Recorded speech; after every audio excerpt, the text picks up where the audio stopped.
Good evening, ladies and gentlemen. We're glad you're watching. Thank you so much for making time to join us. This is Mtembei TV Open Forum Political Discussion Show, a show that gives you an opportunity to air what you feel and think about the latest development on our political front. Now, it appears that the May storm is not going away any soon. There is already signatures being sought for the impeachment of Moses Kuria in his part in trying to approve the importation of GMO maize in the country. And this is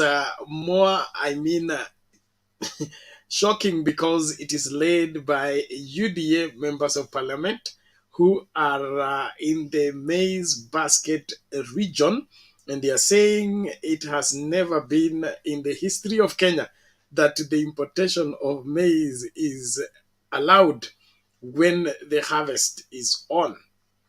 Well, that is Kenya Kwanza for you, and it appears it is the fulfillment of the prophecy by the former president Uhuru Kenyatta. He says, mulisema kwamba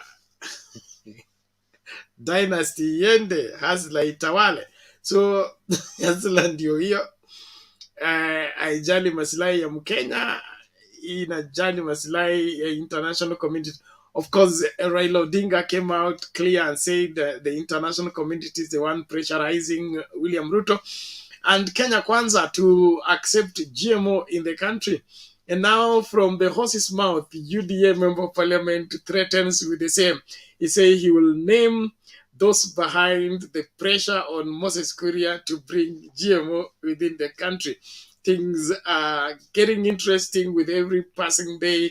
I invite your participation into this discussion wherever you are. God bless you as we get down to establishing what is really cooking within this country and whether or not we are safe in the hands of Kenya Kwanza. Karibu kila moja. The link to use to get in the studio is right now in the comment section. All you need to do is click on it, allow StreamYard to configure for you the camera as well as the audio, and you will be in this space and we will get talking. So, storm in UDA, maize storm. Is this it, or it will be withered away and things will go back to normal?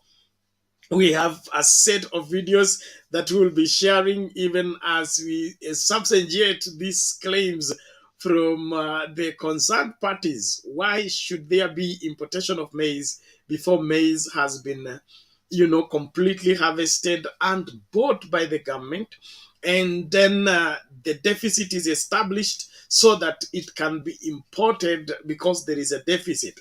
Why the hurry to bring in strange maize? I call it strange maize simply because there is a multinational agreement probably that is being, spoken at of undertones, but I believe lisemwalo lipo, kama halipo linjiani laja.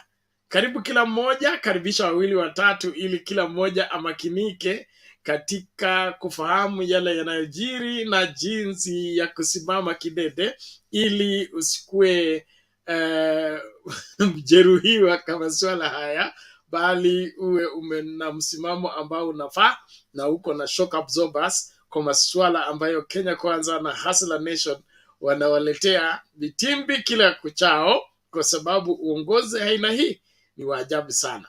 Nimeomba kila mmoja tafadhali karibisha wawili watatu tukajadili pamoja ili tukamakinike kwa pamoja. This is a special show where Kenyans air their views on matters, on current matters, and so please don't be left out, don't be left behind. I want to salute Jane Sege, karibu kwa show. Kuna Kengo Omwangu, you're welcome, long time no see, karibu sana.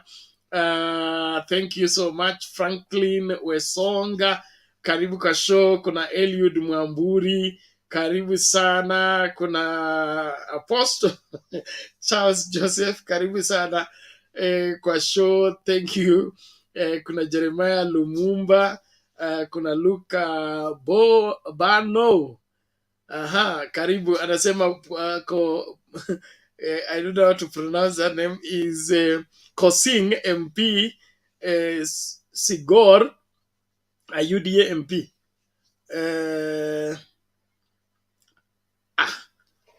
You whether it's UDA MP is coming from okay, we'll deal with that just in a short while. I'll be playing a video to that effect. Kuna Jackton Mulinzama. Hi to you, thank you so much. Okay, asante sana. Nani mwingine huyu? Mary Wainaina, karibu kwa show. Franklin Wesonga, huyo nimemsabai. Kuna Marilyn, karibu sana. Hi to you. Passionate love of Christ, hi to you, karibu sana. Kuna Faiza Fadhila, karibu kwa show. Kuna Gitonga wetu, asante sana bro, karibu. Nani huyu? GFHGG, hi to you. Nini ingine? Kuna nani anasema leo nimefurahi parliament saying no to GMO. Thank you very much. We are glad that this is happening. We have right thinking Kenyans, or Kenyan thinking rightly on matters that affect Kenyans, and we want to be on the same page on the same matter. Nani huyu? Alex wa Gumba, karibu sana.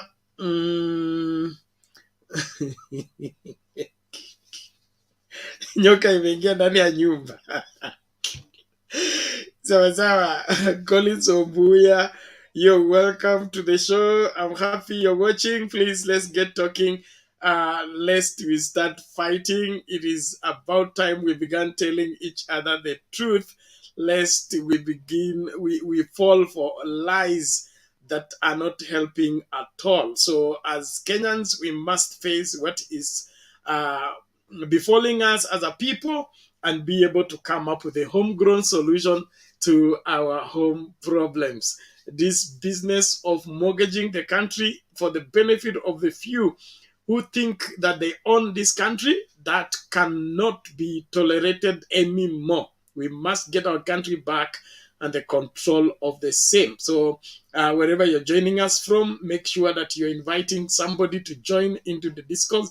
Share in all your WhatsApp groups, share in all your Facebook groups. We are live on Facebook profile and then YouTube channel, as well as Twitter handle. So please make sure that you are following. And there is an issue with the Twitter handle. We cannot share the link to join there. And so if you want to get into the studio and air what you feel and think, and you're following the broadcast on Twitter, you will need to switch either to Facebook or to YouTube. That's where you will get a link that you will use to get into the studio na tuanze kujadili kwa kina. Kitunguu kimeingia nini? Mchanga. Kitumbua kimeingia mchanga katika UDA kwa masuala ya mahindi na kuagiza mahindi kutoka nje, kwa sababu hata mahindi ile iko ndani haijahesabiwa. Hatujui ni kiasi gani. Mbona sasa tuanze kuleta ya ziada kabla tutumie ile ambayo ipo? It is impossible to walk the second mile without walking the first mile. Why is Kenya Kwanza treating Kenyans for fools? What deals do they have with the international community that is pushing GMO down our throat at this point in time? We must rise up and say no to unnecessary pressure that is uncalled for. In my opinion, I still stand where Kenya still has a capacity to feed its people without one single GMO product in this country. We have enough resources. We just need good governance and good will where we are facing our job. You see, like the Minister for Agriculture is now jumping from one place to another. Minister for Trade is jumping from one place to another. Nobody's sitting down to draw out policies that will be used in order to make the country food secure. And now you think importation is securing the country. That is not it. Importation is supposed to be a mitigation, not the mitigation is supposed to not to be a lifestyle. It's not supposed to be a way of operation. Mitigation is saving a situation because you need an immediate answer, but you have a long-term plan to make sure that that problem will not recur again. The problem with us is that we want to turn a mitigation into a lifestyle. That every year we have to import, every year we have to import. When we have land that is not in use, we have vast fertile land that is only lacking water, only water, and to be able to generate organic maize, organic foods that will feed Kenyans and surplus to export.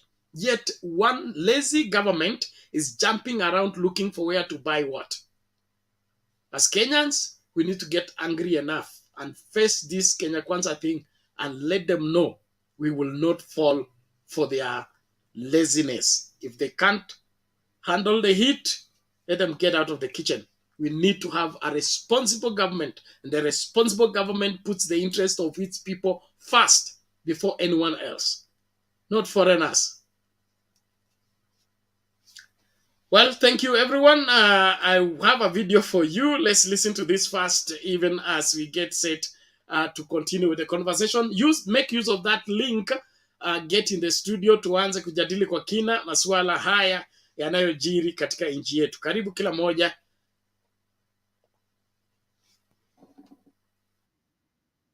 In fact, I'm going to petition tomorrow Parliament so that Parliament can also weigh on this issue, that the minister should stop. And if he doesn't stop, we'll tell the farmers, and he will see the wrath of farmers. You can't. What is the rationale of importing maize when we are harvesting? I mean, I don't know whether the Waziri lives in this country. That's why members of Parliament were asking us that we should have a minister from where the maize are grown, so that he feels the pinch. But because we are Kenyans, and Honorable Kuria is also a Kenyan, I want to plead with him before we go to the next level. If he's being forced by some white businessmen or multinational companies to be able to dispose their 10 million bucks, I want to tell Honorable Kuria, I want to plead with Honorable Kuria to desist with that pressure and listen to the pressure of our people. Listen to the cries of our people. Listen to the needs of our people. It is Kenyan first and other people later. I want Honorable Kuria to listen to that and listen to our people. Don't listen to some outsiders, because I am of the opinion that the minister is being pushed by multinational organizations, which we will name them at the right time. This country belongs to the people of Kenya, and farmers are the people of Kenya. And if we are to represent hustlers, and then farmers are the first hustlers that need to be considered, not those multinationals. Those are not hustlers.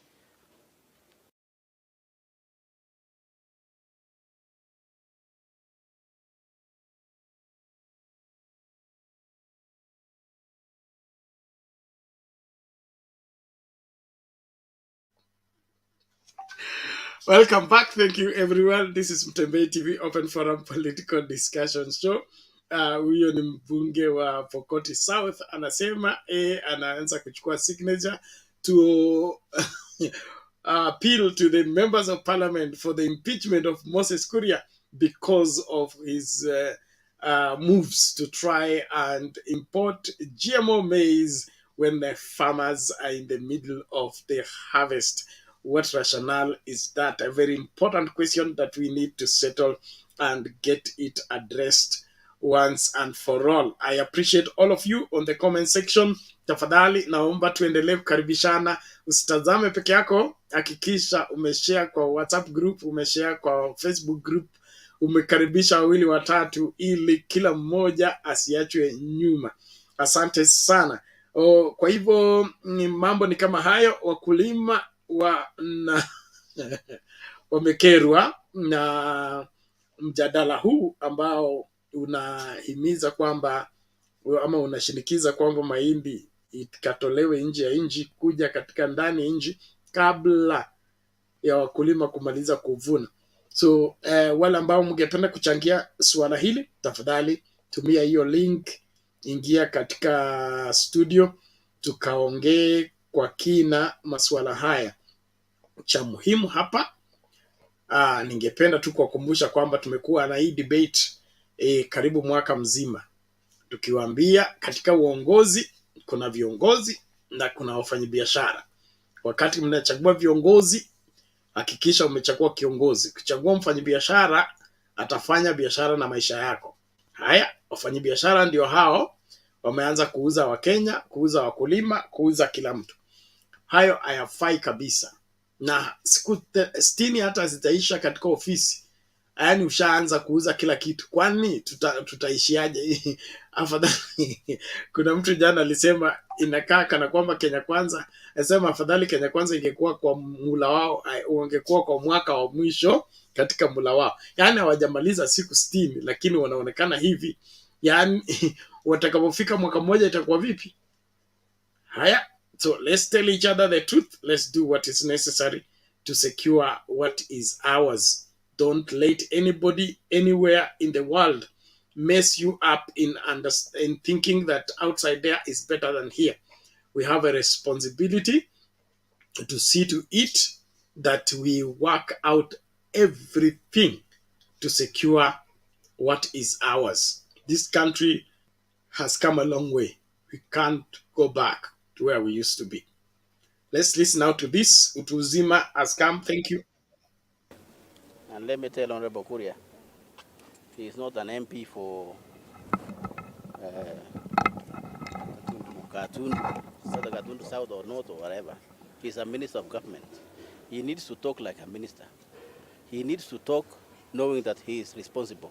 Point number one. Number two, we members of parliament from Farmers Region, we want to tell any agency that Kuria wants to use to import, you will be on your own. Particularly this parastatal called Kenya National Trade Corporation. You will be on your own. There are no roadside declarations in this country. It must be public participation. There must be cassette notice, which will be tabled in Parliament. And if Parliament quashes the cassette notice, it is done. So we want to tell these parastatals, which most Kuria want to rush using them. Even cabs, they will be on their own if they do a mistake. And finally, I want to tell Honorable Moses Kuria, he will be the first cabinet minister to leave office. And he might leave office before the end of this month or before Christmas. If he continues this, we will impeach him. We will collect signatures from tomorrow. If he doesn't change, he will be the first cabinet minister under this administration to go home. He is not above the law or above the people of Kenya. And he should listen to farmers.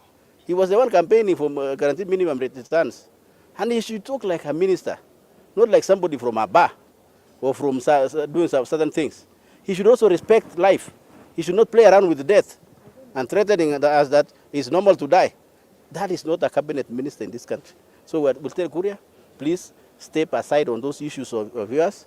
Leave Kenyans alone. Buy the maize from farmers. Kakai, then Kirwa, then Janet, then...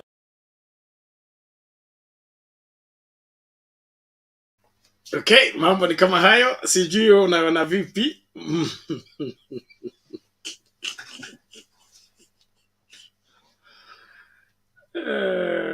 Collect signatures. Okay, thank you everyone. Tumsikilize utu uzima. Ni movie au busara. Namna gani leo?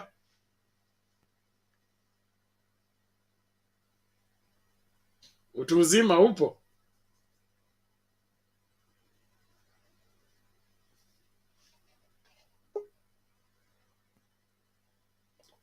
Utu uzima upo kweli leo? Okay, mzee wetu Michael Ngiki hapa anasema stop blaming Kuria. All these signatures are coming from Ruto. Collect signatures to oust Ruto. Haya, basi.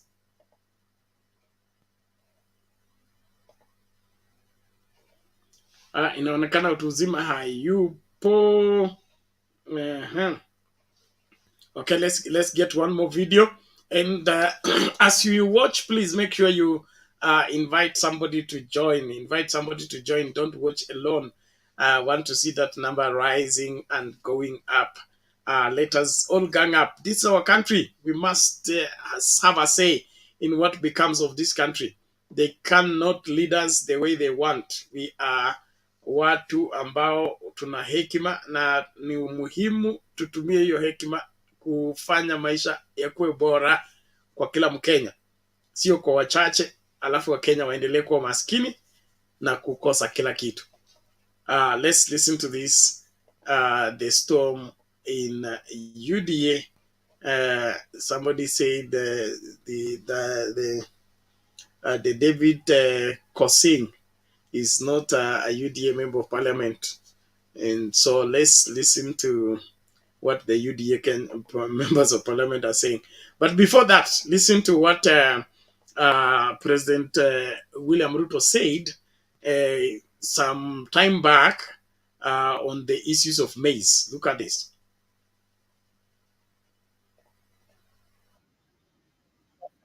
Results is madness. Yaani ukijaribu kufanya ile unafanya leo, unafanya kesho na unatarajia mambo tofauti, hiyo ni kuwa wazimu. Lazima ukiambiwa badilisha, unabadilisha. Kwa sababu it is only a fool who doesn't change his mind. Ni mtu tu kumbafu ndiye hawezi kubadilisha mawazo yake. Tuko na matatizo na mambo ya miwa, na tuko na matatizo na mambo ya mahindi. Hii counties karibu 5 lazima tuanze kujipanga vizuri. Sasa tuko na mkataba maalum ya soko ya kuuza mali yetu China, na sisi watu wa hii sasa tuanze kujipanga vizuri. Wale watu wa China hawanunui mahindi, hawanunui miwa, wanataka avocado.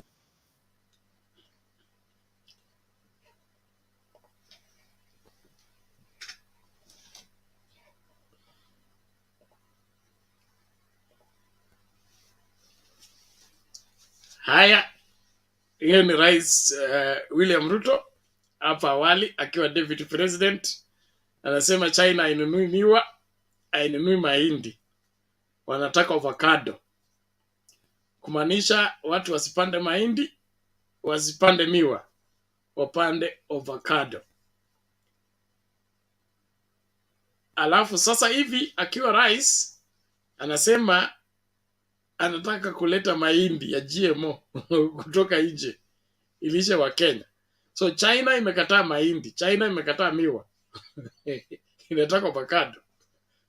Halafu wewe umekataa kupanda mahindi, umepanda avocado. Sasa hii unaenda ku import mahindi. Hey. God is going to help this country. Roda, vipi leo? Poa sana. Na wewe? Karibu salimia wa Kenya. Nice to see. Hi everyone, wherever you are. You're in Kenya, in diaspora. Feel at home and welcome. Come and talk. You know, come we reason together what we can do our country a best home for everyone. Can live in safety and happy. Because happy is very important. We cannot leave the country no hope. We must live together a country you enjoy and feel proud to be a Kenya, not country you feel ashamed to be a Kenya. We want to be a country respected, whole world. That's where we want. Not people, they come to Kenya, they do what they want. We want Kenya to be valued and all Kenya to be respected, because Kenya is more important than anybody in this world. That is our country and we are born there. And our passport is green. I don't know, it's still the same. And we'll never change who we are. So we not let anybody come destroy our country and do whatever they want. Because what the enemy want to destroy is to take what we have. Because the work of the enemy is to kill and to destroy. The devil came to kill and to destroy. He want to destroy our country, a country we have built, a country very beautiful. It's cost a lot to build. It's cost a lot. And people, they are coming another country to do whatever they want. People like a Birogire. You know how, I wish Birogire you can listen to me. You don't know how you hurt me. You think Kenya is like your home, like the way you go to the toilet. Ulikuwa unalinga ukipeleka hiyo miguu yako. Ulikuwa unakuja nini? What you are coming to do? Atekuja sijui kuna kushiba. Tauna adabu.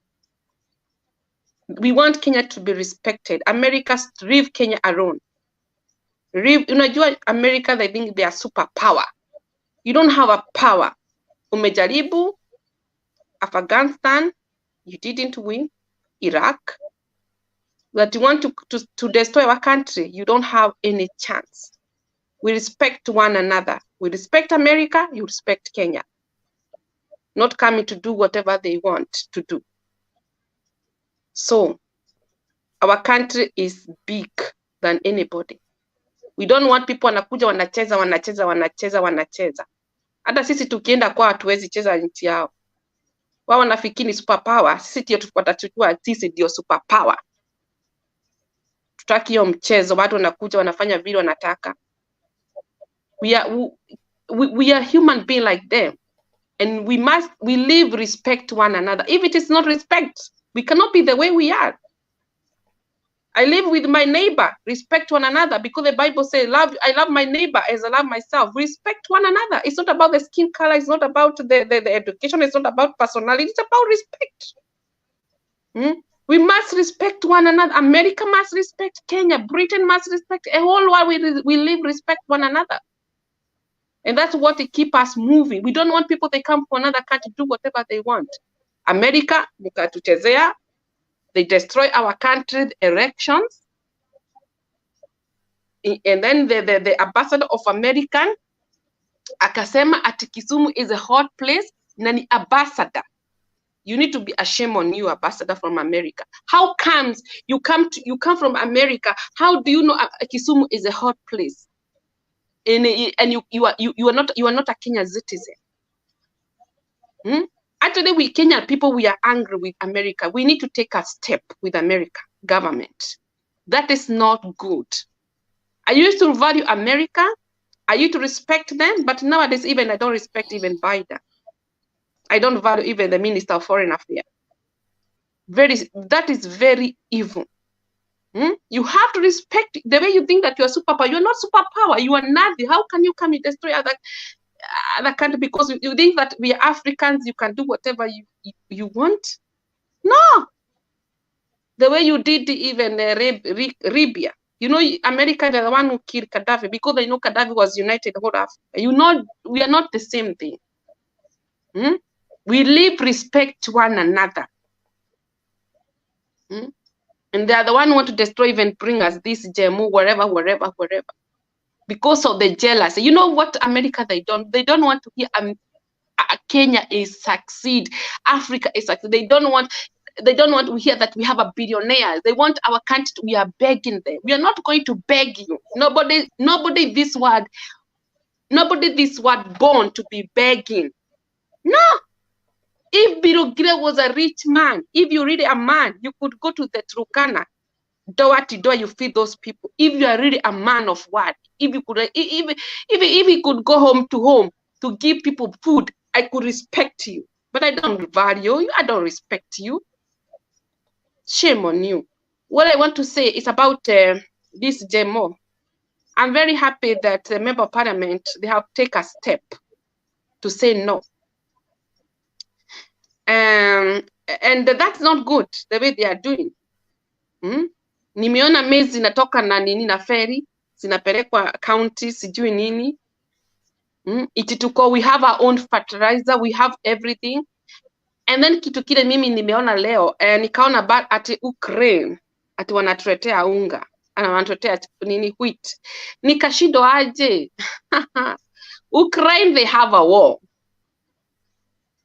How can they give us when they have their own problem?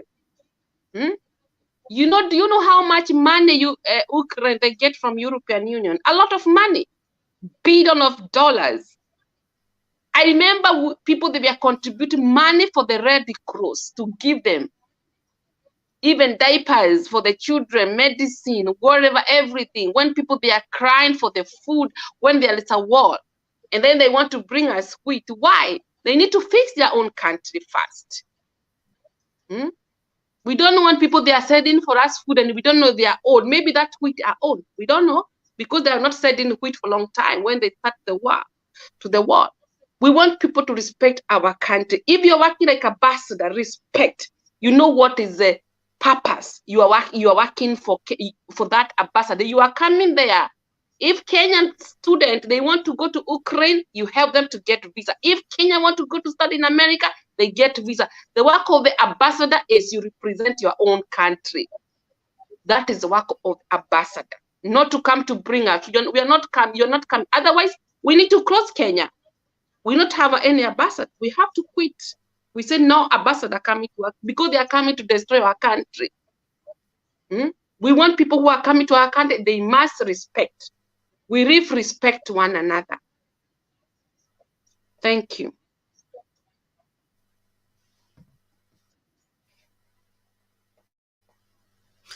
Okay, asante Roda, tunashukuru kwa utangulizi huo. Asante sana kwa kuwa mzalendo halisi ambaye unatetea haki na uhuru wa Kenya. Naomba tu kila mmoja amakinike. Geoffrey Ruto anasema, do you have any evidence? Evidence peleka Supreme Court, wacha kutusubua tafadhali. Kama kuna evidence ibutoa. Lakini hapa ni masuala ya Kenya kwanza. No, sikiliza tu hilo jina Kenya kwanza. Hii ndio Kenya kwanza. Kama GM ndio kwanza, hiyo ndio Kenya kwanza. So Kenya kwanza was just a camouflage. Because nothing, 60 days since you assumed office, nothing has been done for Kenya kwanza. Everything has been done for what the foreigners want, what the multinational want, what this and that want. When will Kenya be given priority with the Kenya Kwanza government? If farmers are harvesting and you want to import GMO maize, is that Kenya Kwanza? That's evil. So let's be able to tell each other the truth. And what come Geoffrey Ruto and the rest, your psychophants is not going to help much. A time comes when you need to swallow your pride and accept that things are no longer the way they appear, and tell the king the truth. This stinks. It stinks to the highest heaven that a government is hell bent to import maize when farmers are harvesting before they buy the one from the farmers. This is evil. This is not leadership. And so tuache mchezo. I enjoyed the the submission of one Didmus Baraza. I don't support him, but listen to him.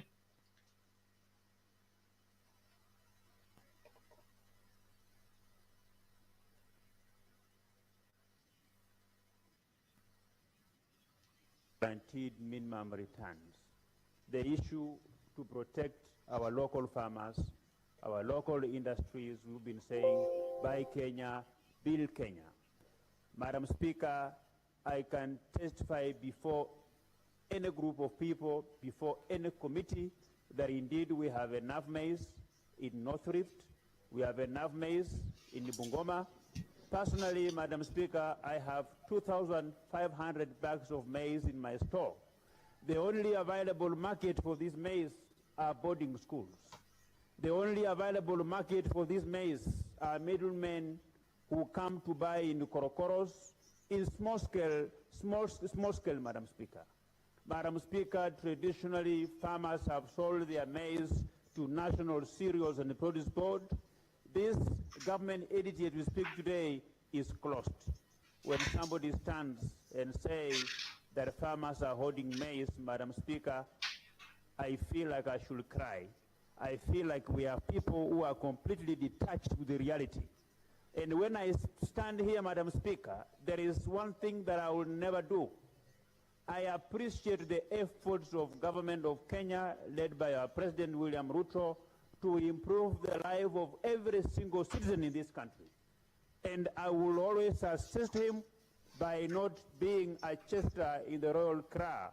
I will always say we are naked as a government. I will never mislead the government by saying we are not naked when we are naked, Madam Speaker. Madam Speaker, 10 years ago, the sugarcane industry was doing very well in this country until the discussion began that we don't have enough sugar in this country. We have to import some sugar from some countries. That is what made the sugarcane industry begin to limp.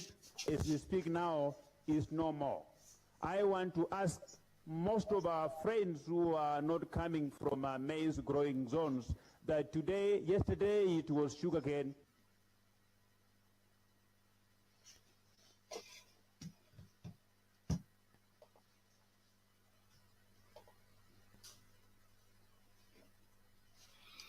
Okay, that is Didmas Barasa on the floor of the House, giving the history of the collapse of the sugar industry by reason of an unplanned or rather unthought through importations of sugar. It killed the sugar industry. Now with this importation of maize, is it geared towards killing the maize industry, or what is it about? An interesting right here by Dennis Mburugu, before I can bring Mama Mary. He said the Western countries and especially the US is now mum regarding insecurity happening in the country before they would very fast alerted their citizens travel advices to avoid some areas, especially in the capital. Does it mean that they know what is happening and defending it? Now that they are innocently quiet, now they have decided GMO, whether Kenyans like it or not, because there is a soft landing spot in Kenya Kwanza. A very sad state of affairs. When the elections are on, advisories: don't go to Kisumu, is a hotspot. Don't go to so place, is a hotspot. Now, nobody's saying anything. Are they behind what is happening? Very sober question that Kenyans need to tell each other about. Mary Wainaina, habari ya mami leo? Nzuri sana. Habari ya nyinyi? Mimi poa. mzima. Karibu mami. Ya, nimeona kila mtu ako mzima. Huu mjadala tutaendelea nao mpaka dakika ya mwisho. We wanna see how this puppet will end up. Kwa sababu sasa nimeona hiyo video ya avocado. Sasa huyu mtu anakaa kama kuna story ilikuwako ya rabbit na fisi. So rabbit aliambia fisi, sababu hawa wake wetu wametukasirisha, tukienda nyumbani kila mtu achape wake ili tufaidike na chochote walikuwa wanapanga. So they went home. Fisi na ujinga wake alichapa bibi yake mpaka bibi akatoroka. Rabbit alichukua drum ndio alikuwa anagonga.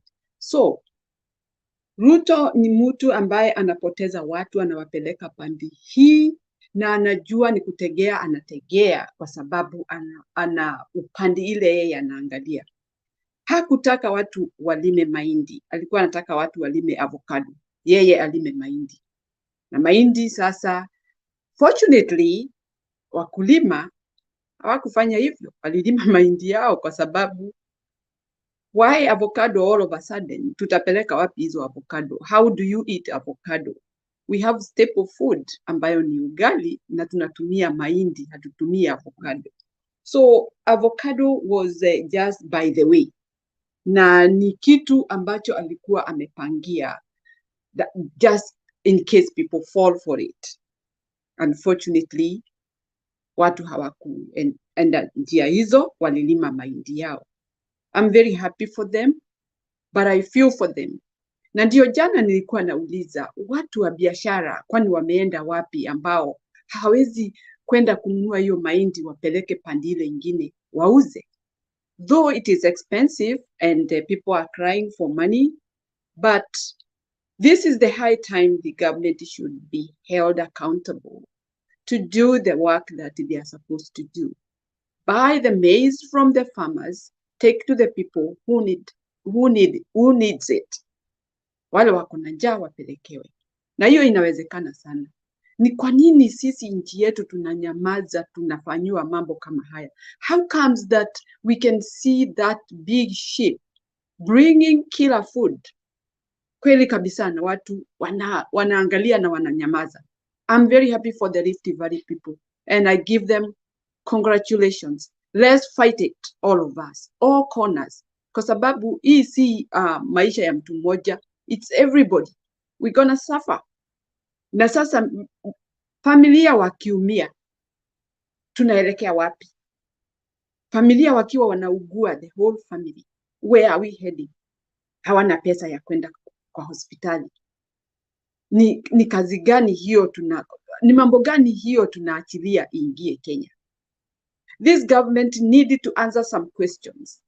Ni vile tu wanapenya wanatoroka. I am very happy if Kuria will be impeached. Let it start there.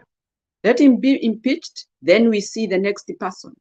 Kwa sababu hata sioni ni haja gani Kuria alikuwa anaingiza miguu yake hapo, as if he has the power of telling people that you're gonna eat this. We are not his children.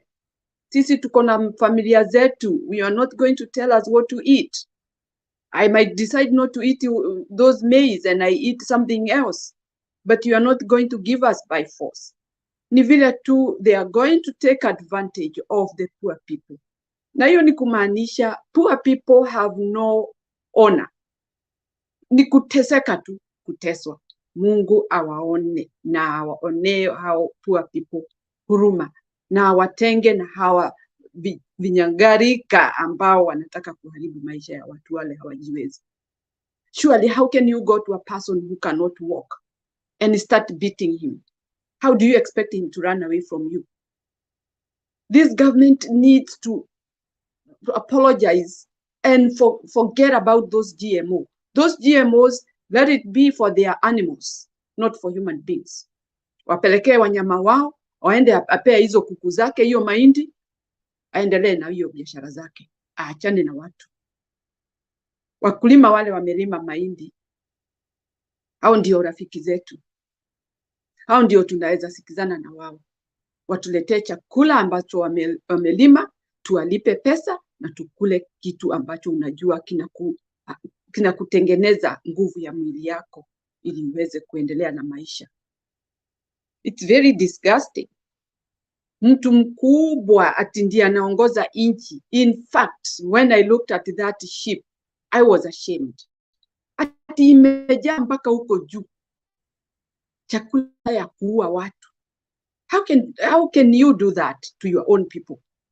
Hata kama ni serikali ingine imekuambia ufanye hivyo, how can you murder your people knowingly? Hata kama hawatakufa hapo, you know you are inflicting your people with something that they will not be able to help themselves. Na unaleta wakati mbaya saide watu wanahitaji. Na by the way, it's not wanahitaji hiyo GMO. Chakula iko Kenya. Watu wa Kenya tusaidiane. Hiyo GMO wacha walete, waiweke pahali wataweka. Tuiangalie na macho, wacha wao wakule. Kama hawakuli, waachane na sisi. Sisi hatutakula. We are not going to eat it. We are going to survive in the name of Jesus. Mungu atatulinda. Ametulinda miaka hiyo yote, hata sasa atatulinda. This is unheard of. Really. Yule mtu anakuja hapa kusupport hiyo serikali is out of reality and tribal. Kwa sababu huwezi kuwa unasupport mambo ambayo wazi watu wanaona ni mambo mabaya na wewe unataka kuwa ati unatunyamazisha utuambie mambo ambayo si halali. We are not sick. We are not crazy. Sisi tuna akili timamu na tunajua kibaya na kizuri, na kwa hivyo maisha yetu haitakuwa kwa mkono ya mtu. Honestly, hata kama alikuwa voted na wale wachache walivote, atafute njia ingine ya kuishi na binadamu, sio vile sasa anataka kutufanyia. Na huwezi kuwa unatubeba na mkono wako. Kila mtu ako na nyumba yake, na ninajua vile ninaishi, na hujawahi kuniona kwa mlango yako na sahani nikikuomba chakula. Leave me alone. Wachana na Wakenya, wacha tukufe kwa njaa, tutajua namna. Wacha tukufe kwa njaa, Mungu atakuja na njia ingine. Sijaona mtu ambaye anaweza leta chakula ya kuua na hata dawa hawaleti. Why don't you first of all supply medicine in the hospitals instead of bringing a killer food? You know we cannot survive without food. And then you use that as a shortcut for our life. We want to live full length. We don't want to die because of somebody's carelessness.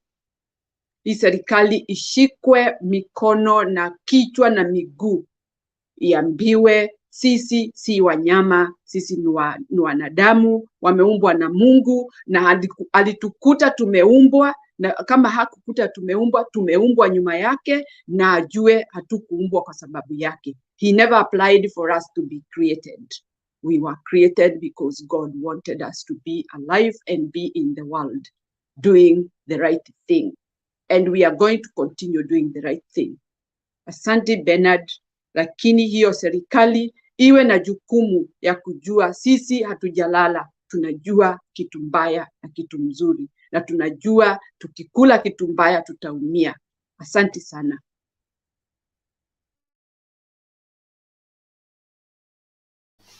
Thank you, Mama Mary. We appreciate that. It's a reality we must face and not be taken for a ride. We need to update the cabinet and the Kenya Kwanza government that we have come a long way. We are not that naive. We are not. This is not my era. This is not the time for dictatorship. They are too late in their attempts to try and defeat justice. And now that this country, let me just display this and then play a video, alafu nimlete nani akatoe maoni yake Derek. Yani hii nchi iko na maofu. So let me display this. I hope it is visible enough. Huh? Okay, have that. It says, yeah, it reads, that is Professor Alfred Omenya. He says, when lords of impunity run government, corruption becomes the norm. Sheep with imported maize dogs in Mombasa before Gazette notice. Now look at that. They are working from both ends. The thing is not yet gazetted. It's already, the maize is already here, so that it becomes impossible to say no.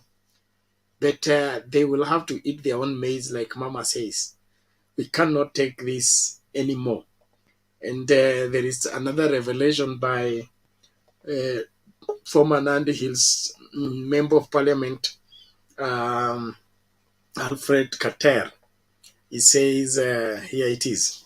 He says, I told you that William Ruto has 500,000 acres of GMO maize in Congo. Now he has gone there to flag them off into Kenya through Mombasa port as GMO imports. Rift Valley maize farmers, that is your president in action. Honorable Alfred Kater, former Nandi Hills Member of Parliament. So it is coming in the pretext that is importation, when it is actually somebody harvested it in Congo. He's just transferring it to Kenya, and he wants Kenyans to eat so that all the money in the that is to be spent on importation of maize goes straight to his account because he's the only importer. He's not just the importer, he's also the seller. So, God have mercy, God have mercy. I think we must wake up and realize tuko babaya kama inji na tunapaswa kujiokoa kwa hii mikono. We cannot continue like this. That people sit around and plan on how they can play Kenyans. This is not the way things are to be done. Let's watch this shortly before Derek submits right away. Koja. Haya. Umeona tofauti? Tofauti kubwa sana. Tofauti. Ni kubwa sana. Haya, look at this. Organic shelf, angalia. Organic empty. Miaka kamoja. This one, haka. Haya, ile kile GMO.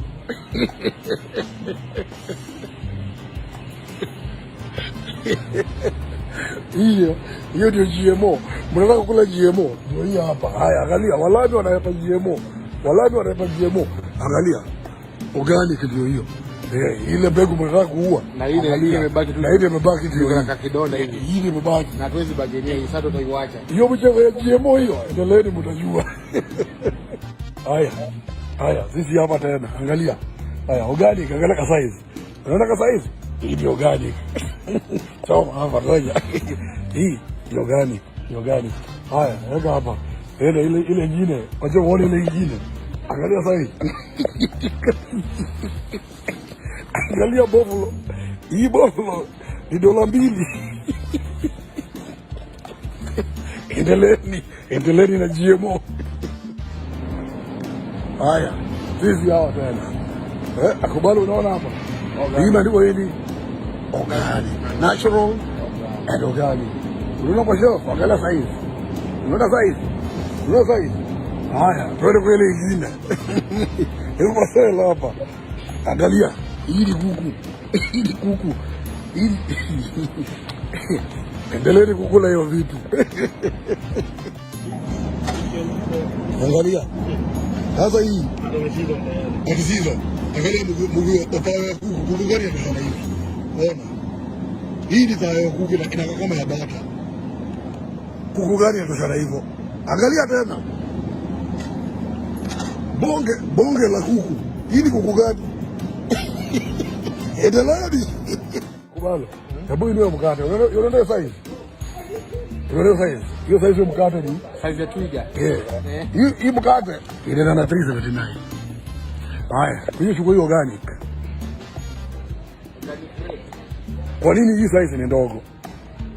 Kwa vile Size organic. hii ndio hii hapa. Mbona auweze kujiuliza? Mbona hii size kidogo? Na hii inaenda na pesa ngapi? $4. Jiulize. Kwa nini hauna kazi? Teleni na hiyo GMO. Haya, wengine hapa tumeona. Haya, hebu umeona ile? Hebu toa buffalo. Inasema namna gani? Hii inasema ukipata mbili ni $2. Ona, 2. For $3. Hii moja $1. Na angalia size. Angalia size. Kama nyinyi Waluya mnapiga hizi mbili. Mbona inaenda? Mbona wanatupa wanaweka bei ya kutupa? Chungeni sana.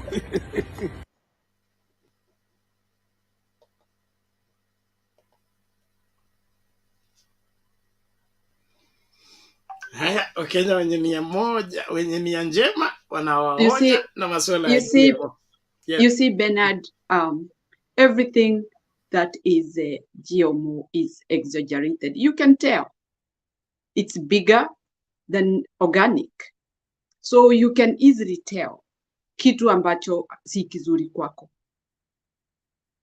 Kuku unaona mguu ni kama, I mean, you have never seen it. Hata wewe unasikia msisimuko kwa mwili yako. What is this? Hata uipendi. In fact, it is tasteless.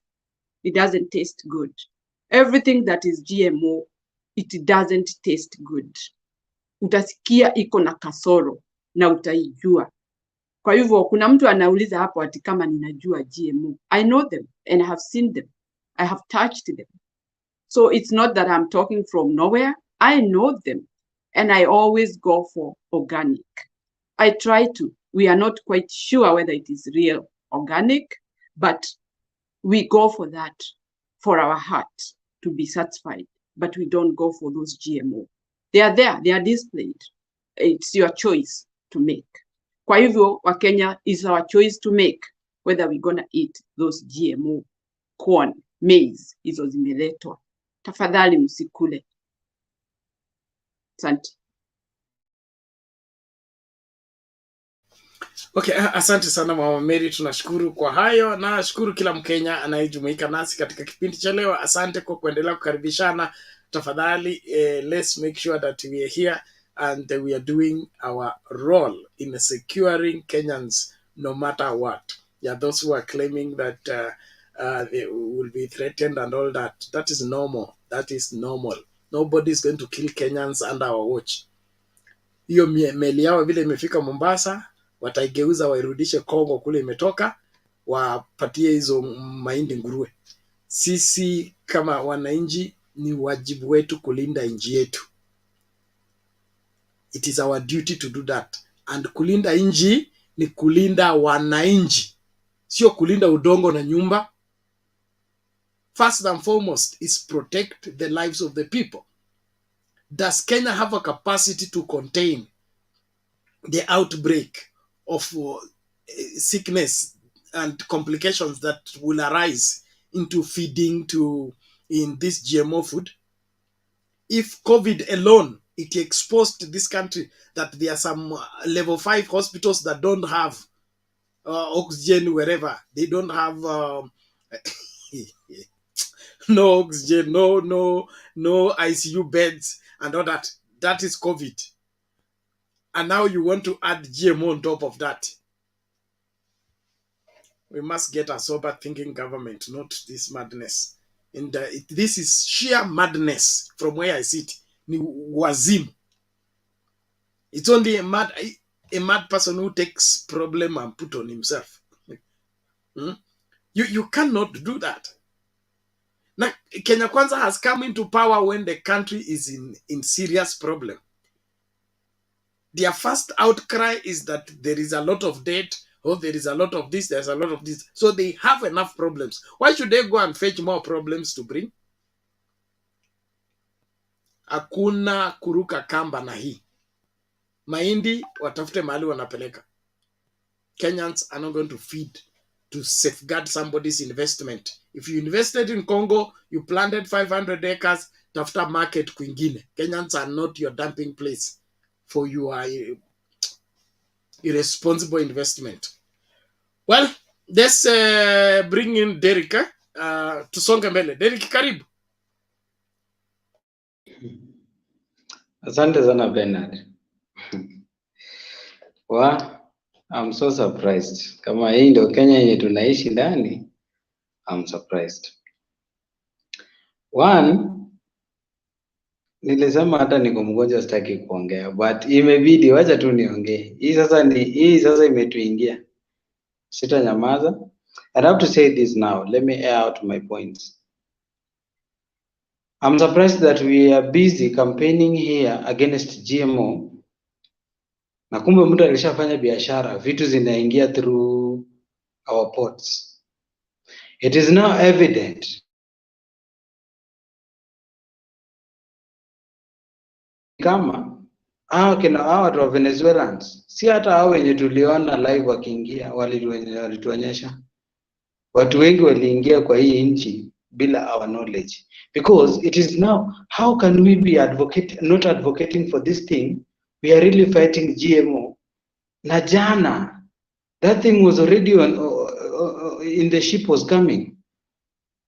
I'm telling you, Kenyans, siji tulikosea Mungu wapi. Kupewa hii government ni kama tulikosea Mungu, because things have not, yani watu hata ijaenda kwa parliament.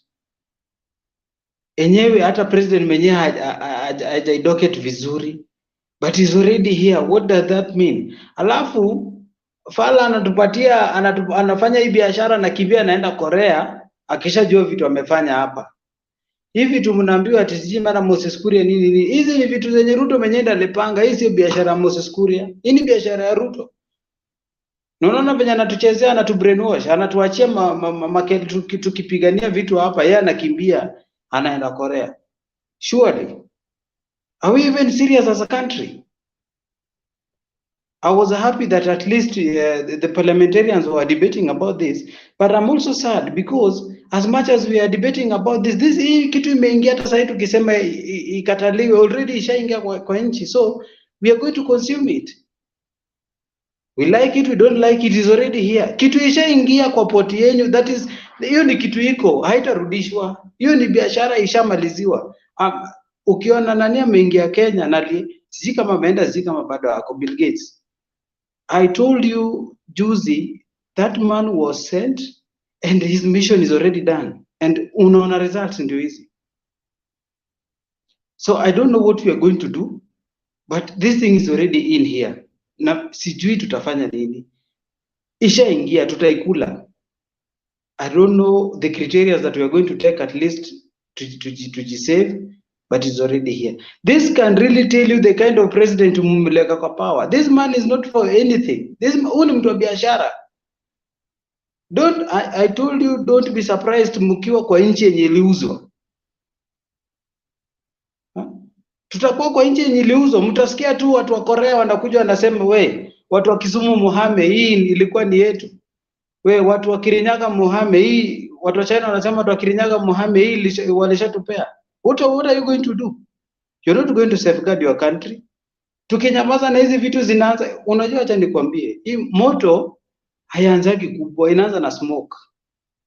Mahindi ishaingia, that is the smoke. Kesho kitu kingine imeingia. Polepole unasikia hii shamba ilishauziwa watu wa China. Where are the Mount Kenya going to stay? Where are the Rift Valley going to stay? Watu wa Kisumu unaenda kwa wapi? Watu wakisema hizo mashamba ni zao walishauziwa. So we should not joke around with such kind of things. I'm an ordinary Kenyan, but I'm calling for the stakeholders, those who are serious about this nation, that are seeing such kind of things happening. Please, can you just, hata kama ni kwenda kwa street, let's go to the street, and this government is held accountable. They should be held accountable for what is going on. The president hawezi kutupimba akili hapa, analeta maujinga zake hapa, alafu anaenda Korea huko, anatuachapa tuna debate nini na yeye mwenyewe ashaenda. I'm really out of mind about that. Wacha niachie hapo nisiongee sana. Second, I'm also not happy nikiona a parliamentarian anasema kuna 2500 bags kwa store yake na Wakenya wanakufa njaa. Which kind of people, which kind of leaders did we elect? Hata kama walijielect, surely unaendaje kwa line una elect mtu kama Didbas? Mtu anaenda anasema live akona 2500 bags kwa yard yake, Wakenya wanakufa njaa. Alafu sasa hii kimeumana, anaona GMO zimeingia zao hazitanunuliwa, ndio sasa anaanza kutuambia, anatuambia nini? Then I'm telling you, Mama Mary, ulifanya makosa kusema like you are happy the Mount Kenya whatever farmers are rioting. Hao watu kama si ati hiyo deal yao imebreak, hawangeenda ati kufight for their rights. Washaona saa hii Ruto amewaruka. That man is after himself. Anafanya biashara kivyake. And that's why unaona sasa hii wamekuja kujaa hapa ati wanajifanya ati wako na ati opposition, the opposition itself iko ndani ya UDA. The opposition itself iko ndani ya UDA kwa sababu kuna watu wenye waliwekwa kwa deal na wamerukwa. Kina Didba sasa hii wanaongea hapa, hao wamerukwa. Ukiona mtu anaona Kenyans wanakufa na anakuja kujifanya ati alikuwa kama GMO haingekuja ungekuwa wewe kama Roda, wewe kama Bernard ulijua ati Didmas akona 2500 kwa gallery yake. So we should get serious with what is going on. We should not just joke around. Hata sisi tunafanya makosa, we are just talking here day by day, but hakuna kitu tunafanya. I'm telling you, we will die for our own, sijui niseme nini. So tusijifanye like we don't know what is going on. Si tunajua kenye inafanyika. What are we going to do about it? Because tukiendelea hivi, we are heading nowhere. Tutazidi tu kuongea lakini mabaya itakuwa. Unajua Ruto ashachukua tendency like ashaona Kenyans wataongea lakini hakuna kitu atafanya. And that's why unaona kuna hiyo kiburi ya go further to do what is doing. Kwani Ruto ni nani? Apart from holding that power, is a common mwananchi. Kama ni kumimpeach, tumimpeach. Kwani ma countries ngapi wamefanya impeachment about their president if he's joking? Hatushindi ile country yenye raia walienda kwa state house kung'oa the government. If he's joking, I think we should do something, because this is in life yetu. We are Kenyans. Mtu kama Bill Gates hawezi toka US kuja kutupima akili hapa. Hata sisi tukitoka, Rhoda, you just said the truth. Hatuwezi toka hapa tuende US na tuanze kujoke around with the US people from who lives in US. So if we sit the way we are sitting and just talking and nothing, no action, worse is coming. Worse is coming. And lastly, because nimeongea nikiwa na machungu sana, nimeona kitu ilifanyika, siji kwa CS, siji alienda which part of of this nation. I was ambushed with something to know, wanasema ni bandit, siji kulikuwa na gunshot and something. What is that? A whole CS and a make statement na mali yako bandit wana gunshot. Tunaishi kwa nchi gani? Kama bandit anaweza enda kushoot mali CS anafanya mkutano, wewe kama mwananchi mwenye uko mahali huko, how safe are you? How safe are you? I'm telling you, we are doomed. This UDA thing, how I wish kuna wanaume wenye walikufa wenye hawangekubali vitu kama hizi zifanyike, hata wangejaribu kubandua hii serikali. Tunaishi siji kwa maisha aina gani? Surely, what is UDA? What are these people looking for? Unajua hawa watu agenda yao sio wa Kenya. Hawa watu wako kwa mambo zingine tofauti sana. We should not sit and say that we are having a government. Hakuna government hapa. Government inakuanzia wewe. Na kama mtu anataka kukuua, government gani itatengenezwa? So we should get serious and we should know where we are going, where we are coming from, what are we, hao wenye wanatuongoza ni akina nani? Ukiangalia CSG, huyu CS wa security, ukiangalia CS wa trade, hao watu wanaongea aje? Mtu kama Moses Kuria anaongea aje? Alafu sasa hii ndio mnasema ati mnataka kumimpeach. Alafu wale ma UDA whatever ndo wana kwanza kusema wanataka kumimpeach Moses Kuria. Hakuna kitu kama hiyo, ni deal yao, deal imefail. Sasa wanajifanya wamekarangwa, ndo wanataka kujifanya hapa ati sisi twende to impeach Moses Kuria. Ya nini? Kwani statement zenye alimake za kwanza ndio sasa mnaona anafaa kuwa impeached? Ni nini Moses Kuria amesema huko ya kwanza yenye hata iko more worse than kusema mambo ya mahindi side? Ni deals zimebreak. Si ati hao watu wanajifanya hapa tunataka kuimpeach Moses Kuria. Wacha wajaribu, hata mimi natamani wajaribu, ndio utakuja kujua kweli opposition iko ndani ya UDA. Moses Kuria atawalipua kuwalipua. Wacha niachie hapo.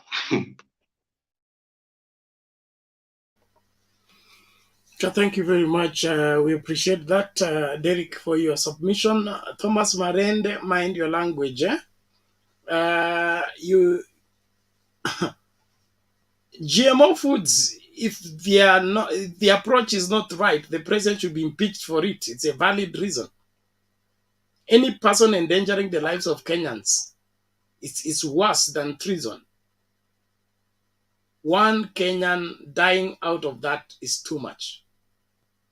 So if you think it is not enough reasons to get the president impeached, that is more than enough reason.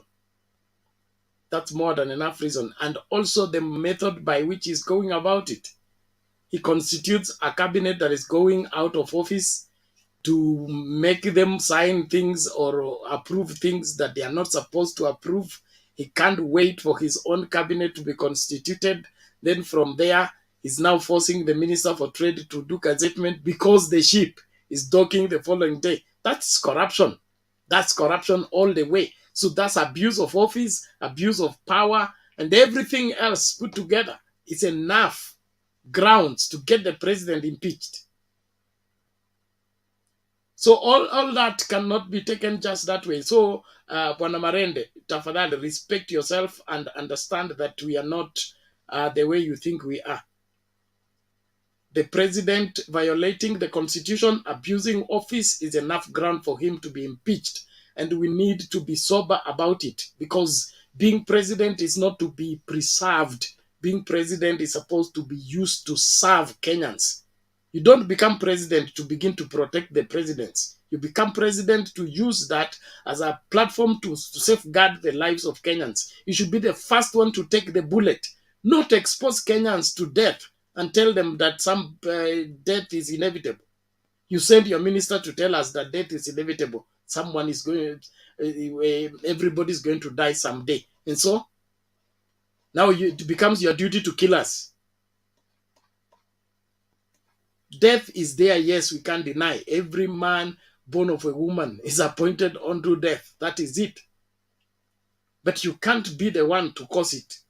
That's why there is law, there is manslaughter, there is murder, and there is all that. So if you want to think like, like being president is now like being Jesus Christ. You cannot be asked any question. You are infallible. Anything you think, every Kenyan should take it. Hiyo ni ujinga. Na tutakubali ujinga kama huo. Stone Age thinking is not allowed in this current state of affairs. As Kenyan people, we know what we are looking for and we know what we want. This country needs to take off. And the country does not take off by increasing importation. The country takes off when it increases export. You export more, you import less. So mitumba, you import. Toothpick, you import. What else? You want to import everything. Then you say you are president of which country? Then you're supported by narrow-minded people like Marende. Tafadhali, get out of here if you have nothing else to share. The president is violating the constitution. He's going against the will and the wishes of Kenyans. He's putting the Kenyan lives at risk by exposing them to unscientifically proven food stuff that are yet to be proven. The international community is against GMO. Ndio unataka kuja wewe ndio Yesu, unataka kusema utabadilisha GMO ikuwe original. Basi kaiombee ikuwe original kwanza. Omba ibadilike. Si mlisema mliombea maji ikakuwa masafi? Basi leta GMO, kaiombee ibadilike ikuwe organic, tutaila. Lakini kama nikutuchezea akili hivi, hiyo haiwezekani. Mtatafuta kwingine pa kufanyia hiyo biashara. Kenyan lives must be taken serious. We are not there to be used as guinea pigs for everybody's experimentation.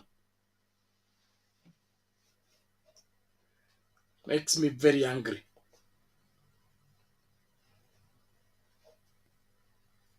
Like one minister, there's one person, let me not call him an idiot. Okay, listen to him. He seemed to be the class teacher of Marende.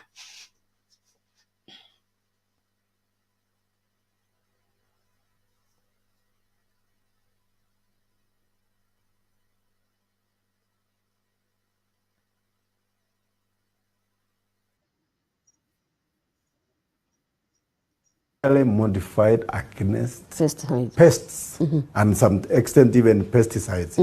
Yes. Nimekusikia. Herbicides. Kulingana nawe unakubaliana na GMO? Iko sawa sawa, mimi nimekula sana. Nimekusikia. Tutakuepo hapa kama bunge lote litakubaliana. Mimi nataka kuambia ile kitu kama ni matunda, GMO ndio tamu zaidi ya zingine. Kama siku nyingine nilikuwa France, Germany, Naenda kwa supermarket naona imewekwa GMO. Mimi hiyo ndio nanunua na kula. It is sweeter, it's juicy than najua tukiendelea na huo mjadala tumalize. Na ile wakati hii chakula ilikubaliwa, the federal agencies wa China na huko kwingine walikubali ya kwamba genetically modified food iko sawa sawa na ile ya kawaida.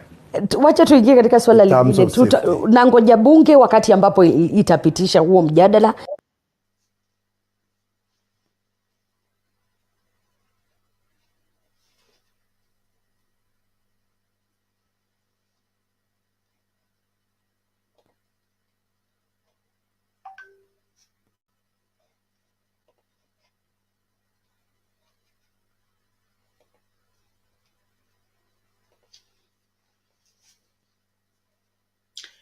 Sorry, one moment. Thank you everyone. Let's continue in the conversation. Nawaambia wale watu wote wa nini, in German there is no GMO. You see the now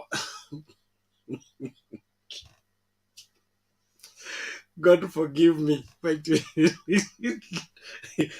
Uyo ni member of parliament sijui ambere sijui nini.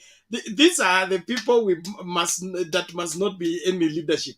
Kama ameenda Germany anataka kutuambia alienda Germany, si aseme tu na ushuhuda anataka kusema alienda Germany. Mbona atumie uongo alienda huko kukula matunda na matunda ya huko ni sweeter than sick people.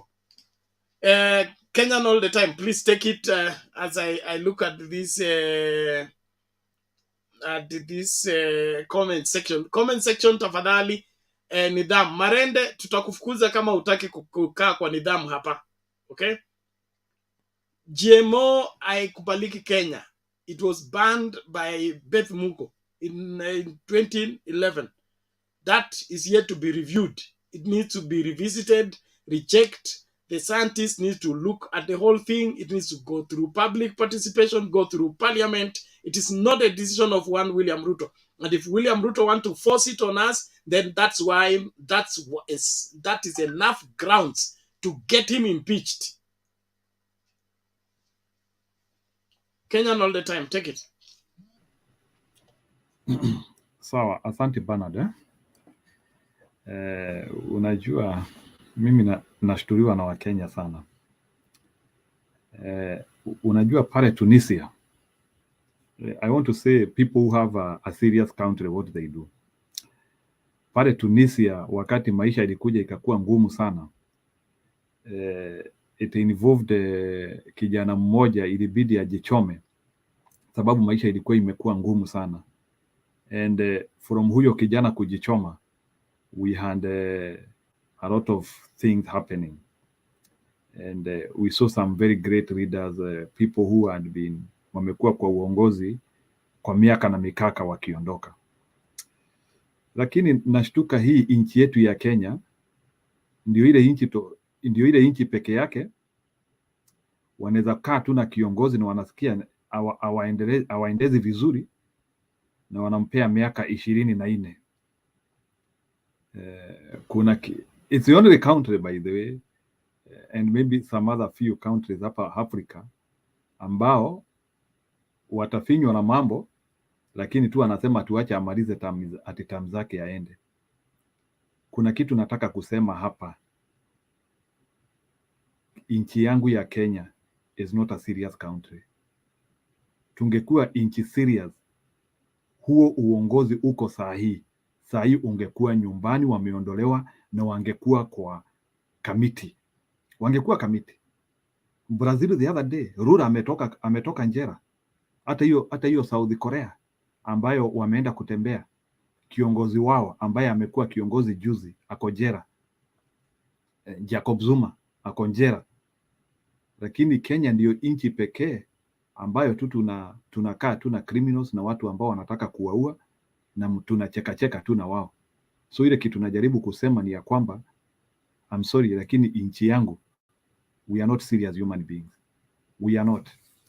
Otherwise tungekuwa serious, hiyo inchi huyo jamaa hata Sunday angefikisha. Anawaletea sumu na mnasema tu debate ati mjadala. Mjadala gani? wakati ambako hiyo mambo wanafanya hawana tofauti na kukukorogea sumu kunywa ufe. Na kuambia hakuna tofauti kamwe. Na huyo mjinga, sababu nitamuita mjinga, ni wa kutoka kwa kaunti yetu huko. Huyo mjinga nasikia ati anatoka Mbere ama wapi. Sisi watu ya Embu na Kirinyaga sisi hatufikirii hivyo. Hiyo sio mafikira yetu. Huyo ni mshenzi fala. Tutamuita fala. Sababu huyo hata afai kukua kiongozi ya watu kabisa. Huyo ni mtu, huyo atahitaji impeachment. Huyo mtu anafaa, ni ile Kibaki alikuwa anasema anafaa kutwangwa makofi kabisa huyo. Huyo anafaa twangwe. Hata represent aspirations zetu. Kama anataka watu wakule hiyo chakula. Na by the way, Bwana Bernard, wacha nikuambie. Unaona kutoka saa hii hata chakula ya mahoteli watu watashindwa na kukula. Wacha nikuambie. Watu watajaribu, lakini sasa utaniambiaje nafanya kazi Nairobi niende kwa hoteli iko hapo na ile ugali wamenipikia ni hiyo mahindi. Si afadhali sasa mimi for the time being nibebe chakula yangu kwa ofisi sasa. Hizo mahoteli zote ziko Nairobi zikufe. Mimi hata na ile kitu najaribu kusema hapa saa hii ni ya kwamba huyu jamaa hafai kukua kwa uongozi. Na nashangaa ni nini tunangoja kama Wakenya? Nashangaa ni nini tunangoja? Ni trigger gani tunangoja? Ni trigger gani? Tukufe watu milioni 2. Ni trigger gani tunangoja? Unajua Wakenya hatuko serious. Hatuko serious kabisa. Hebu nikuulize, hawa watu toka waingie kwa ofisi, ile mambo wamefanya iko zaidi ya impeachment. Hawa ni watu ambao tunataka 1 million march. Tukue na 1 million march. Wacha nikuambie, hata wale watu weusi walikuwa Marekani ambao walikuwa nafinywa na mzungu walikuwa na nerve kuliko Wakenya. Na kuambia ukweli, walikuwa wanaona vile wanadhulumiwa na wana oppose zile vitu ambazo zilikuwa zinaleta shinda katika maisha yao. Lakini Mkenya, wacha nikuambie bana, sababu Wakenya wanasahau sana. Unajua wakati wa huyu, kuna huyu jamaa alikuwa Mkamba wa Kebs. Kuna jamaa alikuwa Mkamba amekufa juzi, na sahau jina yake, alikuwa Kioko Mang'eri. Wakati wa Kioko Mang'eri, Wakenya tumekula aflatoxin, na sijui kama hiyo aflatoxin tumekula hiyo wakati wa kina Kioko Mang'eri hapa. Sijui kama unakumbuka kuna mahindi ilikuwa inasemekana ililetwa Kenya ikiwa na aflatoxin, sijui na Wakenya wakakunywa wakakula. Alafu sasa hiyo mahindi ni kama ilipotelea kwa system. Kuna uwezekano kuna effect ya hiyo mahindi ya aflatoxin ilifika Kenya, ndio imefanya makansa zingine ziko Kenya saa hii. Kutoka hapo madawa za kunyunyizia mimea na vitu zingine, kuna vitu mingi by the way. So ile kitu iko ni ya kwamba nchi yetu imekuwa captured. Tuko mateka sasa. Na wacha nikuambie, na kuna kitu nataka kusema hapa serious. Mkiona hata mainchi zingine by the way zikikuwa na wahuni, wacha nikuambie, watu hufika mwisho. Watu hufika mwisho. Mkisikia nchi zingine ziko na wahuni, watu wanatokezea wanafanya mambo mabaya, ni sababu wanaona vitu kama hizi. Wacha nikuambie, si advocate ati kukue na wahuni kwa nchi yetu, lakini nchi kuna pahali inafikanga, unakuta hata watu wanaanzia kusema tutachukua msimamo sisi wenyewe. Wacha nikuambie, hakuna research unahitaji kufanya ya hizi vitu. Hakuna research. Na wacha nikuambie Bwana Bernard, ya ukweli, ile kitu tunafaa kufanya kama Wakenya saa hii ni kutembea hapo State House na tuondoe hao watu. Sasa hii hakuna kungojea tena. Watu wamekuingizia mahindi iko hapo kwa port bila hata kufuata governmental procedure. Na wacha nikuambie, watu wa Mount Kenya hawatatusaidia kwa hii vita yote. Already ukiangalia saa hii ile eneo imeharibika, hata imeharibiwa sana na pombe za kienyeji, ni pande ya Mount Kenya region. Already watu in Mount Kenya region, most of them, mimi natoka huko, washakubali kukula sumu. hata mapombe za kienyeji, zile mapombe ambazo haziko halali ziko huko. So hata ndio unakuta hata jamaa kama huyu Moses Kuria anasema kuna vitu nyingi sana zinaua watu Kenya, sababu anajua alituingizia sumu kama pombe. So huko Mount Kenya watu wanakunywa pombe ambayo ni sumu. So sasa wanataka kutuongezea sasa, sababu sasa wanajua sio kila mtu anakunywa pombe. So wanajua sasa hii pombe inaua like around 50% ya population, lakini wakituletea hii chakula, hiyo 50% ingine imebaki watadeal nayo. So ile kitu iko, wanataka kuincrease mortality Kenya, wanataka watu Kenya wakue wanaanguka kama kuku. Na wacha nikuambie, huyo Nyang'au ati anasema ati hiyo chakula ni tamu.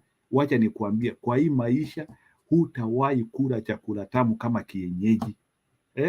Kuku ya kienyeji sijui, na kama mulisikia, wacha niwaambie ile kitu iko. Unaona wazee, na nilisema hii kitu jana ama ni juzi, wazee wa kitambo na kwanza wacha nikuambie sasa, hiyo chakula naijua, unaikuranga unasikianga tumbo inajaa kama plastic. For your information, unajaa vitu hakuna, sababu hii chakula sijui iko aje, tumbo tu unasikia umejaa, lakini alafu kuna vile tu hata usikii kufurahia. So unasikia tu kitumbo yako tu imejaa, lakini tu ni kama umejaa hewa. Hiyo chakula naijua, unasikianga tu tumbo tu ni kama inakaa plastic, ni kama yani ni kimupira imewekwa pumzi, tumbo inafiri hivyo. Na wacha nikuambie, ukikula kuku ya kienyeji na ukule hiyo chakula, iko tofauti sana. So wacha huyu jamaa aache kusema mambo kama hiyo. Hiyo chakula tu unasikianga tu ni kama hewa, So na hiyo chakula inatengenezwa na kitu inaitwa gene editing. Wale watu wamefanya sayansi, sababu mnakataa kuambia Wakenya ukweli, ni gene editing. Na mnajua ya kwamba hata kwa Biblia gene editing ni against ile mambo ambayo Mungu anataka. Na ndio unakuta hata siku hizi wamepeleka hata hiyo maneno ya gene editing hata kwa mavita na vitu zingine. So mbona mnataka kuleta, yani unajua bwana bana, di mambo vile wanaifanya, unachukua jini ya mahindi, unajua kila mmea ako na jini yake vile yako. So unakuja sasa una replace jini zingine kwa hiyo mmea, unachukua sasa ile mahindi original, unaangalia jini yake, sababu wanasayansi wataki kuambia ukweli, hii chakula imetengenezwa kutoka gene editing. Una edit, so kumaanisha hata unaweza weka kitu yote unataka, sababu unajua sasa ile level sayansi imefika, unaweza kwa vitu tunaitanga genomics, unaweza fanya replacement ya kitu. Unaweza chukua hii kitu uweke hapa, hata unaweza chukua mmea wa mahindi ushikanishe na mmea mwingine, ushikanishe dhuru hiyo kubadilisha hiyo majina hapo. So tunajuaje ya kwamba hii mmea wa mahindi umeshikanishwa na kitu ingine, umeshikanishwa hiyo vitu. So lazima tustande tujue ya kwamba hiyo gene editing vile imefanywa, wameedit na nini, umeshika. So bwana bana, tuko na maneno mingi hapo. So huyu jamaa mumuondoe kwa uongozi. So bana, sijui tutafanya namna gani hii. Hakuna kungojea wale majamaa wa pale wa bunge na mwananchi, hapana. Hii sasa ni sasa sisi wote tuungane, makanisa, kila mtu, sababu hii vitu, acha nikwambie, Biblia inasema, sababu najua majamaa wenyu wanasema ati wanafuata Biblia sana. Biblia inasema vizuri, nimekupea yale mazuri ya dunia, yale na hata Mungu mwenyewe kuna zile vitu alitupea. So hizi vitu wanataka kutupea, Mungu hakutupea hizo vitu tukule, hizo saa zingine hata hizo nyama mnataka kukula, hizi vitu sio zile vitu halali Mungu alituambia tukule, sio vitu halali. So ile kitu iko tunataka sasa watu waanzie kukula waste huko kwa nchi yetu. Tunataka watu waanzie kukula waste na waanzie kukula vitu si mzuri. Na sasa mimi ile kitu na ile kitu najaribu kusema hapa saa hii, tafadhali, mimi sitaki kukula Christmas hii serikali ikiwa hapo. Sijui nini tutafanya, lakini hii Christmas ikiwezekana hii serikali ikuwe imeng'oka, sababu huyu ni mtu anataka kutua hii. Sasa hakuna, hii ni nuclear inaangushwa Kenya bana. Wacha nikwambie ukweli, hii ni nuclear inaangushwa Kenya. Msingojea ati Russia warushe nuclear ya Kenya, already hii ni nuclear tunajirushia wenyewe. Okay, asante. Okay, thank you Kenyan all the time kwa utangulizi mzuri na maoni na ushauri kwa Wakenya. Kenyans can rise up to the occasion. Kenyans are law abiding, but when they are pushed to the maximum, they know what to do. I believe it's about time we did something to show that the Kenya Kwanza government needs to respect Kenyans and Kenyan lives. Any person who wants to support any poisoning of our people, that person is the enemy of the people. He needs to be named and he needs to be handled as required. And so as we keep with this conversation, I want it to be very clear to every Kenyan. After the swearing in of the president, every day counts and he can leave office any of those days. It is not after 5 years. That is not what the Constitution envisions. The Constitution is framed in such a way that we will not have the president forever. He can leave office either through death, he can leave office through impeachment, he can leave office through being incapacitated. Hawezi kusema he is incapacitated but he swore for 5 years, he has to finish the 5 years. So Kenyans, let's look at this. If Kenya Kwanza is not giving us what is required, we will kick them out. And we will have committed nothing wrong. Na wala ambao ninyi ni Wakristo, mnasema nyinyi ndio mwenye maombi na sio uchawi. Mungu aliumba kila kitu. Hakuna kitu aliachia mwanadamu kuendeleza kuumba. Okay? The seed of man he placed in man. The seed of mangoes he placed in mangoes. The seed of avocado he placed in avocado so that they can reproduce. God trusted himself only to be the one to control the genetic arrangement of every product. Why? He's able to see the end of everything from the beginning. Men are limited in their understanding. They can create something that will turn into poison tomorrow. And that's why even the vaccines that they introduce, they have to go through thorough checkup. Some vaccines, you come to the conclusion of its outcome after 30 years of experimenting. Then you want to tell me that GMO are adjusted against pests. Huyo mbunge anapaswa kushikwa achapwe viboko mingi sana. Why can't he take his children to be genetically modified against malaria, genetically modified against mosquitoes, genetically modified against cold weather? Unajua watu wengine sijui waliingilia wapi ndio wakakuwa wabunge. Na Wakenya tafadhali, tuache kuchakua mazuzu kama viongozi wetu. A country will never move forward by backward people leading the way. It doesn't work. So he says GMO fruits are sweeter, healthy. He's been eating. He ate it in Germany. Does he live in Germany where he eats GMO? Or where does he eat GMO in this country? Let us wake up as Kenyans. Na kama Kenya Kwanza imepoteza rada, itimuliwe. Wakenya watimuliwe. Aswa kwa hii masuala ya mahindi. Atu wakulima sasa waache kupanda mahindi, wapanda avocado. Okay? Ili Kenya iwe nchi ya nini? Ya avocado. Tukitaka chakula tununue ng'ambo. Tukitaka mahindi tununue ng'ambo. Tukitaka nguo tulete Mtumba. Hakuna kitu chochote tunazalisha kama inji. Alafu tunasema tunajitegemea. Atilipa ushuru ujitegemea. Tutalipaje ushuru kujitegemea wakati tumepeana kila kitu? Kinatawaliwa na kuongozwa na watu wa nje. William Ruto and team needs to sit down and realize the enormous responsibility that's on their shoulder, failure to which watimuliwe.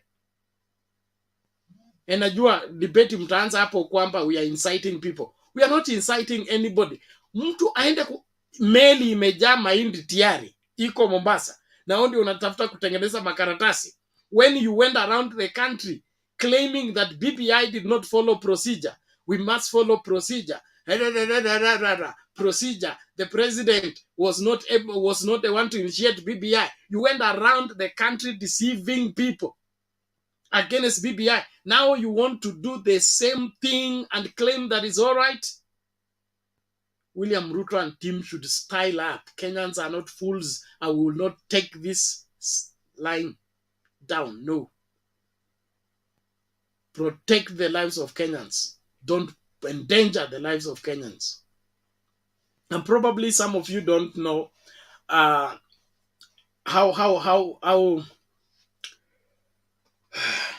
okay, right now I have a cancer patient. Okay. And I've been taking care of the young man. He's a young man. It's now about 2 years. And what we have gone through is hell. Hell. Okay. You know, there comes when somebody is so much in pain that you have prayed every prayer, okay? And now the remaining prayer is transfer some of that pain on me so that he doesn't feel it alone. At least if we share the pain, probably it will ease. These people laughing about GMO don't know what they are talking about. The moment your body cells begin to regenerate themselves abnormally, that is called cancer. To control that, even the current medication is not handling the situation. The boy I'm talking about right now, he's gone through all chemo, okay? He went 33 sessions. But he's still there. Please, Kenyans, let us not joke with this. My camera has gone. Okay, let's not joke with this. We must tell each other the truth. Naomba nimlete mic nikitafuta hii kamera yangu. But just hold on. Let me play a video before Mike. Not Mike. Mike was here before Guru, but Guru is ni kama nyinyi mko age mate, so nitaacha mzozane nyinyi wawili mkubaliane hii maneno. Let's just get this in, even as we weigh on the issues of GMO.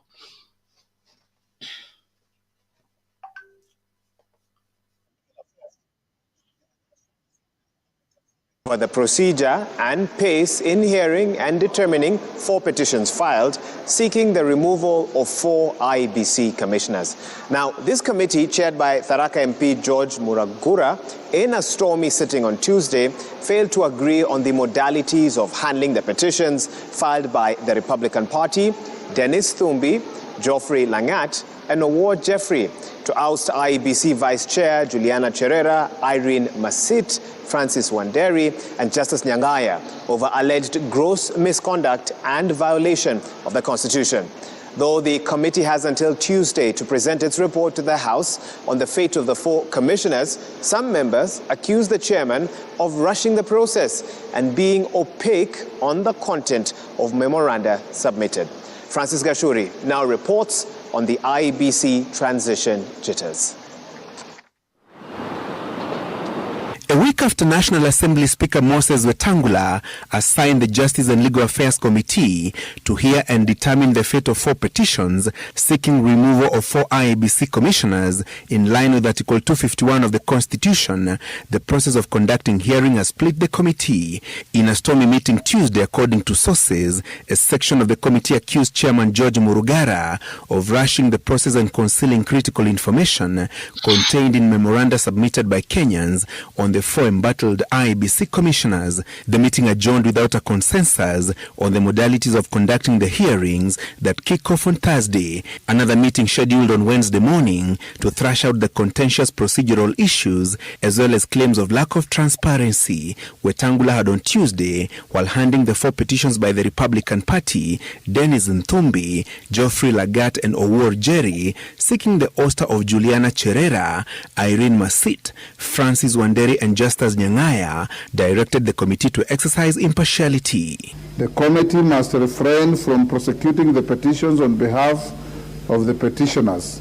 Instead, it shall allow each petitioner to present their case and permit the affected commissioners to present their responses and thereafter consider whether a ground for removal has been disclosed or not. With a group of MPs scheduled to travel to Juba, South Sudan for the East African Parliamentary Games, the Justice and Legal Affairs Committee, like other House committees, likely to be hit by quorum hitches. The Speaker had directed the committee to table its report on the fate of the four commissioners within 14 days from Tuesday last week. Once the committee tables its report, the House will have 10 days to decide whether or not the petition contains valid grounds for removal of the members of the Commission. The committee may, if it becomes necessary, seek an extension of the foregoing timelines to enable it to comprehensively interrogate the petitions and report to the House. The four petitioners want Cherera, Masit, Wanderi and Nyang'aya ousted for taking a contrary position on the conduct of the August 9th presidential election and walking out on Chairman Wafula Chebukati hours before he announced the poll outcome. The petitioners have listed gross misconduct, serious violation of the Constitution and demonstrating partiality with the name of triggering a runoff as grounds for removal of the four commissioners. And as the four commissioners fight to keep their jobs, Azimio lawmakers are pushing for the exit of IEBC Chairman Wafula Chebukati and Commissioners Boya Molu and Yakub Gulie on terminal leave, pending the expiry of their terms in January next year. They accuse the three of using commission funds to embark on a foreign travel spree. That Chebukati and his fellow musketeers can continue with the rampant misuse of public funds, can continue with the illegalities, including irregular and illegal promotions of a select officers within the commission. He can continue with all these transgressions. But ultimately, and however long it takes, they shall be held to account individually. And we also ask the Kenya Kwanza government, where these people are finding their head hiding under their bed, to come out and call this for what it is, that's corruption. For now, they may sit pretty, thinking that they have got some protection from the regime, the current regime. But that won't last for long, you know. It never lasts for long. Even within the time of this regime, things will change. Francis Gashuri, Citizen TV.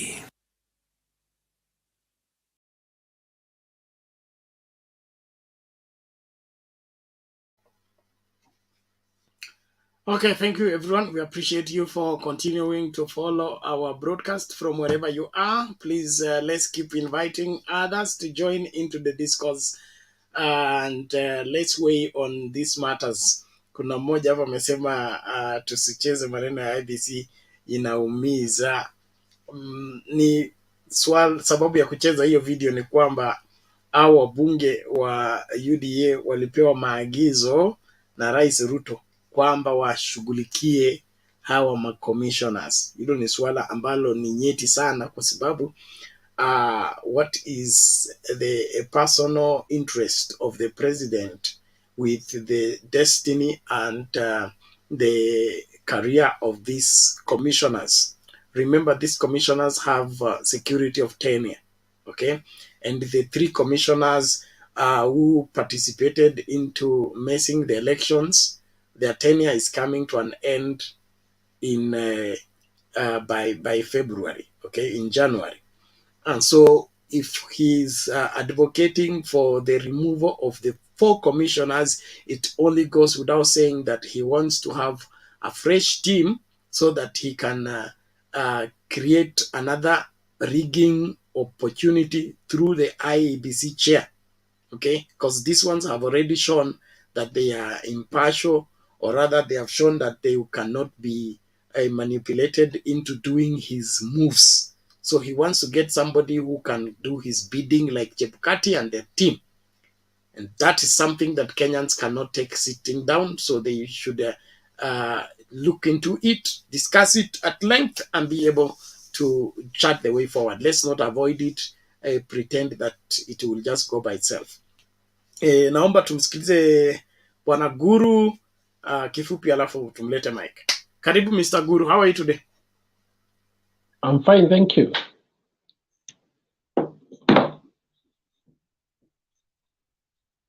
I see you are not ready to go this topic.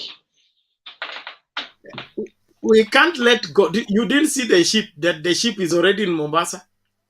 Yes, I saw. And the corrupt government is looking for gazettement when they have already brought the maize.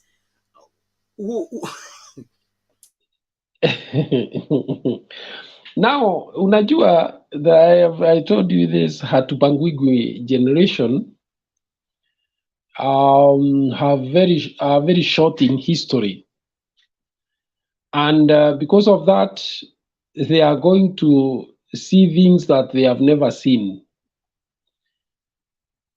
When people do not listen to those who have passed through experiences, or are not interested in knowing the history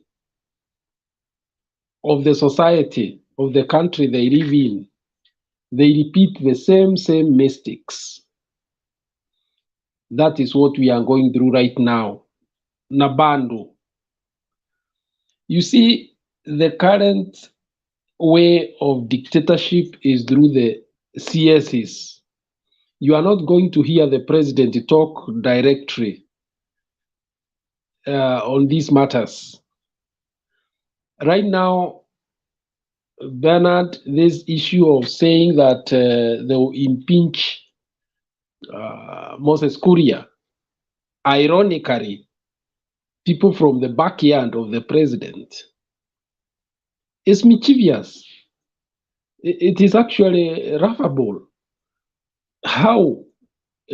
I mean, this is a person they are with always every other day, and Kuria is just a messenger. The government is ruthless. Moses Kuria is, mtu ya mkono. Is just carrying out policies that have been explained to him. He's been told what to implement. And therefore, to purport that it is Kuria who is making decisions and making wrong decisions is pretentious. It is actually another form of deception on the part of the government. I asked somebody, why go for Moses Kuria? Why not the big man? Because I never at any one time heard even Ruto being blamed for what was happening in Uhuru's government. I never heard any of the CSs being blamed for what was happening in that government. All what we could hear is Uhuru, Uhuru, Uhuru, every day, in every rally. I mean, what has changed? Why have we created an oracle, a person who cannot be criticized? The society has become so fearful to an extent that you go for the small man. This is a Ruto government. Moses Kuria is just a messenger. In Kikuyu, we call them Kadayamoko. There is nothing he's doing that is outside what the boss has told him to do. And I would be very surprised if he's doing something that he just wakes up and thinks about. the man has been tasked with driving the GMO objective aggressively by all means possible. Therefore, let them not come to tell us about how they are impeaching Moses Kuria. Moses Kuria could be very crude in the manner of delivery. He might even use a vulgar language, but that is beside the point. The point is that he's just a messenger. He's just a messenger. This is a way of deceiving the Kenyan public that Moses Kuria is a problem. No, governments don't work that way. You don't wake up and do your thing. It's a whole system, and the buck stops at the top because this is his government. Therefore, it is for Kenyans to decide. We have been taken through a lot of deception, including people who are in the former government saying they were not part of it, and then saying those who are not even part of the government were part of the government merely because they had a cordial relationship with the former president. This is a kind of deception, conmanship that is cannot easily be forgotten. Why do we go to school if you find somebody who has gone to school and still believes that Raila Odinga was part of the former government, that he was responsible for advising the president and therefore misled him? He was not. His was even if there could have been, it was just a casual talk. Otherwise, there is nowhere that you can hold him responsible. So what I am saying here is for Kenyans to stand for the truth, honesty. Let us put the blame where it should be. Let us not run after small men who are mere messengers when the big man is actually the person responsible. What has changed? I always heard that Uhuru this, Uhuru the other is not done, he's doing, but now we hear of Moses Kuria, Aisha Jumwa, sijui who, Machogu. No, these people are carrying out an agenda of the top man. They are driving the policies of his government, and therefore they are his foot soldiers. So for me, while I may not agree with the language that Kuria uses, I don't think I would support impeachment of Kuria, simply because it is a diversionary tactic. It is running away from the responsibility that, one, GMO is not the right thing for us. It is not a solution. Two, we are seeing the emergence of corruption that has always dogged the maize industry in Kenya since our early years of independence, the times of Paul Gay. We now are having a replication of the same problem. But I must quickly say this, Bernard. I agree that the grain market in Kenya should be restructured in a manner that is beneficial to the Kenyan farmer and at the same time offers an opportunity for the consumer to access food at affordable prices. Because also it is not right that maybe a small section of farmers can always hold the country at ransom.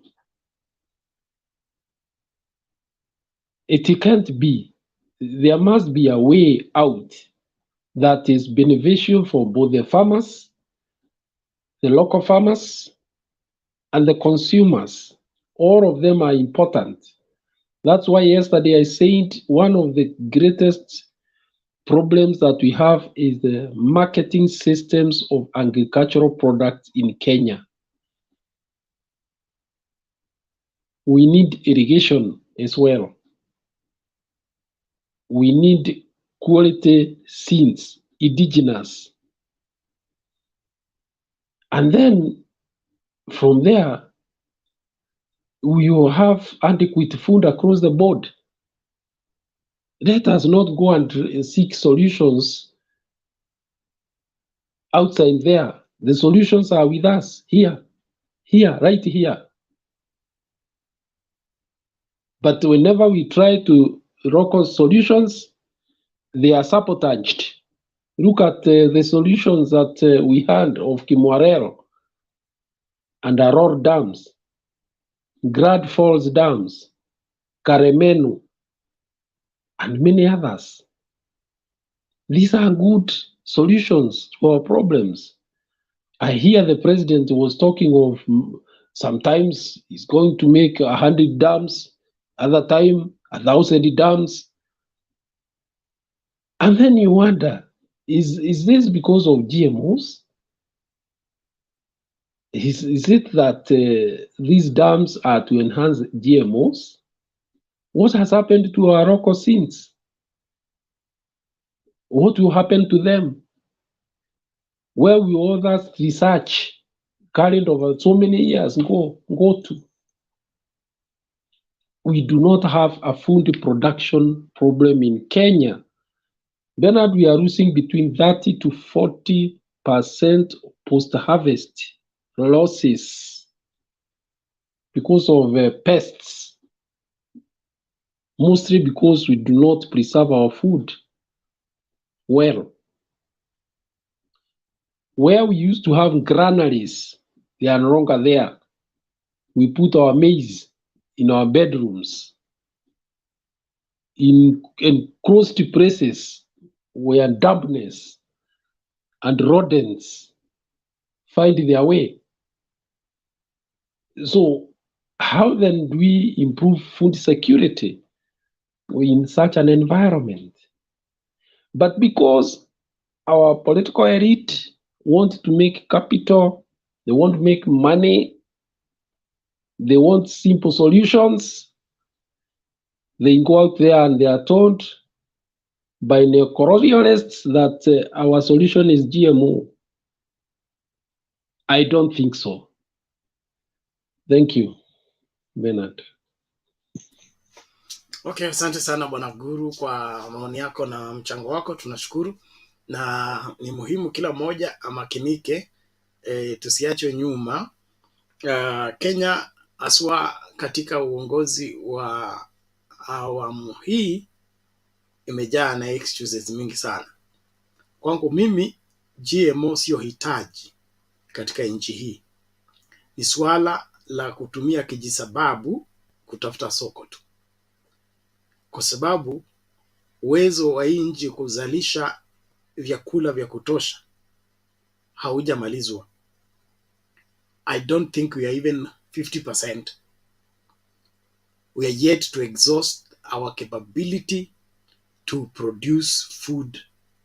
And even the one that we are underproducing is still most of it lost in the farm because it can't make it to the market. So how can we be having that enormous capability to produce in less than our 50% capacity? We have surplus that is lost in the farm because it can't make it to the market, and still be seeking for GMO as what? So Kenya Kwanza government is taking us for a ride. Na kama wa Kenya, tuamuke tukatae. Hatuwezi kuendelea hivi. Saa hii sasa itasema wanafunzi wanaanguka mtihani kwa sababu hajakula GMO. Corruption iko kwa parliament kwa sababu hawajakula GMO. This is sickening. Sickening. So please, let's not take this matter lightly. On the other hand, in politics, they are procedure. Okay, their procedure. There is a reason why. Now, this is for Mr. Guru. Okay, there is. I know. I will say this very bluntly, but I'm subject to be corrected. Okay, there is a reason why you will attack Moses Kuria, but the target of the attack is not Moses Kuria. It's just a political move.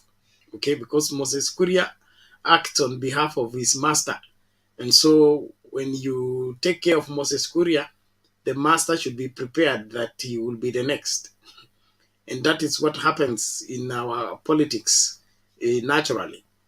But there is also the twists and the turns that we play around just to confuse Kenyans. It is not true that Moses Kuria is acting on his own.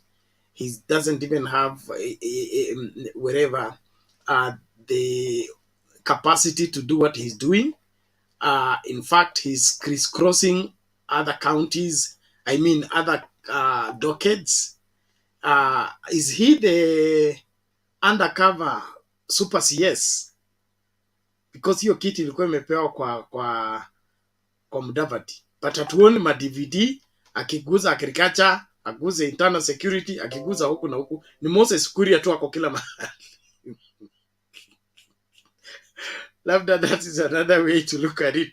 He is the undercover super CS when my brother Mudavadi is still looking for office at railways. The kind of thunder that will punish this.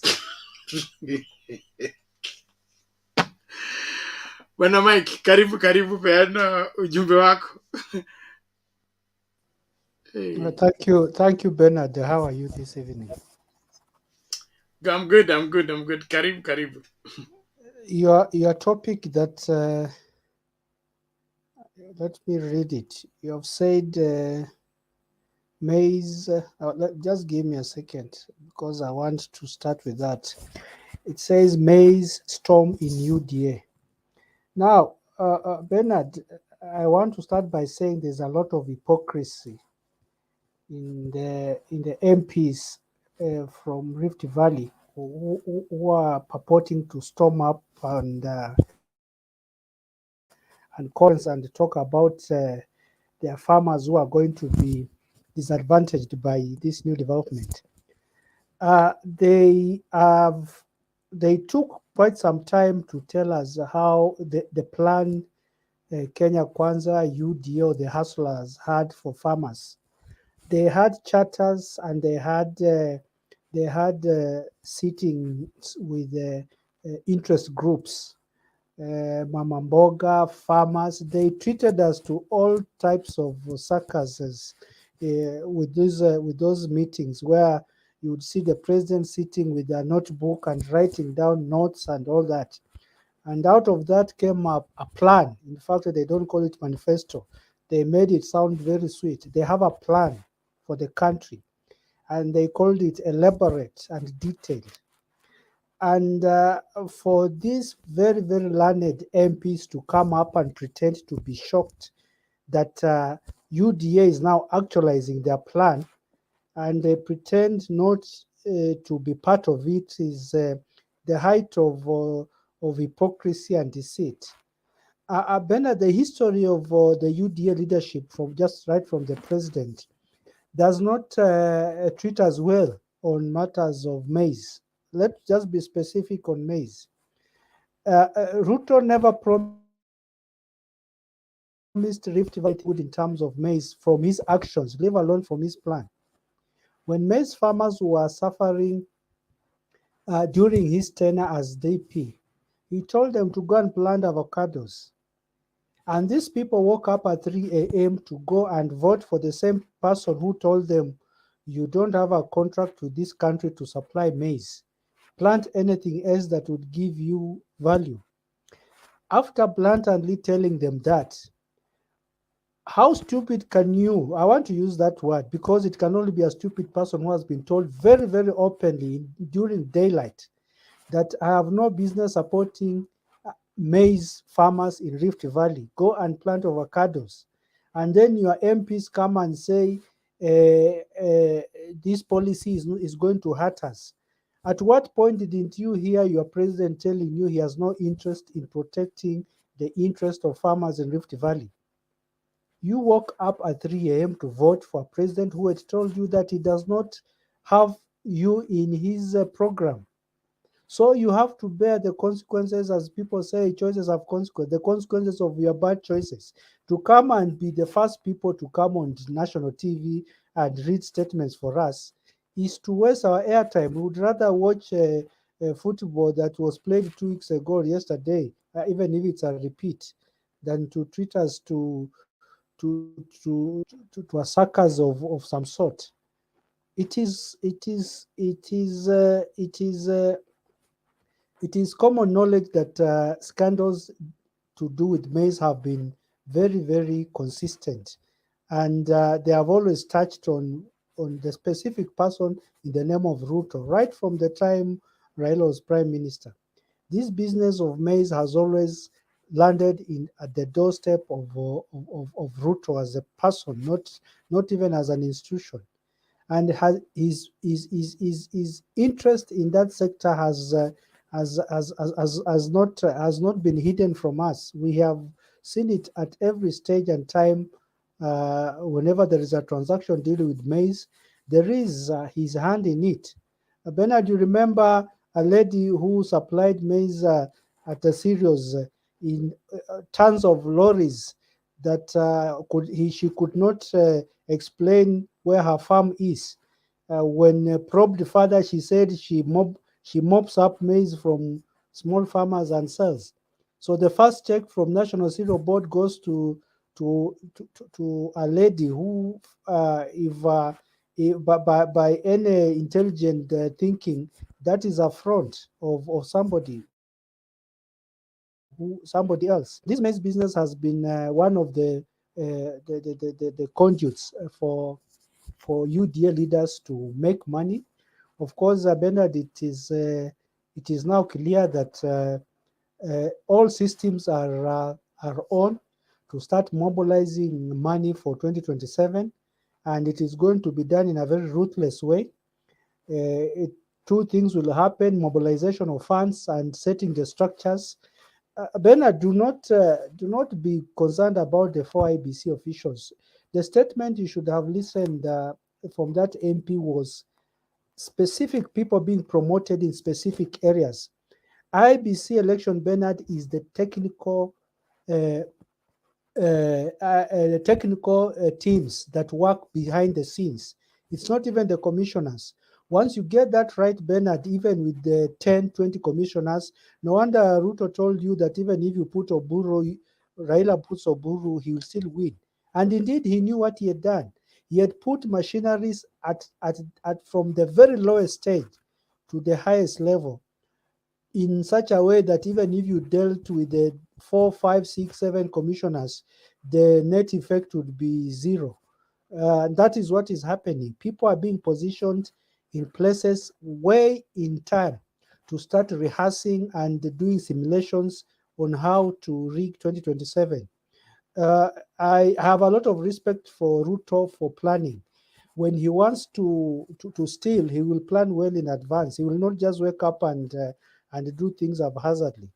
And so the elections of 2027, Bernard, will not be stolen in 2027. They are being stolen now. And if you're waiting for a credible election, you can as well forget about it. Kenyans will need a revolution of some sort, and a civil revolution based on the constitution, where people walk out and demand to get back their power, because power rests in the citizens. It is only delegated or lent to people to represent them in offices such as president, ministers, judges, and MPs. So we are in a situation where we are going to see everything we said would happen that is not good for the country happening.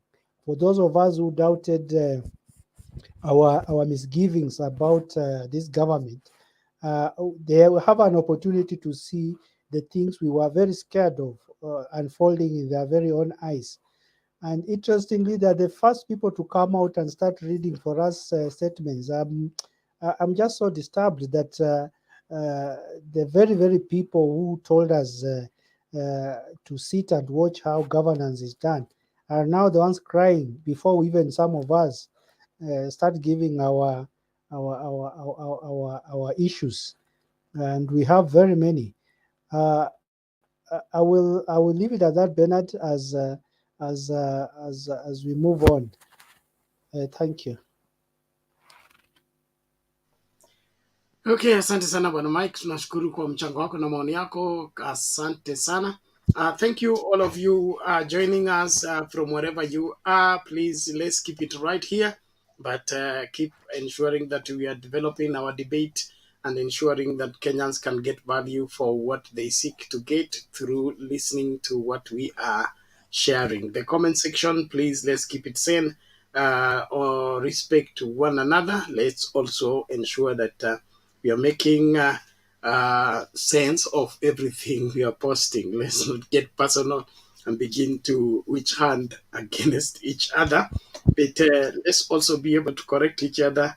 The Bible says we do it in love. So let's ensure that we observe that as well. Okay, there is details I'm sharing about subscribe to Sound Candid Talk, a new channel.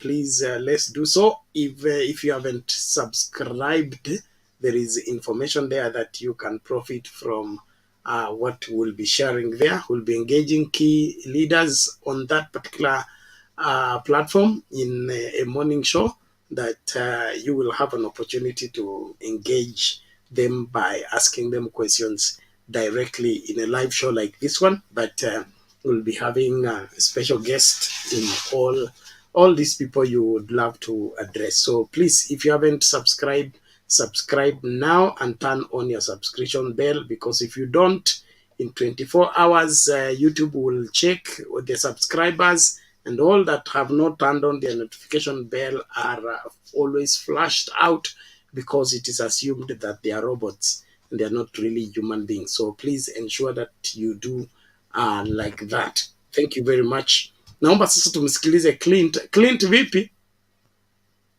Umekuja na kuvunja sheria? Hapana, niliona pale kwa kamiti mlisema inakubaliwa kidogo tu. Si mlisema pale kwa komiti on prior application. Sasa si ndio hiyo, ushaona application yangu, weka tu sahihi bana. Prior means unaongea na mimi nyuma ya curtain, unapeana hiyo bahasha, alafu ikikubalika ndio hiyo mambo inafanyika. Unataka kujileta mbele kwa mbele, tutakufurusha. Sasa mambo na bahasha, si mlisema watu wengine walikuanga wakienda Karen kwa mambo na bahasha, kumbe nyinyi pia mnataka bahasha? Watu wa Karen ndo waliintroduce, sisi tunaendeleza. Shida iko wapi? Na hapo Karen kuna deputy president siku hizi kweli? The ghost sent him away. Maombi yake haikufika. Tumemiss hizo pictures bana. Gachagua ajue kwamba ni deputy president, aanze mapema. So Ben, nikianza bana, najua utanikatakata. Acha tu niende kwa points zangu mapema. Mapema ndio best. Ben, nimeshindwa kuwaelewa kabisa, kwa sababu ni kama wengine wenu hamjui kwamba William Ruto ndio rais. Yani hamjawahi heal.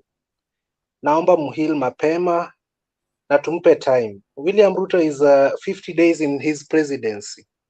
Jamaa amepata ministers 2 weeks ago. But we are behaving as if William has been in power for 4 years and the election is next year. So to me, I think the government still needs time. And a government runs on a policy. And let's give William 1 year to lay down all his policies. Then we will see whether he's gonna deliver or not.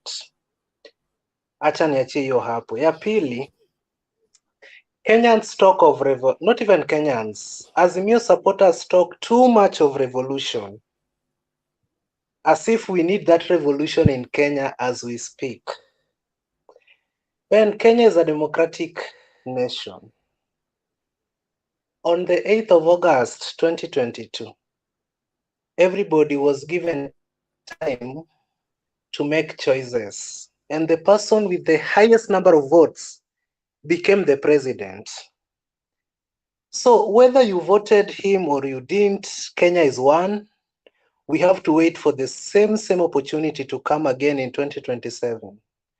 Let us not cheat ourselves that William Ruto has not delivered in 50 days, so we need a revolution to claim back the power. Yes, as citizens, we have the power to elect leaders. But once we elect a leader, we donate those powers to him to negotiate on our behalf. And there are procedures of taking back that power from him. And to me, the best time is 2027. Not cheating ourselves with revolutions. We will lose lives here with the so-called revolution that is not even needed. What has the government done that is wrong, that is worth calling for a revolution? Nothing. Let me come to the issue of GMOs. Ben, I think most Kenyans, we are criticizing GMOs because it is William Ruto's government that wants to introduce it. But there is a time Baba was supporting GMOs.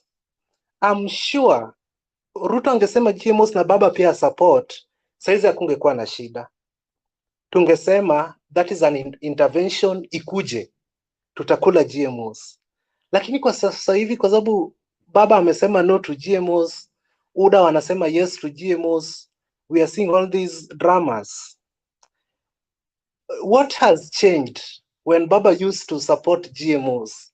Ni nini imechange kwa hizo GMOs mpaka leo hii anazikataa?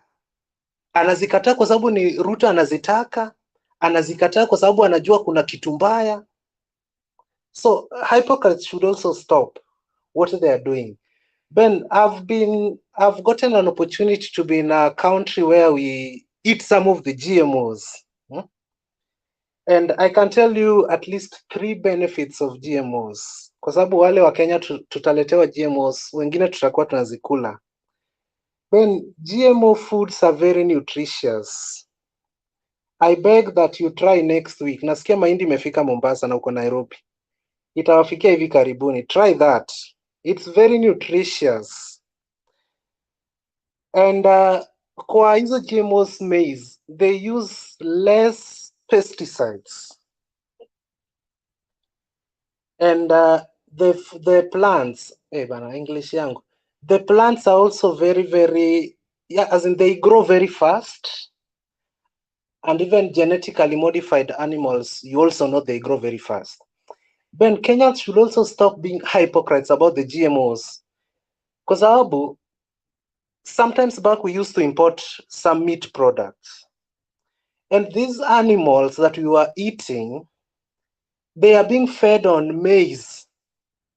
Or they are being fed on, how do we call animal? Animal feed that has been made from genetically modified maize plantations. Na tunakula hao wanyama. Alafu saizi tukiambiwa tu mahindi ya GMO. Mara tutakuwa na tumbo 3.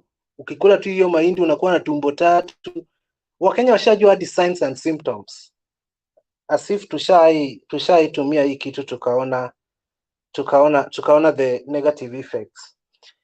Third, kwa hao wabunge wa Rift Valley, mimi kama ni Ruto atoke ng'ambo akuja funga hao jamaa. Juzi watu wanakufa Turkana ati hakuna mahindi Kenya, na kama kuna mahindi ni 250 gorogoro moja. Hakukuwa na mahindi completely. Turkana people are starving. Leo hii wabunge wanaenda kwa press wanatuambia kuna mahindi, watapeleka wapi? Surely I said the farmers these MPs are talking about are themselves. Walienda wakanunua hii mahindi, wakatunza mahali eti tutauzia serikali kwa bei ya juu. Na Ruto ni nani? Hataki mahindi sasa. Ashapata intervention. So let the crying dogs cry and the government must move on. Ben, we uko Kenya unajua vizuri, people are starving. GMOs hazijawahi uwa mtu. Let us bring this thing as an intervention. Wale wenye walifanyia mahindi hoarding pia wapunguze bei ndio tununue. But we cannot let people suffer, yet there can be those interventions. Me, I fully support mahindi kuje, and hao watu wenye wanakufa njaa wasaidike tena kwa haraka sana. I fully support the GMO maize because most products we consume in Kenya are basically made of GMO products. So why not maize? Let it come. Let them brand it. Wawipeleke kwa supermarket waseme, hii unga ya 150 hii imetokana na GMO. Hii ya 250 ni unga ya mahindi ya kawaida. Then let people choose. It is even in most international supermarkets tunaambiwa bei imeandikwa in red. Bei ya chini kabisa. Alafu kuna hizo zingine za the same product but bei ya juu. So let Kenyans decide. Leo nimepata pesa ya mahindi ya kawaida. Maybe next week sina pesa, nitakula GMO kidogo, nikipata tena pesa nirudi kwa mahindi ya kawaida. We should have options. But haiwezi kuwa kwamba farmers wanatunza mahindi yao, eti saizi hatuuzi. Mpaka wanaona watu wanakufa, tukisema tu hivi tumepata solution, ndio hiyo wamejitokeza eti wako na mahindi. Kwani walivuna jana usiku? Bana Ruto alete mahindi. Alafu pia in this government niliona the third day after Moses Kuria kuapishwa, alikuwa anaongea chafu sana as if he is the general. So hiyo motion yake ya impeachment hata kama haijatokana na GMOs naomba ikuje, kwa sababu anaongea sana. Juzi nilisikia akisema eti everybody is in the process of dying, so we will all die whether with GMO or not. I think that statement was not encouraging specifically to a person in Turkana ambaye atapelekewa GMO next week as an intervention. Anaweza kajibu kwamba aachwe akufe kifo natural, lakini si kifo ambacho kitakuwa kinatokana na GMO. So Ben, the point I want to stress here, let us not cheat Kenyans that there will be a revolution anytime soon. It costs lives. And we don't need it completely. We have a stable government. We have a government we elected into office in a clean way, broad daylight. So let us not cheat others that we are calling. I've given you enough time to ravel, and you have finished raveling. Okay. Let me just finish this. The government that you elected is behaving irresponsibly. You are here claiming that Baba supported GMO. Baba supported the investigation and scientific proof of whether GMO is safe for Kenya or not. The ventilation of experimenting and scientifically proving a case, that is how government policy work. Saying that because Baba supported GMO, so GMO must be safe, and we are against it because Ruto supported it, that's a political statement. It's neither scientific nor even factual. Well, right now there is no. Right now, no. You live in the country where GMO is supported. Why is it labeled? Why can't it just be fed to everybody because it is safe? But it is your decision. You make a decision whether you want to use that or not. Which decision? Clint, you seem not to be aware that in this country we have expired drugs that are removed from the shelf, then repackaged, brought back to the shelf. We are in the country where River Road, we can print any stamp you want, label on anything, and call it has been approved by Kenya Bureau of Standards. What are you talking about? But that is not Ruto's problem. By when people do that is to make Ruto's problem. His irresponsibility is what we are against. He must protect the lives of Kenyans, not put it at risk. Kenya has not maximized her ability to be productive. We cannot surrender our farmers at the mercy of multinationals simply because they are looking for market for their GMO maize. Our organic maize have not failed us, have they? Ben, When where did were the we have farmers? a disaster? When Where did were the we have a farmers? disaster in Kenya that all the maize planted did not materialize? We have always imported the needed deficit of maize, not importing the maize without before we account on how many bags of maize do we really have. How do you go for a deficit before you know what you have? If that is not corruption. Importing of maize is nothing new in this country. It has been taking place. But after all the farmers have finished the harvest, and then the government has bought from farmers the maize that is required to be in the store, then after establishing we have these millions of bags, we need these millions of bags. So the difference is what is imported. Now, right now, farmers are in the middle of harvest. We have not established how many bags are going to be harvested. Then you run to go and bring GMO so that it does what? It saves the people who are dying of famine. Okay, Ben. For your point, You're saying William Ruto has not been in power for 50 days. William Ruto has been in power for the past 10 years. If there is nothing in this government that William Ruto is learning,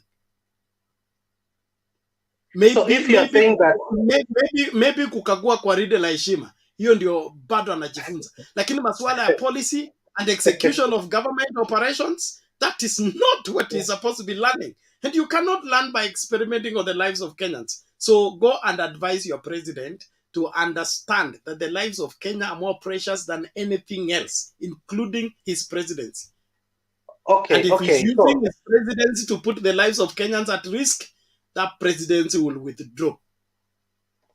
Okay, so Ben, if you're saying that we have not established the deficit so that we can import the deficit only, not the whole thing, why are the farmers complaining as if there won't be any deficit? Have they calculated themselves that there won't be any deficit, so we should not import anything? How do you take care of a deficit without knowing how much is the deficit? So the government should just sleep until you find out. Sikiliza, wewe kwako jikoni unatumia sukari kilo 10 kila mwezi. Assumption, okay? Ulinunua kilo 20. Alright? Ziko kwa store. Then unasema unaenda supermarket kuleta ingine, ndio ukirudi uangalie kama bado zile 20 ziko ama haziko. Will you be a responsible person in terms of expenditure? Enyewe hapo inafaa tumuulize maswali.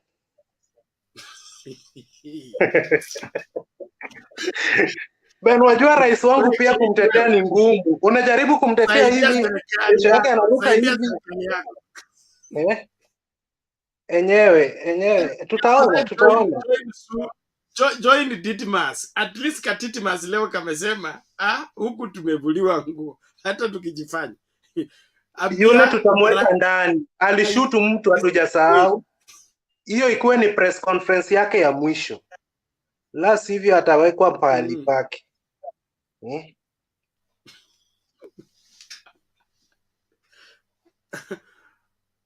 Okay.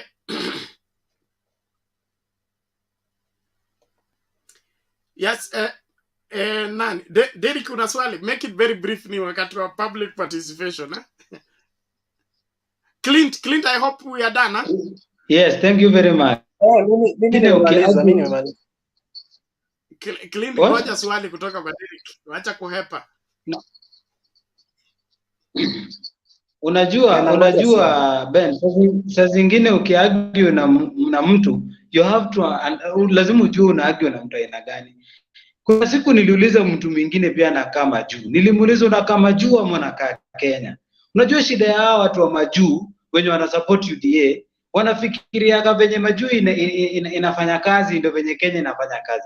Please, if you stay in Germany, stick to Germany. This is Kenya, this is not Germany. If you're eating GMOs in Germany, we are not going to allow you to manipulate our minds that you are coming to tell us that you support mahindi yenye mengi. My friend, hata unanishanga, wewe ni mjaluo kutoka wapi? I don't think if a Luo can speak the way you are talking, the way you are speaking. If you are in Germany, stick to Germany. Because my friend, hata usipande ndege Derek, go kuja slow. Kenya, ishi Derek, go Germany. slow, please. Don't go there. Thank you. Sasa swali Clint, hapo ni gani Ben? amesema you speak in German and then you confirm kama wewe ni Mjaluo Sasa halisi. nitastikaje Germany na niko Karachuonyo bana? Kama uko Karachuonyo tutakukujia. Hii maneno ya kudanganya rais ati Kenya inahitaji mahindi ya GMO. Tafadhali Bana, mwambie Kenya ukweli. tunahitaji mahindi, si hata mahindi ya GMO, mahindi ya dharura. Watu wanakufa Ben. Hele? Dharura ipi? Mahindi tunatoanga Uganda, mahindi tunatoa Tanzania ambaye ni organic. Tanzania imeban GMO 100%. Rais wa Tanzania anatunza watu wake. Ninyi mnatuletea rais ambaye anataka kuua sisi kwa kutuletea sisi vitu ambazo zitafanya mili zetu zikuwe abnormal. Mama Selina alikuwa hapa akasema ukikula hiyo GMO hauta perform. Na ujue na hii maneno ya mrife don't run. Mtakuwa Ben, hii ni contribution yangu ya mwisho. Na ujue pia serikali hatukupata kitu. Na hiyo GMO pia ilikubaliwa na cabinet ya yule mwingine. So hata kama mnatu blame Ben, pia mpunguze kidogo. Asante. Waacha hiyo maneno ya kutafuta lawama. Lazima tuambiane ukweli. Kenya ni nchi yetu na Wakenya ndio jukumu letu kuwalinda kwa vyovyote vile. Kwa hivyo serikali, iwe ni serikali ama adui, yeyote anayeathiri maisha ya Wakenya, jukumu letu ni kutetea Wakenya. We will defend Kenya either from her own government or from an outside aggression or inside attack. Whichever way is our duty to safeguard the lives of Kenyans. That is our sole purpose for our being here and our existence as a whole. So hii mambo ingine ya siasa na nini, siasa tutachapa baadaye. Lakini ikifika on the lives of Kenyans, we don't play politics with it. Public participation, you can take it. Thank you. Huyo anakaa atakubali GMO Ben. Hi Bernard, can you hear me? Yes, we can get you. Go ahead. Hi Clinton. Okay. You know, the unfortunate thing, Ben, about this country is that iko mambo mbili yenye is taking us to becoming a failed state. Politicking 24/7, and the other thing is what is called oligarchy, whereby when you enter into government, then you come in and you start instead of taking responsibility and taking the country forward, sasa inakuwa you are turning whichever area you are in into an enterprise to benefit you and your family. You know, so that's a problem that we've been having in this country. Like, in fact, when you are saying that Hasla has been in government for 10 years, that's not true. He has been in government since 2007. That's when he started. In fact, hatujahesabu time ya Moi, wacha tu tuhesabu, because hata time ya Moi alikuwa in government.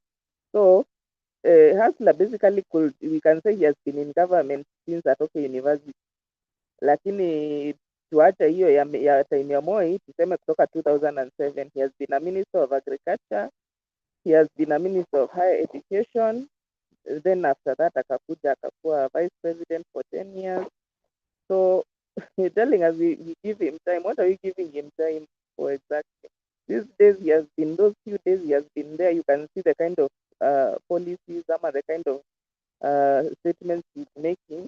They are detrimental. You know, you don't need a whole year. The way we keep on being told, give us 1 year, 2 years, 3 years to see a government is having a plan and it is going somewhere. You can already see from even the first month, you can see this government has a plan. You can see where the government is taking you. But this government, what it is just a government of feeders. Yani, watu wa kukula. Sasa, it's all about when you get into the office, you look how you can chop the money which the government is allocating, let's say the higher education, and then how can we get money? That is the only thing, which is going on in this government. So very unfortunate. Sahi already, yeah, we just came from an election in August. Already now, the mines are in 2027 already, and the machinations and the relationship between the Mount Kenya and the Kalenjin nation and the Luya nation, and a country cannot survive like that, whereby mko tu kwa politics 24/7. Mnatoka kwa election, mnaingia tena. This is just how many months from August, imekuwa miezi ngapi? Very few months, and already tuko kwa 2027 politics. Okay, will Mount Kenya still back hustle, ama they'll go for somebody else? I don't know. We are living in another very bad bubble, which is going to burst on us very soon. Because even working becomes hard when you can see an election year like this year. How much work was being done before August? Very little. Because if you're politicking, then you can't go into serious work. And if you're always looking for resources, how you're going to campaign, you cannot really focus on the task at hand. So we're having a problem. We have a very big problem, and it's not only now this government of Hasla, even the previous government. Yeah, you come in, even from, let's just say from let's say 2007, you come in, you have a memorandum, then one party tells the other one, then it goes into a referendum, and it's just been that cycle, and we can't continue like that, because which country runs like that by all the time politicking, all the time there's a referendum, there's this and the other which is coming up, there's the side taking sides is on this side and which side is moving to where, we barely get any work done that kind of way. And then now we have to also move out of this issue of oligarchy, that mimi nikiingia kwa serikali, so if I'm given any docket, sasa ninaingia kwa ofisi nione vyenye naweza kula. So I'm not even thinking about where does my country need to go if I'm the Ministry of Agriculture. Where is my country supposed to go? Kama kuna hizo vitu za post-harvest losses which Guru was talking about, which is like 40%, which is very high. 40% post-harvest loss of the produce is very, very high. So I'm supposed to be, if I'm a Minister of Agriculture, I'm supposed to be working with Minister of Transport to see how we can be able to do the roads, so that we can be able to stem those post-harvest losses, how we can do the silos, how we can do the granaries, how our extension officers can go on the ground and talk to people and show them how to store the maize well and all this educate. But you see now in Kenya has become an eating nation. Even when you're an extension officer, you're not really thinking about giving service to your country. All what you're thinking about is, what can I make? How, what can I make? So probably if you are employed as an extension officer, unafanya vitu zako, you're not even bothered to do the real work that you have been given. So we are having that problem, Bernard, in this nation, and it's taking us down. We are, by the way, you may think it's a joke, but all these countries you see which are failed states now, akina DRC, usifikiria they just woke up one day and then they were failed states. Ilianza tu hivi vyenye tuko na mchezo sasa hivi. And then you go into state capture, and you see a place like DRC, can you imagine that at a president wenyewe, they are not comfortable even building houses there. Wanaendaga kununua houses in abroad, in Europe, where the situation is stable. So when I hear somebody like Clinton, who apparently is in Berlin or wherever he is, or who lives there, maybe he's just come to visit. You see, why did you leave Kenya? It's because something wasn't working out for you in this country. Yeah. So it's really, I find it really kind of hypocritical when you're in another country, you're living in a first nation or Western countries where systems are working, where elections are a one-day affair and it's over and we are back to work and systems are working and everything, and then you're busy telling us that we don't need any changes. If we didn't need any changes, we should be back here living here. You left this place because things are not working. That is why you left. If things are working, hakuna mtu mwenye anataka kwenda kuishi nchi ya mtu mwingine. Everybody wants to live in their country, but you live because things are not working, and so we have to stop lying to ourselves that everything is okay, things are working, the election was free and fair, this, that, and the next. No, We can't continue like that because that's what has been destroying our country. And now it's taking on a very ominous trajectory because now, the symbol or the high priest of corruption is now at the helm of the nation.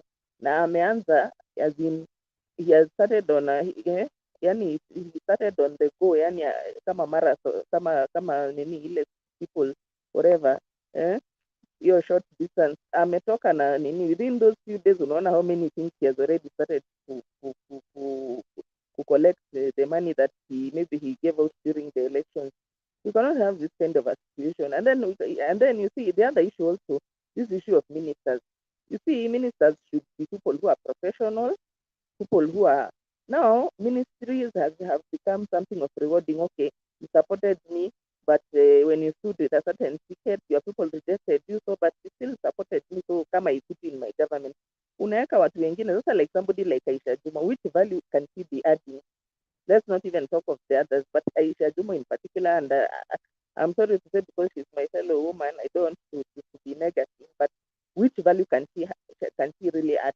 Is there any value she can add in that whatever, in that ministry she has been given? But because she was with me, she stood with me, she left ODM for me.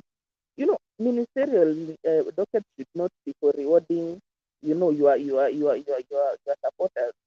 That even if somebody is illiterate like Ketesa, you are there, you are giving him sports. Sasa, what does somebody know like Ketesa know about sports? I believe like in the West where you are, those dockets are given to professional people who are experts in their respective fields. Kama ni finance inapewa kwa mtu ya finance, kama ni youth affairs inapewa kwa mtu mwenye amesomea that area, not just giving to anybody. Kwa sababu sasa that's what it has become, a patronage scheme whereby PS jobs and PS jobs are being given to people who are your friends or your political supporters. Kenya is getting out of control, let me tell you. It's getting out of control. And another 20 and 50 or 20 to 50 years, we are going to be a failed state. Kwa sababu this is the slide, this is the slippery slope ya kuslide into being a failed state. Because saizi ukitucompare hata na country like Rwanda things are working, but because they have somebody who is in his right senses. Anaona there's no point of me to destroy the country, to destroy the economy, so that me and my family alone benefit. Because we need to stay in this country, we need to enjoy whatever we have accumulated in this country, so we have to make things work. The issue of maize, let me tell you, and I'm telling you this, there is no problem with the maize industry. There is no problem. There is no problem. There is no problem with the sugar industry. There is no problem with KQ. All these things we keep on being told they have a problem. They have a problem because they are being interfered. Yeah, they are being manipulated artificially. Yeah, somebody just wants to destroy the maize industry in Kenya so that he can be able to bring his own maize or import his own maize.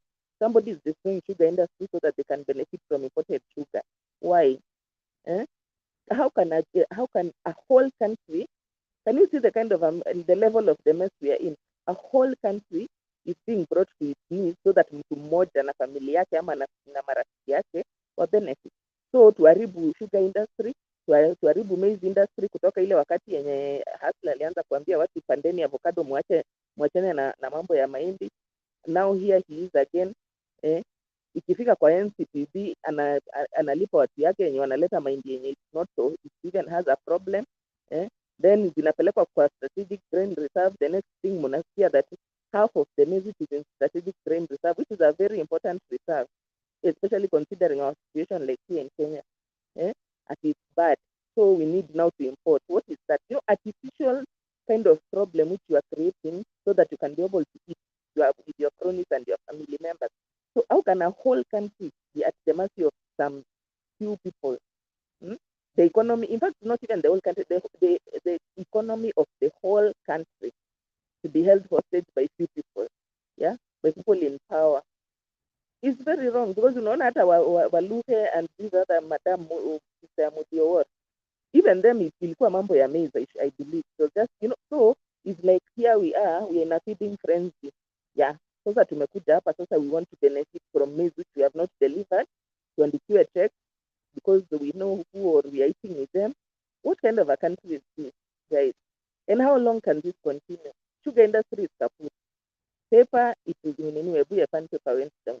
Sasa tukidestroy maize industry na tuendelee tu hivyo, hata maziwa yenyewe maziwa yenyewe right now is like Uhuru family is the one who is controlling the milk industry. So they went and bought out these other small companies. So they are the ones who are almost I think they could be the major whatever supplier. So when it comes to buying the milk from the farmer, wanna dictate, and it goes to the extent that when Uhuru was in power, he was pushing the Kenya Milk Board to ban raw milk, meaning ile maziwa yenye mnanunuanga kwa supermarket 70 bob, it was going to be banned. So meaning that ni maziwa yake peke yake mnaweza kunywa. So yeye akienda kwa farmers, since he's the only one who is able to buy, or he's the one who buys the majority, then he can tell you hata nitanunua na 20 bob, kuza una pali ingine utapeleka raw milk, ikibaniwa utapeleka wapi? KCC ndio hiyo, that time it was down. Sasa there is no raw milk dispensers. You have to sell to him. So akikwambia 20 bob ama 30 bob like that, akileta kwa supermarket aseme anauzia na 100 bob, anauzia na 120, mtanunua because there is nobody else. Alafu ananunua these other smaller ones, but ana keep the label so that you think they're different companies. This kind of oligarchies and and predatory type of a market and manipulated market. Our market is not driven by market forces. Our market is driven by political forces. Whoever is holding the political power is the one who drives the economy as well. Ndio unaona it's also been devolved into the counties, whereby mimi nikiingia kama governor, the first thing nianze kujenga 5-star 4-star hotel mine, and then I take all the in fact I create seminars which can be taken to my hotel so that I make money. Nikitoka kwa hiyo governor, my hotel haina business. Mwingine akiingia sasa ndio huyo ameanza kujenga yake. Sasa you go to counties, unakuta every governor who has been there kona hotel ya 4-star. 3/4 of them hazina business, because mimi nikiingia as the new governor, I'm not going to give you business. I want to build my own, ndio nipeleke business hapo. What kind of a country is this? I mean, in which country, you people who are in the West, you can tell me if things are working, we're going the way they are going here in Kenya. Would you be rushing to go there for opportunity? So Kenyans, please, and I am really happy that today, whatever the motivation was for them to stand up against this GMO thing, because this is just totally destroying the maize industry in Kenya. Totally. Thank you, Bernard. Okay, asante sana public participation for that elaborate submission. And probably I'll say this before nilete sina maoni. It appears to me these are the people who've been supplying air to NCBB. And now that air is no longer selling at NCBB, they have got to bring GMO so that they stock it at the NCBB. But it's a sad state of affairs that people can gamble with the lives of Kenyans and then at the same time claim to be standing for Kenya. Kenya Kwanza is a disappointment from where I sit. Huge disappointment, because at least they should have given us reason to give them a benefit of doubt. Not to get in office and in the first month, they confirm everything we feared about them. Everything we feared about them has been confirmed. Now, this is it's hardly 60 days in office. What are they going to become in a year or so? Wa Kenya, lazima mpevuke. Angalia hii mambo vile yalivyo. Tuache kucheza game na maisha ya Wakenya. Let's play a video before nilete sina maombi. I hope sina maoni, sorry. I hope sina maoni upo. Okay, let's listen now to this. I hope it's not long. Then Mahindi, wakulima wa mahindi wameelezea kughadhabishwa kwao na jinsi serikali inavyoshughulikia swala la zao hilo muhimu nchini. Japo shirika la chakula nchini limedhibitisha kuwasilishwa kwa takriban magunia 200,000 nchini ya mahindi kutoka nje, wakulima wanasema hatua hiyo ya serikali ni ya kumdhalilisha mkulima. Zaki Uzmwasami na mengi. Mzee Thomas Korkoren ana zaidi ya miaka 70 na amekuwa mkulima wa mahindi na ngano kwa miongo mingi. Mzee huyu ni miongoni mwa maelfu ya wakulima nchini ambao wametiwa wasiwasi na uamuzi wa serikali kuagiza mahindi kutoka nje ya nchi, hasa baada ya magunia 200,000 ya mahindi kufika katika bandari ya Mombasa. Hofu ya wakulima wa zao hili ni kwamba uagizaji kutoka nje unaharibu soko la mkulima mwenyeji. Tungeaddress kwanza yenye tuko na nchi kwa nchi, lakini vile imeingia Mombasa na tuko na yenye hatujavuna hata tumalize, chakula iko kwa store. Kinachowatisha wakulima mahindi nchini ni kwamba kuagiza kwa bidhaa hiyo kutoka nje kutashusha bei pakubwa na kuongezea gharama, ikizingatiwa kwamba pembejeo ni ghali mno. Hata ni kama kuambia wakulima wa nchi wa Kenya wasiende ukulima 2023 because ukiuza hasara hutakuwa na nguvu ya kurudi kwa shamba. Katika kaunti ya Trans Nzoia ambako mahindi huzalisha kwa wingi, wakulima pia wana wasiwasi kufuatia kuruhusiwa kwa vyakula vya msimu wa genetiki, yani GMO hapa nchini. Hii GMO ni jina tu ndio imebadilishwa kidogo, lakini ni mahindi ile ambayo inakaa yellow. Sasa tumeikulaka hata miaka ya 88. Hii GMO ni chakula ambayo ina manufaa kwa wananchi, wanadamu, kwa kuwa haina vitamini ile inatakikana. Zaki Uzmwasami, NTV.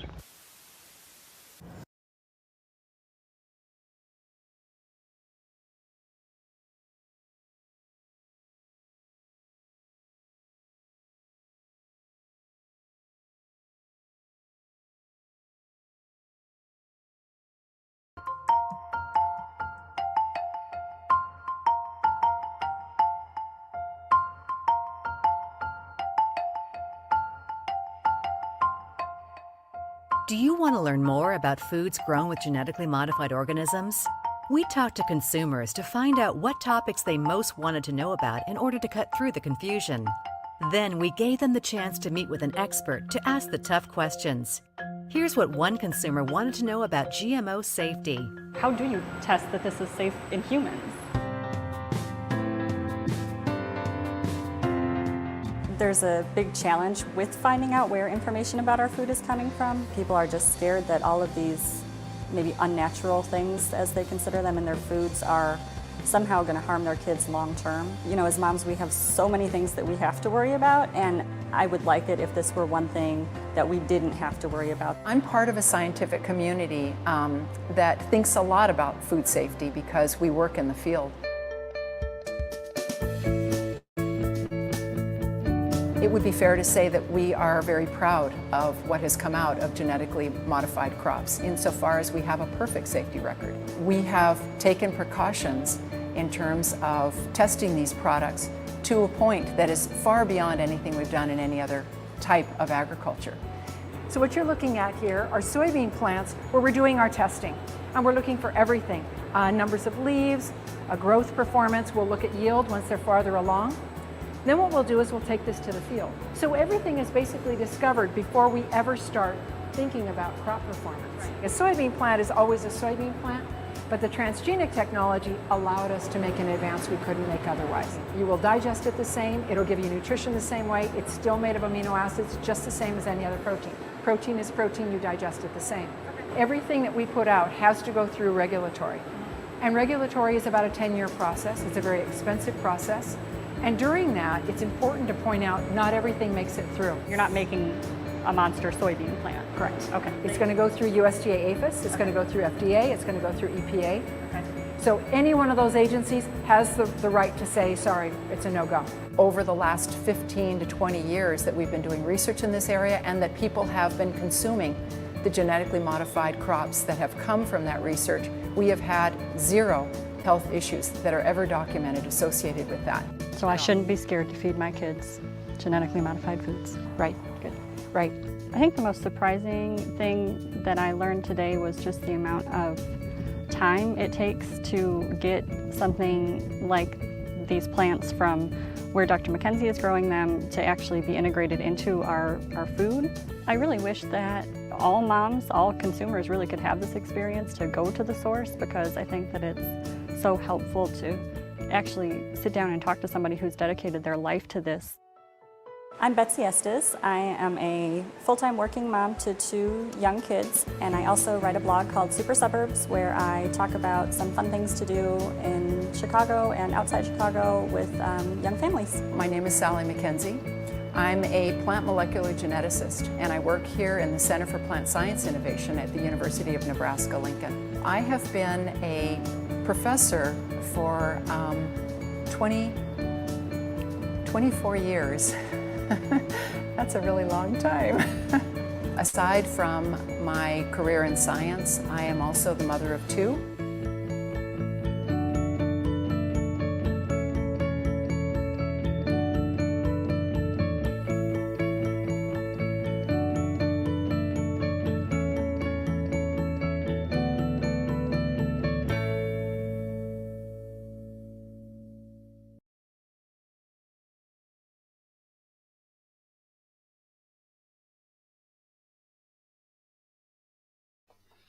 Okay, welcome back, everyone. Thank you so much for staying tuned. I would love to bring in Sina Maoni. Una maoni this time around? Habari ya waheshimiwa. Tuko wazima. Vipi lakini? Sina maoni lakini nimepata kidogo. Wewe inaonekana wewe ndio GMO. Because the way you metamorphosis. In Kenya, you have to be dynamic, Bwana Ben. And you have to be, in transition, because if you don't transit, itakuwa ngumu. Unajua, they say in English, you can never hit a moving target. You can never hit a moving target. Sasa Clint ameenda. I wanted to engage him because Clint is I agree with him one thing, that we should give this government time to fail, because that is where he didn't.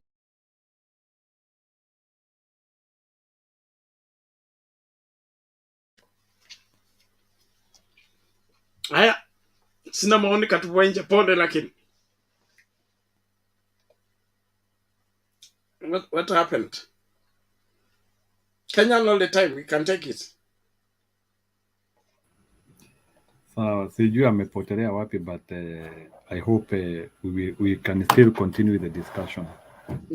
Yeah, nimeona umecheza video moja hapo, and it's an engagement of people, and people are correcting their views, researchers and people coming on board. That is the problem which we have in Kenya. We have not had a consultative approach where we can, and this is the tragedy of Africa. The tragedy of Africa. Africa is the only continent where citizens are not consultant of what the government want to do. Munaangushiwa vitu tu. Hizi vitu tunafanya, you cannot do it in other countries. Europeans, I don't think they treat themselves that way, whereby wanaletea watu wao bila ile. So hii ni kumaanisha serikali zetu zinatudharau. They take us like anything, ati wanaweza tuangushia anything hapo tu, na au watu watakula tu, they have no alternative. Ama hiyo kitu, na ndio unakuta, by the way, and for your information, and that is why I was against the majority of the things which our governments are doing at times. I don't want, sitaki ku criticize hata hii CBC tuko nayo sahi, but there was a place we flopped as a people. We were not able to involve the consumers of that thing properly, and that is a problem. Sasa tunajikuta sasa tuko juu, tuko na kitu. I want to a point of order. Kenyan all the time.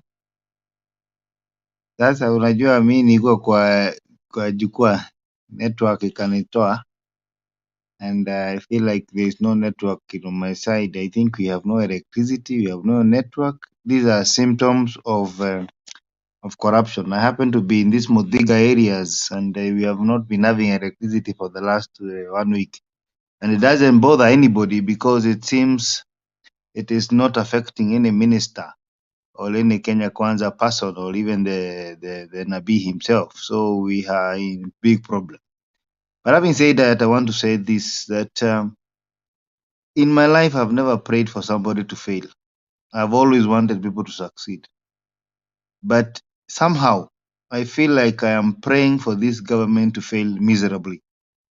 And the reason why I'm praying for this government to fail miserably is because I don't want my kids and the generation that is after me to believe that you can be involved in murder, in land grabbing, in conmanship, in differy, in adultery, in sin, and still succeed.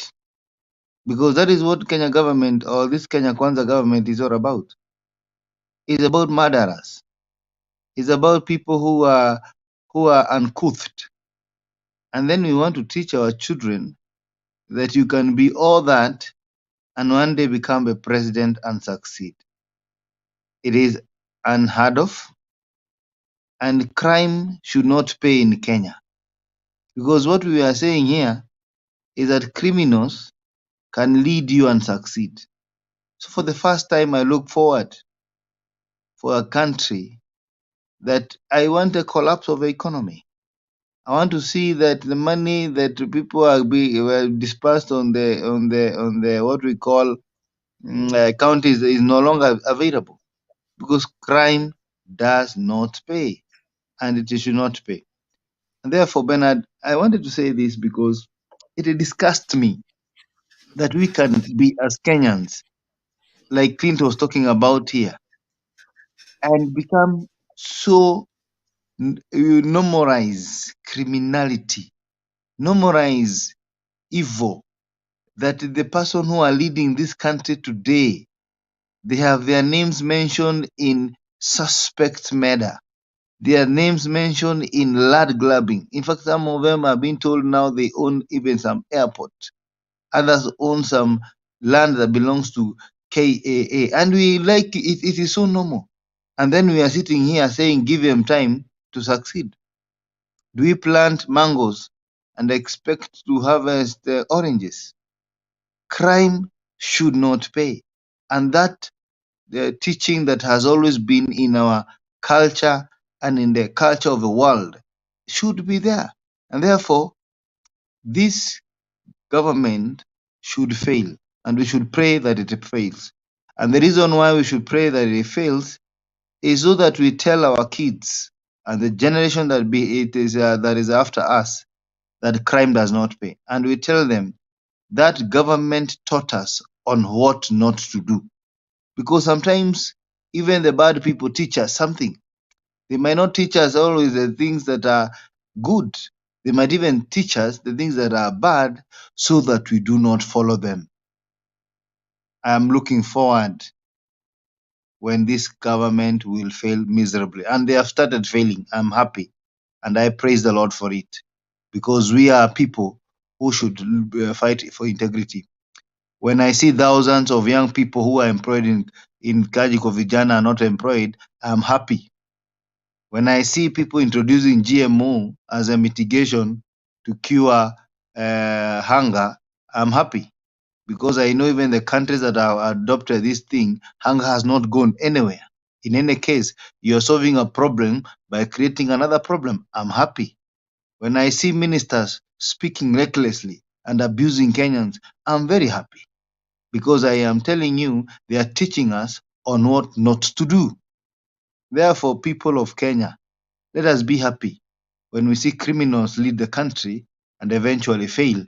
So next time we learn, because this is a growth. It has happened in many countries. People like Hitler, even people who have been elected as dictators, who are very good people at one point. But eventually people learn from their mistakes. So Mimi, I don't want my kids to believe that I can sleep with somebody's wife. I can have 27 kids from different women. I can steal land that belongs to other people. I can kill witnesses of my court cases and become a president and succeed. That is not what we're going to teach our people. That is evil. That is criminality. And that is not what we're going to teach our children. We want people of integrity. We are not desperate of people who can lead this country. And therefore, let us pray that this country, that this government, that this regime fails and fails miserably.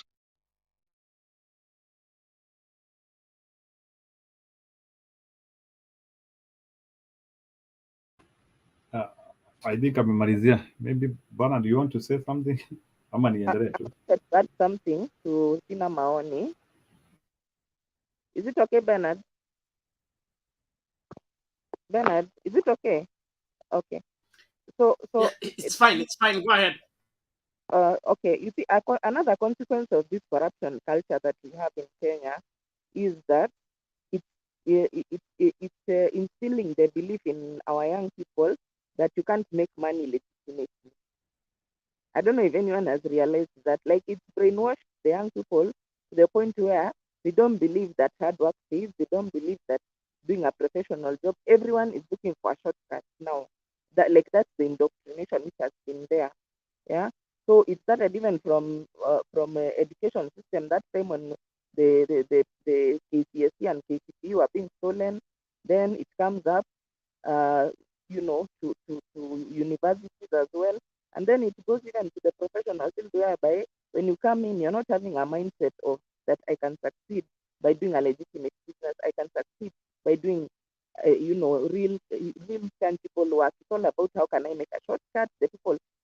All the people who are successful, whom I know are these, they've stolen from the government. All these ministers who are talking about they have billions of money. We all know their background and scandals. So this thing it has far-reaching implications even on the mindset of our children and our youth, who are 75% of the population. 14 million of them are jobless. Yeah. When the time for applying for green card came, 30 million Kenyans applied for green card. That can tell you where we are in terms of failed state. We are just on the way there, by the way. And we are really setting a very bad example for our young people. And we are teaching them something which is a lie, because nothing can be sustained under this kind of a corruption society. Nothing sustainable can come from that. And if you think it's a lie, look at Europe and compare them to us, and ask yourself, Europe and USA and Western countries and Singapore, ask yourself, did they succeed? Did they succeed because of corruption? If they didn't succeed because of corruption, there's no way we can succeed as a country with corruption. Thank you, Bernard. Okay, sawa, asante sana public participation na sina maoni kwa maoni yako, na tutaendelea kuhakikisha kwamba Wakenya wanapata ufahamu wa masuala haya. There is a video I played that seems to be pro GMO, and I noticed some guys were getting into, agitated by the same. It's just letting you see from both sides, and then the proponents. In fact, from that video, it says not everything makes it to the end. That means it gets aborted along the way. The question is, when it gets aborted along the way, who makes sure that it has died completely? Can't it be taken through other system? Because you took it to the authorities and the authorities rejected, that you are the scientists behind it. Can you you can implement it on your own? Then it finds its way into the market. And then if the authorities found it to be faulty, you have multiplied it, you put it in the market. The market will suffer from what the authorities were preventing it from coming to wherever, making it to the shelf. And so there's a lot that is around GMO that we can't just swallow hook and sink. We must scrutinize everything. But from where I sit, Kenya doesn't need GMO, not GMO of anything. We have land, we have water. we should forget rain and understand that there's no difference between rain and water. It's one and the same thing. All we need to do is put our water to use, put our land to use. We can generate enough food for all of Africa and feed the world. Egypt from the Bible. I'm a preacher, so I have to, you should excuse my using the Bible. Egypt from the Bible fed the whole world for 7 years. Okay? It's the only nation that had food, that made Jacob and his family move to Egypt. Okay? Because they had food under Joseph's wisdom. What makes Kenya not able to feed the whole world? Israel is 100% desert, yet is food secure. It's exporting, even the apples we are buying on the streets in Nairobi are coming from Israel. So why should we be feeding from the people who live in the desert when we are where there is rain, where we are green and all that? The excuse of the laziness of Kenya Kwanza need to be condemned and need to be rejected. Kama mtu hawezi kazi, aachie wale wanaweza kazi kufanya kazi. Angalia sasa minister wa agriculture, anazurura tu. Kuamka atasema declare hunger as a national disaster. The declaration of national disaster is an admission of your failing. And that means you need to resign before even that disaster is declared, because when the disaster was becoming, where were you? Hii ujinga ambayo Kenya inafanya sisi lazimike kukubali maovu kama ni haki yetu ama ni kusababishwa kwetu, that needs to stop. The government either owns up the responsibility or leaves office for another person who can make things happen. That is where I stand, and I believe we need to do that. So before Kenya all the time takes over, let me play this other video on the other side of GMO.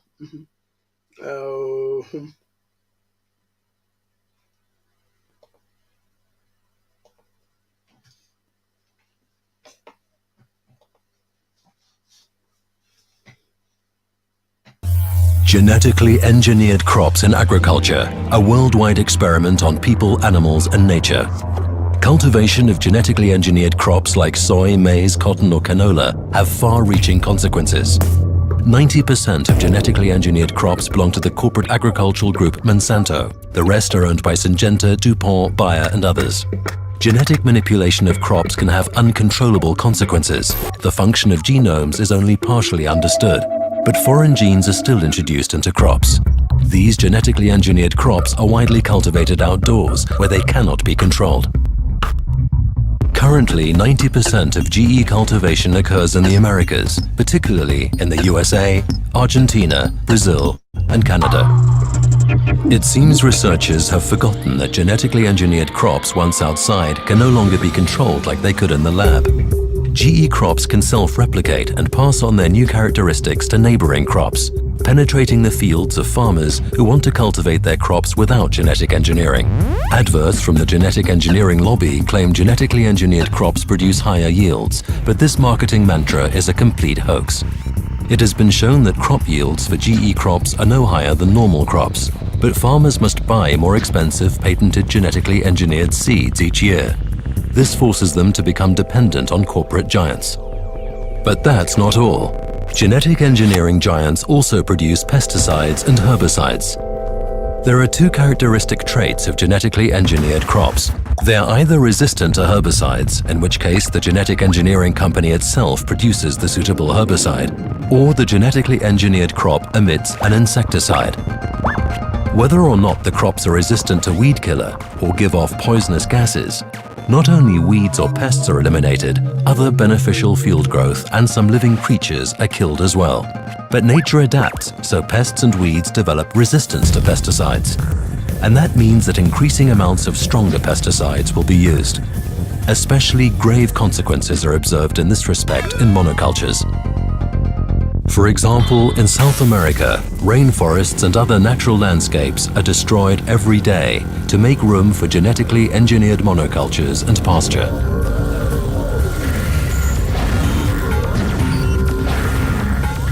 At the same time, the soil and groundwater are poisoned. On top of that, the genetic engineering lobby claims genetically engineered crops can help to reduce world hunger. Genetic engineering is not the answer. There is enough food on Earth. The problem is that it's not distributed fairly. But the fact is that most genetically engineered crops find their way into the livestock chain, so they end up as meat or dairy products in supermarkets.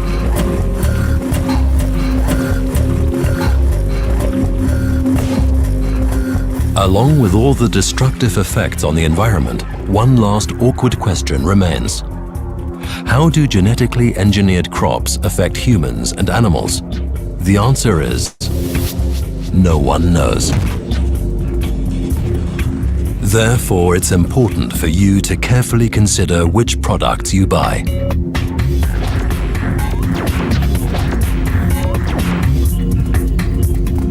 Get informed and get involved, because our world is not a testing ground. For more information about genetic engineering, go to greenpeace.org/GMO.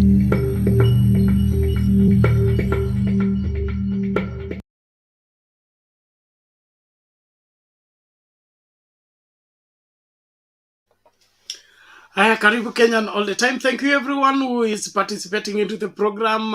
Thank you for continuing to invite others to join into the discourse.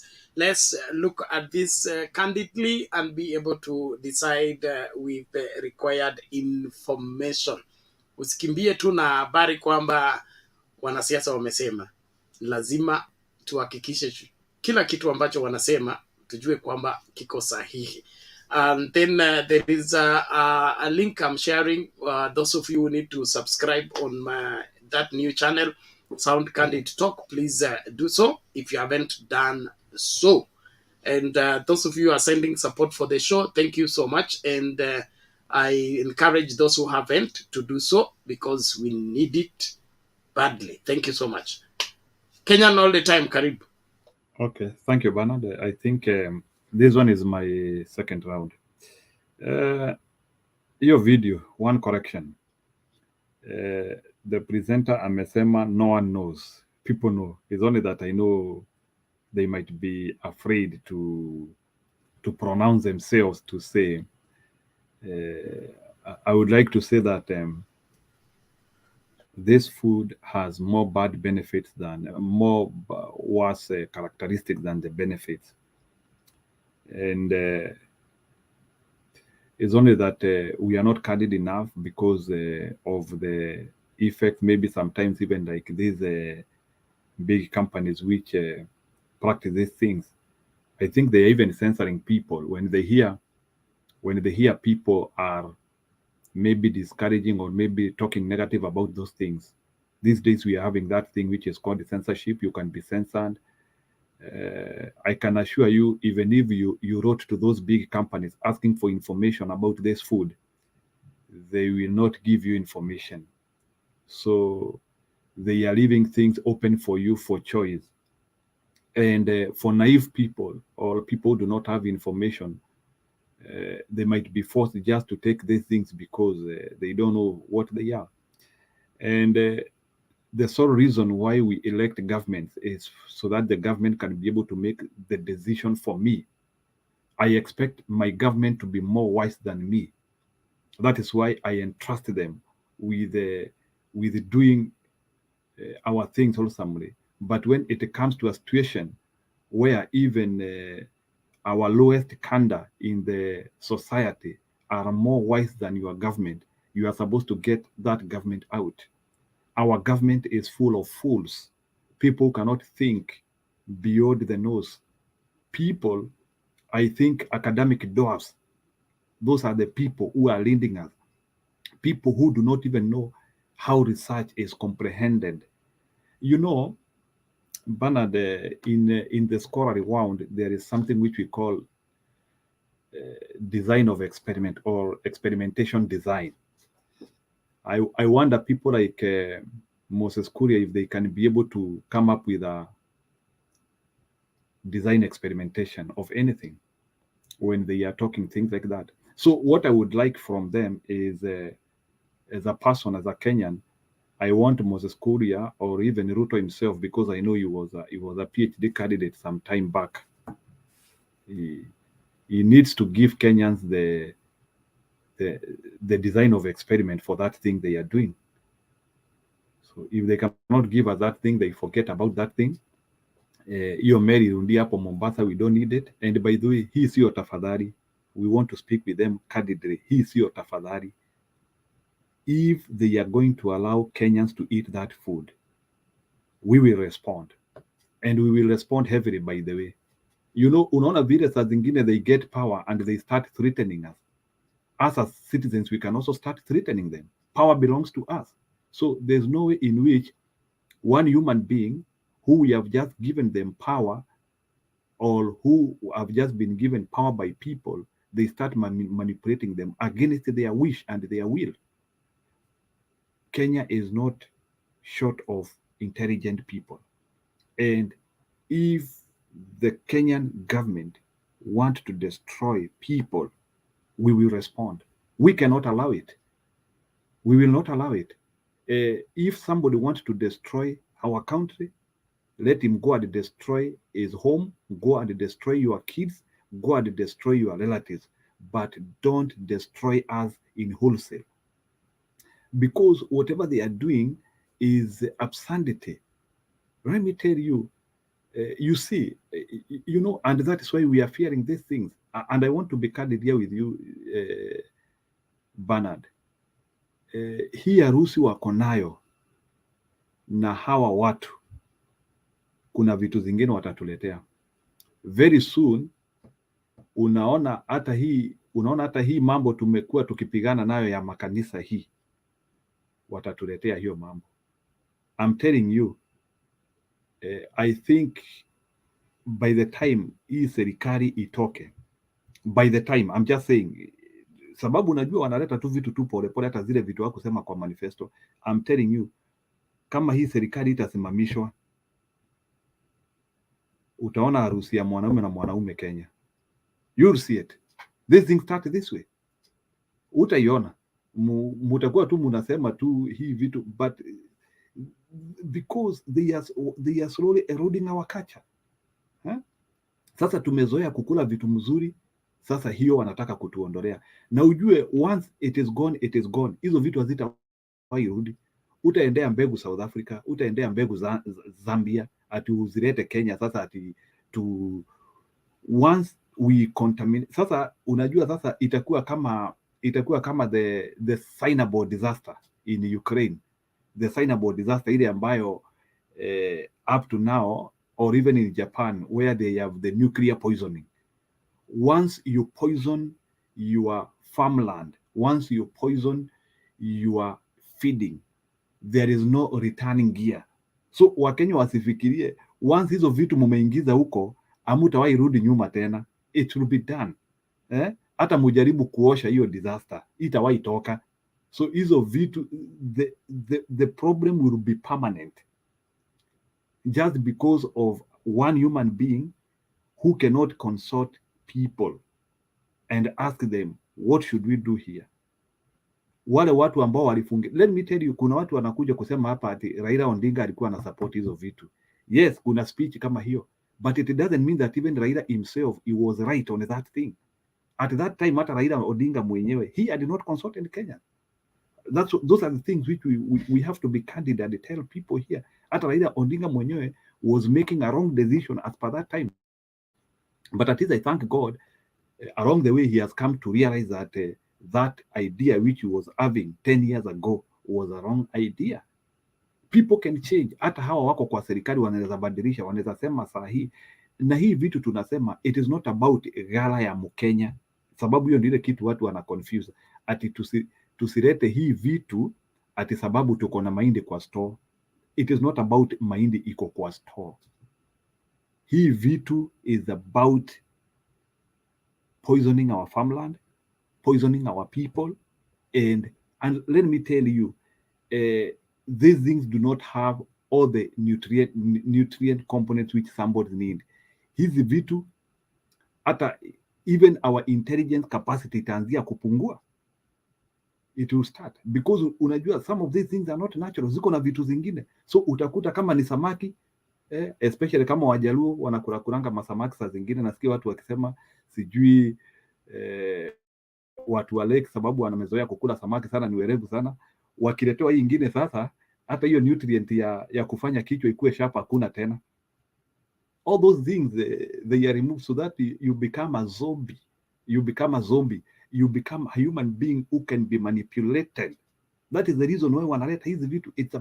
It's mechanical manipulation of people using nutrient. Hii ni vitu ene mtu hawezi elewa, lakini ni sawa.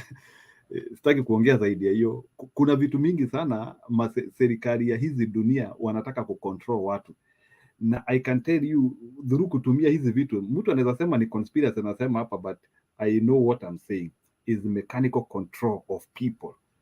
Unatumia hii chakula, akili yako hata inajilock kidogo, you can't even think sanely. Let me tell you, wakati umekula chakula fresh, chakula mzuri, unajua a human being is what he eats. Hiyo ni kitu nataka kusema hapa. Binadamu ni kile kinaingia katika mwili wake. Saa zingine hata unasikia pahali zingine mtu ameenda hata amechukua bunduki ameua watu 500. Hatujui kama ni hizi vitu but anyway, wacha nisiongee zaidi ya hiyo, lakini the truth is we want now to mechanize people using nutrient. That is all.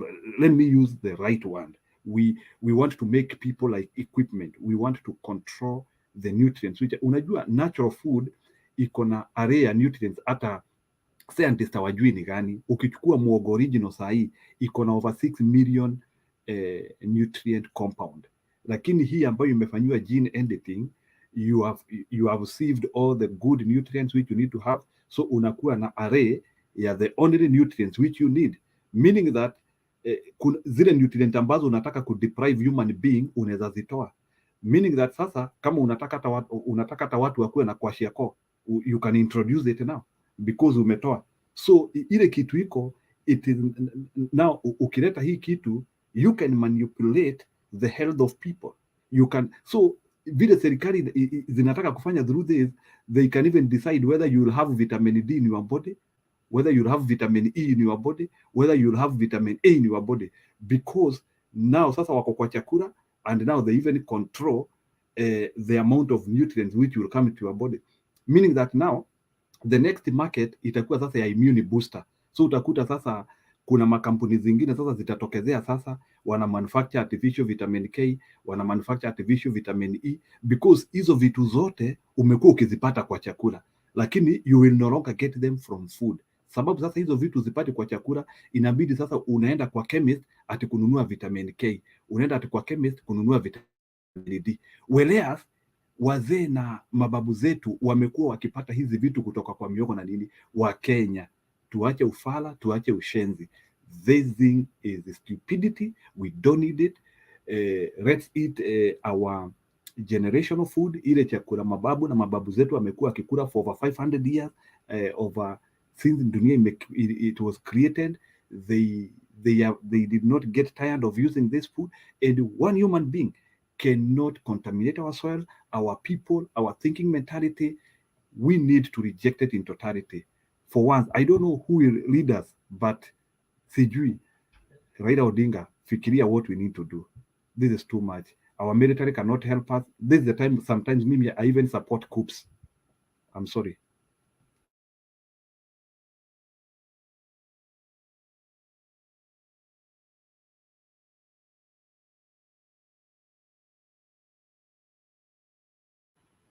Okay, I think Bwana Heri unaweza endelea.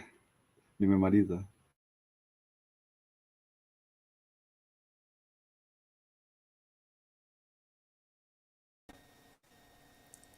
Habari yako? Munanisikia ama msikii? Yeah. Hey, this GMO thing is troubling us so much, you know. It's been a debate with some stealth, and people have, you know, a consensus on on this issue, yeah. But of course, there are some people who are saying that the GMO foods has been something that has been around in the Kenyan or African market for quite some time, which is also true. And the debate is now about whether this should be officially brought into the Kenyan market as a crop, planted. You know, the structures of the DNA of that particular plant, whether it's a grain altered, and so that it can grow faster, and people should accept it. I'm not an expert on this issue, but I think, number one, each historical era has its own ways, and I think now Kenyans should start rethinking what is our staple food, or should we actually have something called a staple food? Because you know, this permanent love affair with maize is very weird, you know, especially in times when we struggle, when there is like a famine. As I said, I'm not an expert on nutrition or the science of genetically modified stuff, but I think that we should now have open minds about what is it that we can do when some foods have failed because of disasters such as low rainfall periods, you know, drought. Should we rely so much now on the strength of the likes of wheat and sorghum, oat, which is a specific powerful breakfast meal in other countries, you know, oatmeal, and any other alternatives that can be relied upon. I am not saying that our obsession with the mahindi is bad, but I am saying when we look at these debates, we have to provide alternatives. What is the next thing we should do? Okay, some people even on this panel are farmers, so they know what they're talking about. So people like myself, I'm not farming, so I can't give an authoritative viewpoint on this, but I'm just thinking loud. I listened to or I watched the interview 2 days ago by these journalists on Spice FM. You know, they were interviewing Musyoka and is it Kennedy Musyoka or something? And you know, Kalonzo Musyoka's son and Winnie, who were both been elected to go to the East African Assembly, IALA. And Winnie Odinga said something rather important, because she was talking about the economy of sugarcane and how it has failed, and how people have romanticized sugarcane as the next big thing, but every time they're not getting enough returns from selling it. Sugar is actually being brought in from Brazil and finishing the local economies. I'm interested in the local economies, not the national, you know, returns that the taxing economy of Kenya relies on. I'm talking about the rural economies and how they work together and sell their stuff and gain some profit. So Winnie was talking about how sugarcane is failing local economies, especially in parts of Nyanza, that it hasn't worked. And you find that now there is food insecurity because every other person in South Nyanza wants to grow sugarcane. It's actually glamorized rather than, look at me, I have sugarcane here, here, here. That's what people are doing. And actually, some people have succeeded.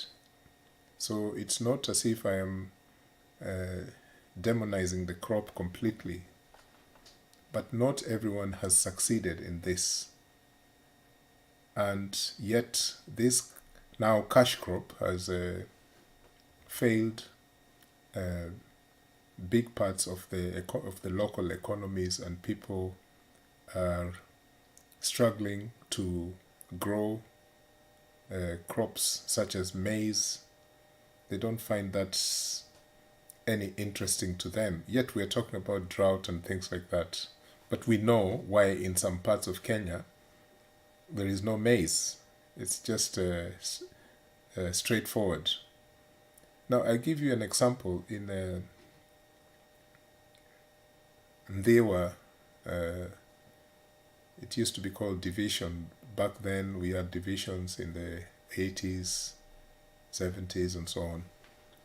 But Ndewa constituency, Orwa Ojode, the former MP, the one who unfortunately died in the plane crash and a helicopter crash with the former Vice President George Saitoti. This guy Ojode was a transformative figure. He introduced various small industries in the area, and sugarcane was one of the bigger industries that he brought into Ndewa. And it changed the lives of people in the beginning, until someone somewhere, like what happened in Mumias, thought that there would be a faster way of making profits, and introduction of imported sugar. And that's just the same way it affected Mumias and other factories. So we have a situation where some crops have displaced others,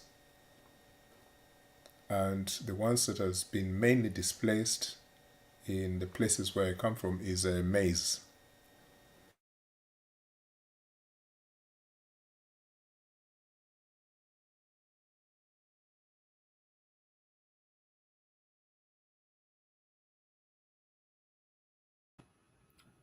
Eli, ni kama umepotea. Eli? Yeah. Yeah, I think Eli was discussing about the issue of sugar. Yeah. And nimesikia akiongea story ya stable food. Yeah, hata tukua shule walikuwa nasema, tulikuwa tunaambiwa our staple food was maize. And I do not think that we can abandon the issue of maize because of the issue of stable food. No, because unajua in Kenya we use maize in any version. You use maize to make ugali, you use maize to make mokimo, you use maize to make githeri. And those three meals are extremely popular because of their rigidity when you eat them. So the choice is between ugali and rice. Is there any comparison? No. Between githeri and rice, is there any comparison? No. So I think the issue of stable food, I think that is the right thing Kenyans did. I think there was a good reason why we chose, or maybe our forefathers, because I might say that is an issue of our forefathers. There is an issue why our forefathers chose maize as a true, chose maize as our stable food because of the versions in which it comes. Kuna watu wanaitisha link. I don't think sina link sahi, so maybe people might have to, let me see if I can I can see it. See, come on.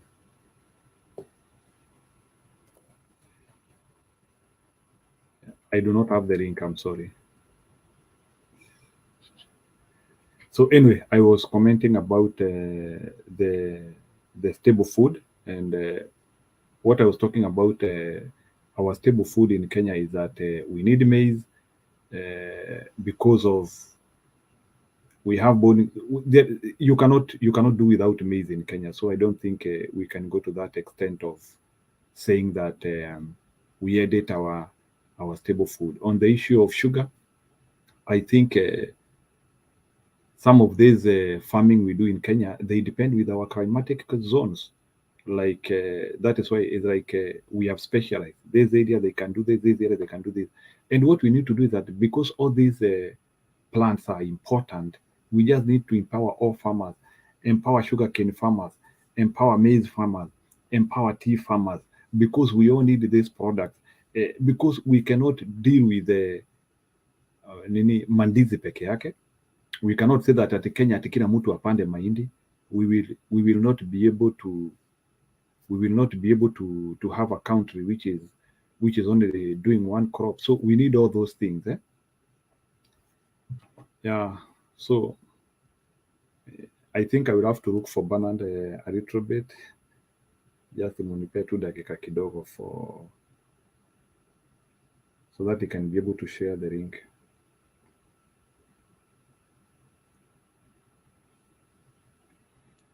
So that's what I was trying to say. There is a lot we can do as farmers. That is, if at all we are able to make sure that we respect our country. That is important. And we have leaders who love the nation.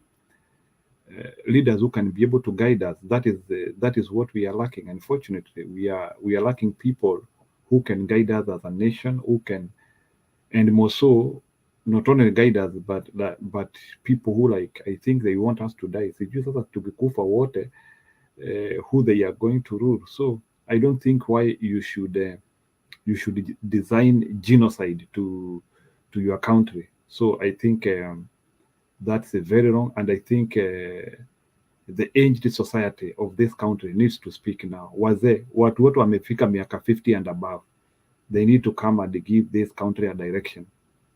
Hawa vijana wa miaka 20, miaka 30 tumewapea serikali, they are doing nothing now. Wazee waamuke, waongee. Otherwise our country is sinking, our country is going to be sold. It can still be rescued, but itategemea tu how we are going to be resilient. I don't know what it takes for people to get organized. I don't know ni kitu gani inahitajika for us to be organized. I don't know what can organize us as a Kenyans. We organize 5 million people, watokeze, and we say these things now. But I don't know what we need to do to organize Kenyans so that we can be able to speak on one voice. But right now, we have all the characteristics which can make this government to fall. And I think Kenyans need to do that. Yeah, I think you'll give me like 2 minutes. Let me look for Bernard.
even if we have the link, we will also need somebody to operate. So that's what I'm looking for.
Okay.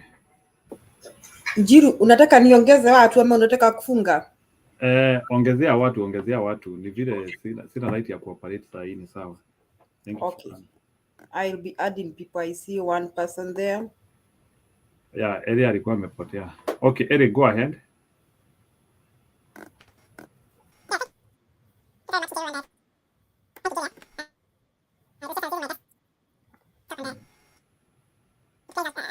Eri, your microphone is not working well.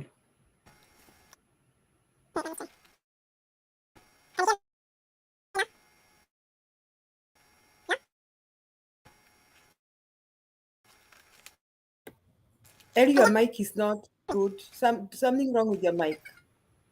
Eri, your microphone. Anyway, as we wait for him, I think... No? Okay. Okay.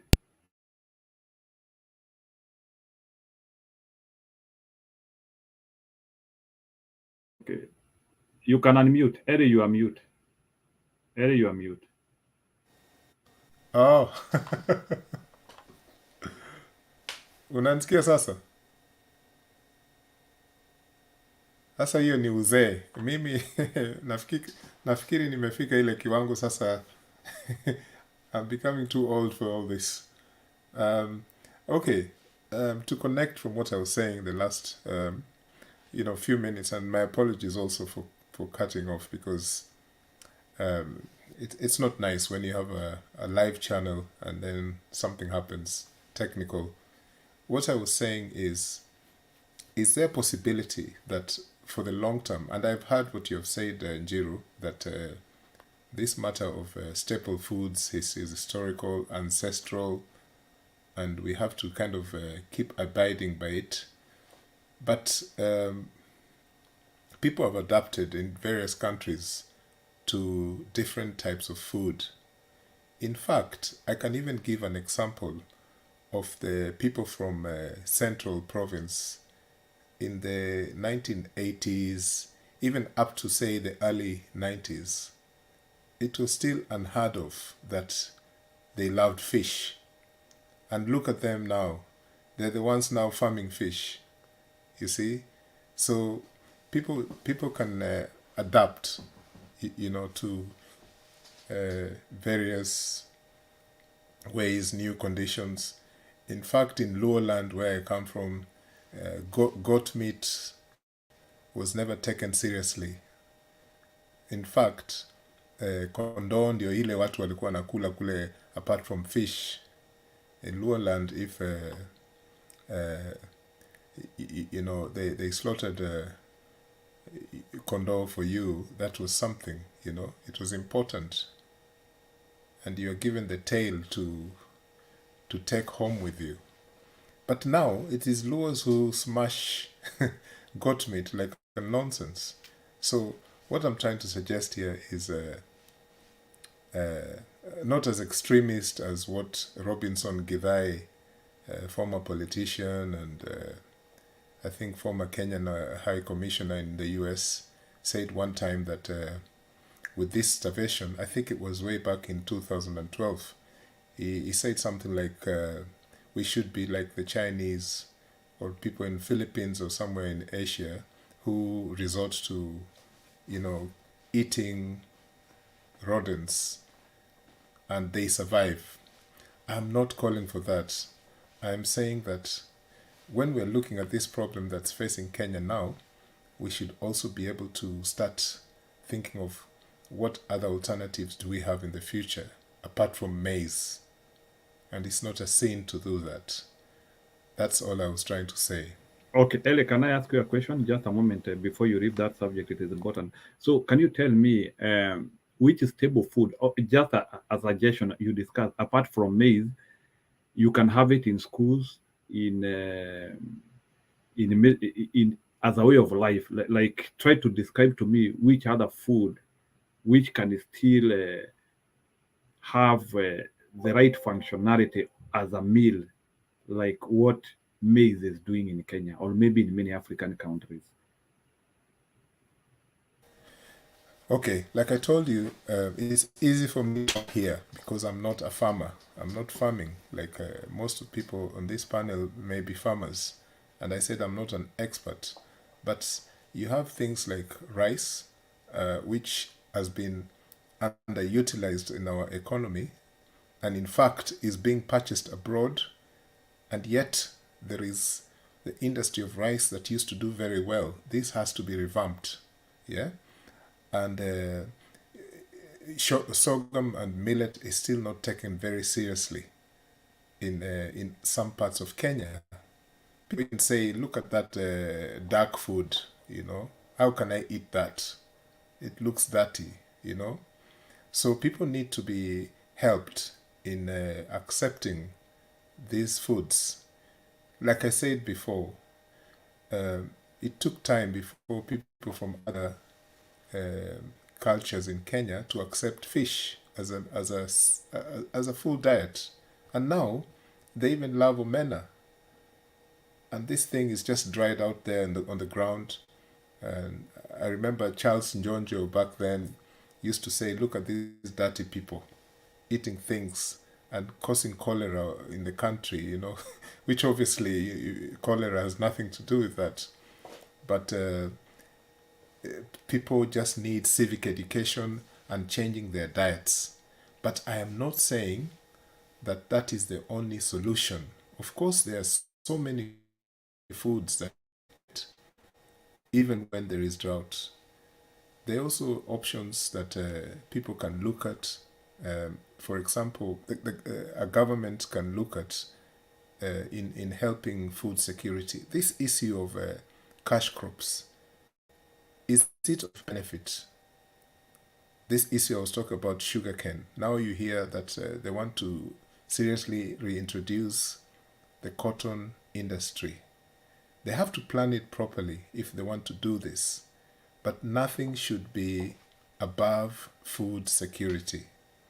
And we know the serious example is sugarcane and how it has failed many economies, in Kenya, Western Kenya, coast and all that. Yeah. So I'm sorry if I've not fully answered your question, but I cannot prescribe anything to any community in Kenya and say this is your new staple food. But we need to start opening our minds about this. I fully support the anti-GMO movement, the impeaching of Moses Kuria. Of course, I don't accept this government because they were not elected, but this is the reality that we're in. It's going to fall very fast. But I totally support the impeachment of this Kuria because he's playing with people's lives, which is quite dangerous. I wanted to move away from the GMO discourse at the moment. I want to just say one or two things about the insecurity situation and how it's not being addressed. So this guy who is running the so-called internal security, Kindiki, all you hear from him is how he's going to finish the armed groups, the militias the criminals, the young thugs. This is very dangerous, you know, because the country is not at war, and there is something that needs to be done, but not saying that we're here to solve this problem by going to, you know, crush this language about we're going to crush them.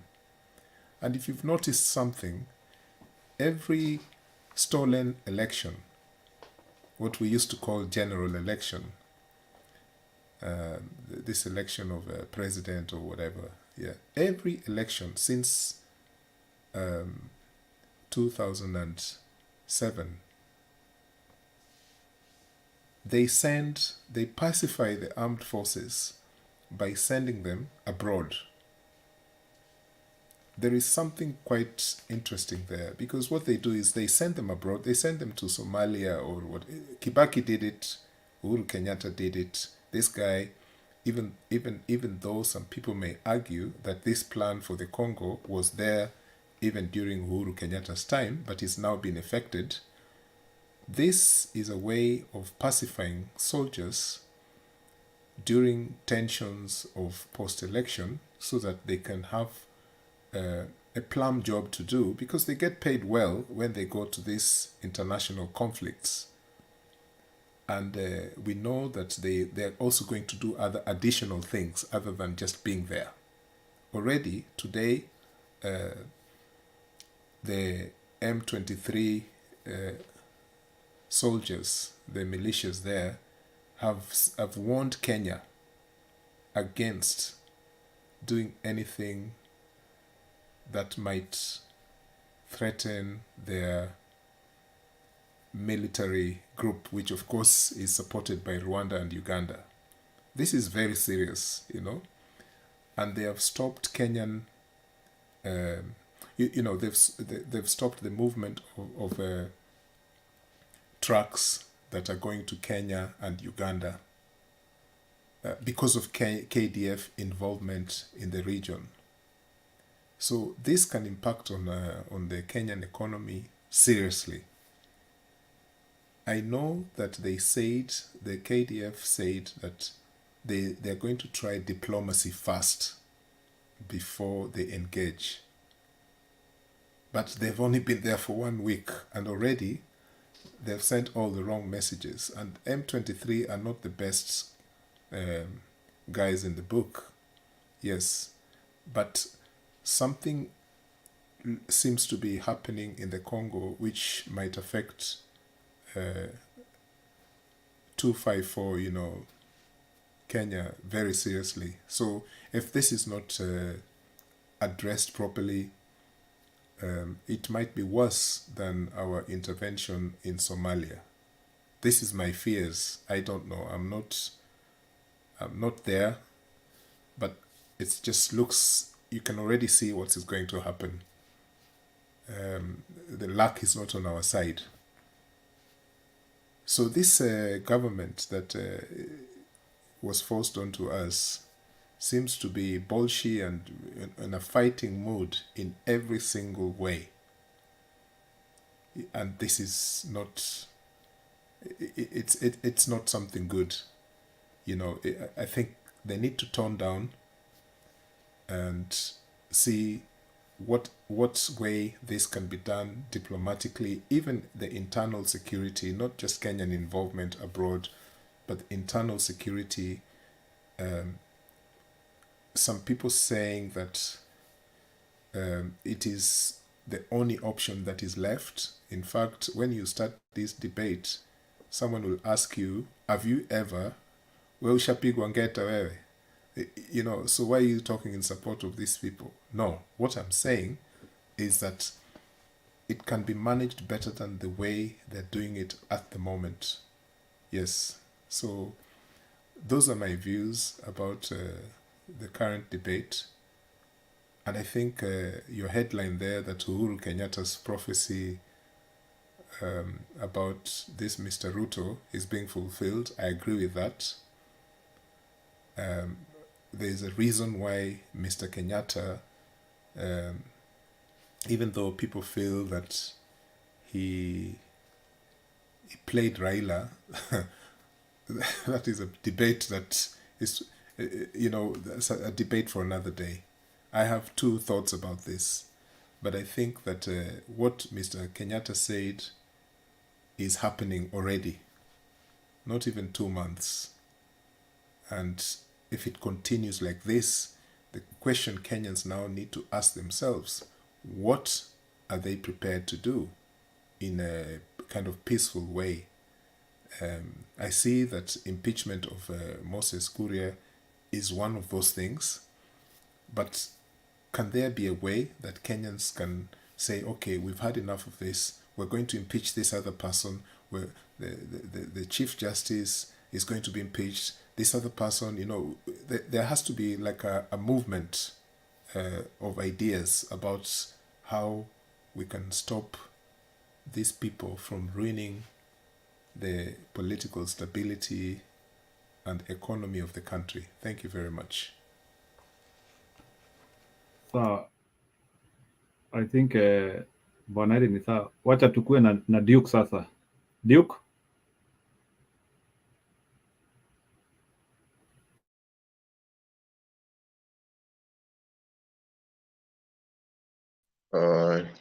Good morning, good evening.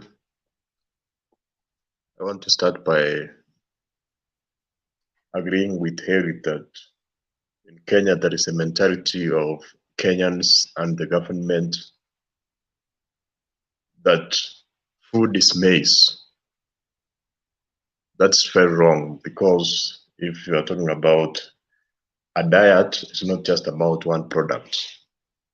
Food entails numerous consumables, all products, even from vitamins, proteins, and carbohydrates. So Kenyans and the Kenya government must actually try to bring in mechanisms whereby when we are talking about the food security of a country or affordability of food, it's not just Kenyans affording maize, because in the process of producing food or cooking food, there are several items which you require, from cooking gas, cooking oil, all those components.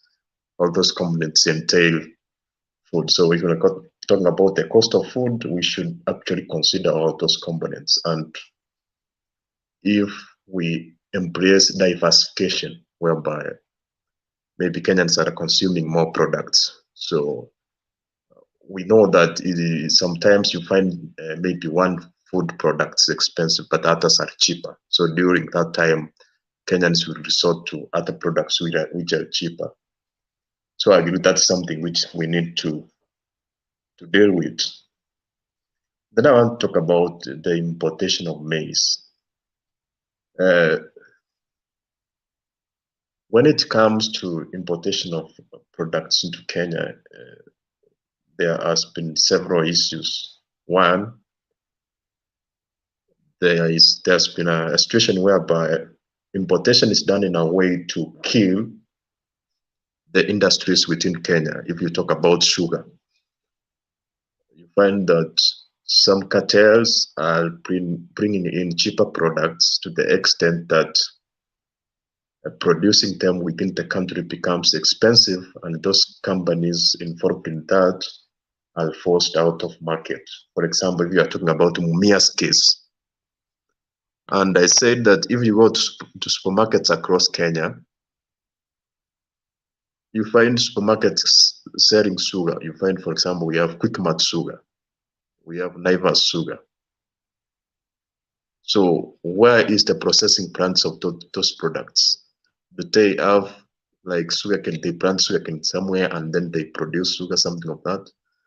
So it's the partnership of the cartel and some powerful individuals who brings those products in partnership with supermarkets, and that's why we find that we don't have Mumias. So when it comes to maize, also that disease is coming into the maize sector, because I feel that for the government to resort to importing a given product, it must exhaust the reserves within the country. So if the cereals board does not have maize, actually it should ask Kenyans who have to take it to their stores, so that if they have exhausted what is within the country, then that's when they will import.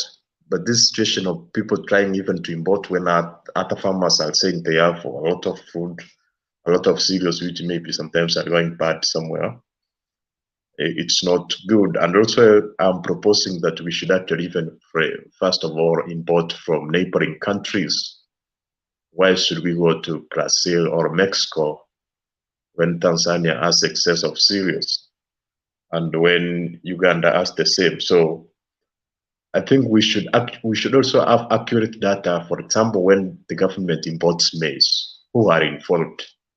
Is it a government parastatal, or there are private or individuals who are going to get profit out of that? So those are issues which should be addressed.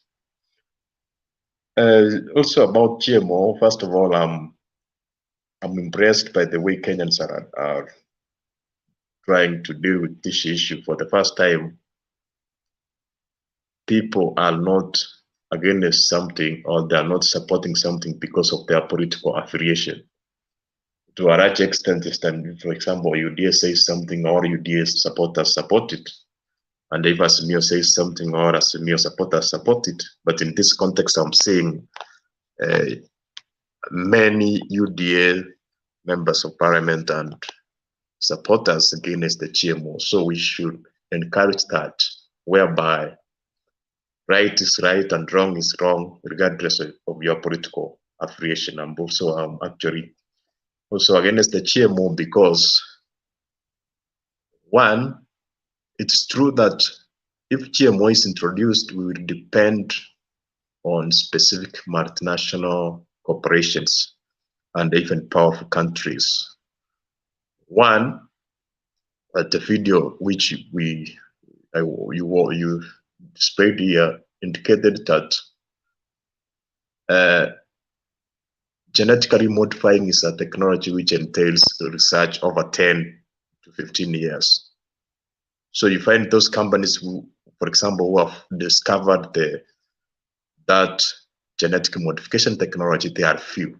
So it means if we are going to embrace that, we are going to buy seeds from that specific company. And we have discovered that the genetically modified product also may depend or may require specific fertilizers. So that means we depend also on them. And also it will require maybe specific chemicals like herbicides, something of that. So that means still depending on them. But however, the dependence I'm fearing is about economies of scale. If you go to maybe South America, I think the southern states of the USA, they have large tracts of land, and the way farming is done is mechanized. So they are actually embracing extreme economies of scale. So if we have a situation whereby we are allowing genetically modified products into Kenya, and we have countries like China which can employ automation and mechanization of the production process to the extent that it would be very expensive for us to do it here in Kenya, because they are doing it at a large scale, at automated, and they are using machines, even robotics to some extent, so that it does not have economic sense for maybe farmers to farm them in Kenya. So that means we'll be actually we will depend on those countries for food. That's why, for instance, most products which can be produced in Kenya, it will be expensive to produce in Kenya because of China. For example, somebody was talking about toothpicks. Toothpicks does not include much technology. But maybe if Kenya produced them, we arrive that packet of toothpicks would be very expensive, maybe 100. But because China have automated that, that's why we are importing toothpicks from China. So that's also another thing which we should consider. So I think that's what I have for today. Okay, I have a question for you, Duke, before I bring out and then Pogon. You seem not to be, okay, and then we'll also ask you, just 1 minute early. You seem not to be conclusive about your government on the choices of this food. You don't seem like either you want to criticize them or maybe to give away forward. So you have said that the UDA, there are some members of UDA who are also criticizing this thing. So who did the president consult on making this sweeping issue of we need to bring this type of food in Kenya? I want you to tell me, who did he consult? Who advised him? Because in civilized communities, you usually find that when a president makes a decision and maybe that decision almost backfires, there are people who might be held accountable. So we need to know who advised the president on this decision. Was it personal? Was it a unilateral decision from his political party? Where did it come from? That is question number one. Then question number two, which I wanted you to tell me about. You did not tell me, or you did not explain the reason why do we need to change our scenes and our farming methodologies? Have we done a quantitative and qualitative analysis in Kenya which has informed the Kenyan farmers that your farming methodologies and whatever you use is poor and it cannot work? That is why we want to bring another method. So what I'm asking you is, on what platform are we changing our whole farming concept? What is the platform? Where was that research done? Where were Kenyans involved? So if you help me understand, is it the government becoming too powerful, saying they can now change your way of living even without proper information? And don't you see that we have a risk in Kenya that any person can come with any proposal and change what has been eternally your functionality or your method of operation? Don't you see that is a risk to even democratizing our country? Don't you see that this government is a risk towards a proper coexistence of a safe, stable, and good country, if they can be able to make even decisions which are not supported by science or anything? That's my question for you. Maybe Eric can ask you so that you answer both of together.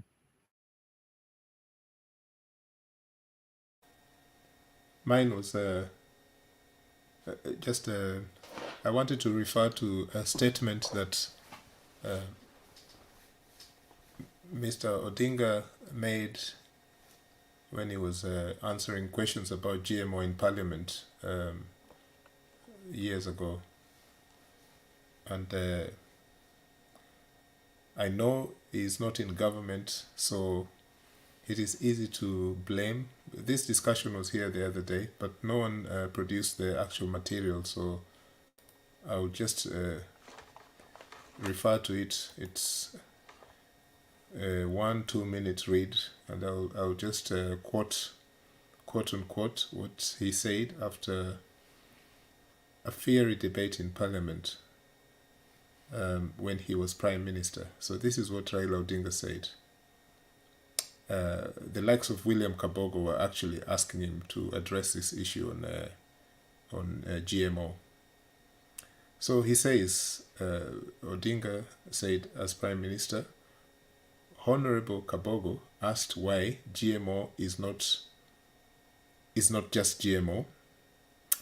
What we said was that we were allowing importation of maize.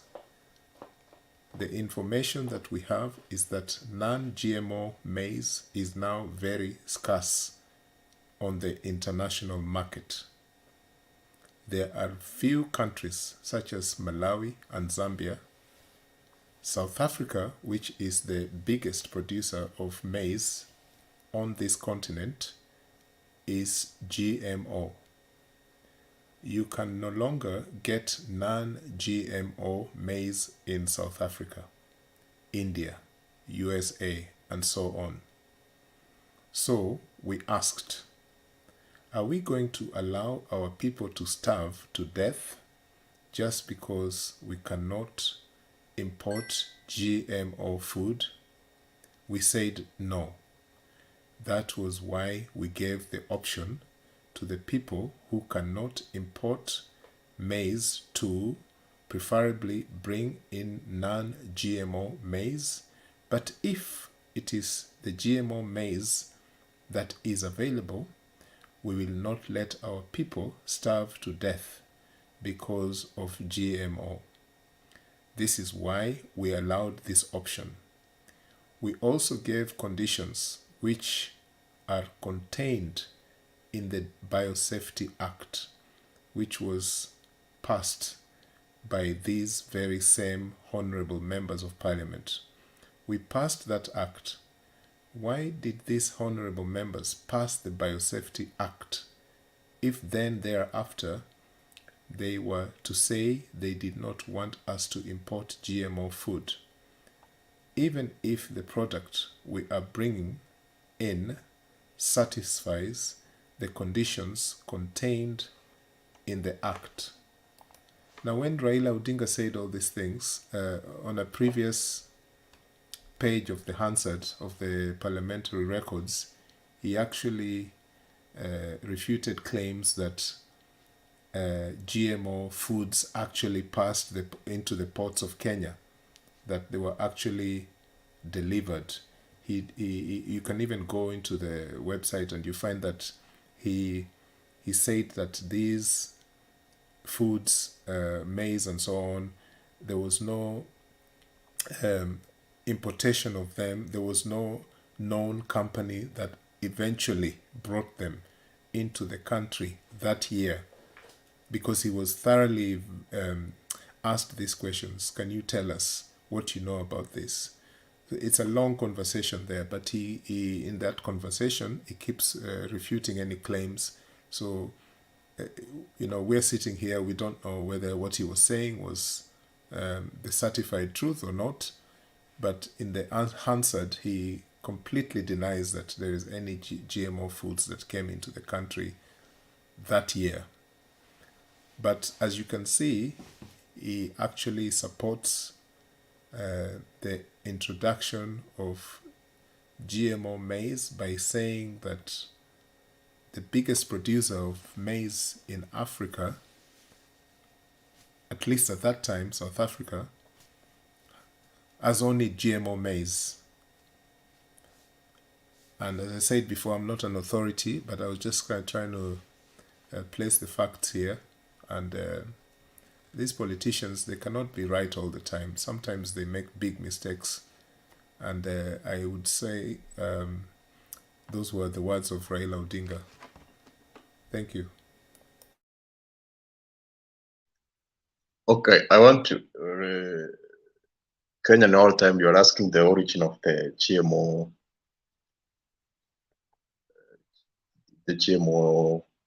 directive. I want to give my opinion because I'm not the president, so that I can answer that. So my opinion is that it's actually the influence of the Western countries. Most Western countries have a mentality that the best way to deal with famine is to introduce genetically modified products, because they grow faster within 2 to 3 months, and they even the yield is higher. So I think that he was trying to embrace that influence from the West on how to deal with famine. But I'm against that, because we have more space, we have more arable land, and maybe what I can say is that we should, what we should do is actually maybe come up with irrigation methods. I feel that what we need to do artificially is to stop farmers from depending on rainfall. So it's more about irrigation, something of that kind. But I'm against modifying the content of the consumables. Also, you said that changing farming methodologies and etc. in Kenya will actually, it's a risk. No, at all. Change for you to adapt or to accept something new. You should scrutinize the merits and the demerits so that you are introducing specific changes or you're introducing new methods of doing things if advantages or merits outweighs the disadvantages. So I think it's more considering about the advantages of embracing something new versus the disadvantage of embracing that. And I was not talking this in perspective to GMO. What I was talking is about the mindset of Kenyans and maybe of the Kenyan government about focusing on maize as the food. Maybe I was trying to say maybe Kenyans should actually diversify their mindset, and they don't say that food is maize. Food is not maize. It entails many products, which. So I was not talking about the GMO, but the mentality of Kenyans just focusing on maize as a source of food, as a staple food product in Kenya. Excuse me, we want to talk. Excuse me, I want to talk. Give me a chance because I want to sleep and I want to say something. Because here we have been discussing about GMO. But it's good to talk about GMO. So you can wait. I'm concluding. Let me talk, please. And then I go. It's my give time. Me 10 minutes Okay. or 20 minutes. And then Rhoda, give him 2 minutes, then you'll come back. Please, give him just 2 minutes. Do you conclude, please? So, about what Hira said about that in the international market is that we have only GMO, and there is difficulty of sourcing non-GMO maize. That I can think that's not true, because if, for example, you go to Tanzania actually has surplus maize to feed Kenya, even Uganda. It's because you find the politicians want to go far where maybe they can, where only them can import so that they can have benefits from that importation. But most of Kenyans are of view that, for example, if you eliminate the importation tariffs or duties from Tanzania and Uganda, we can have enough maize even within a month. But the stupidity of the government wanting to go to Mexico, to Brazil, that's the problem. But Tanzania alone and Uganda alone have enough surplus of non-GMO maize to feed Kenya.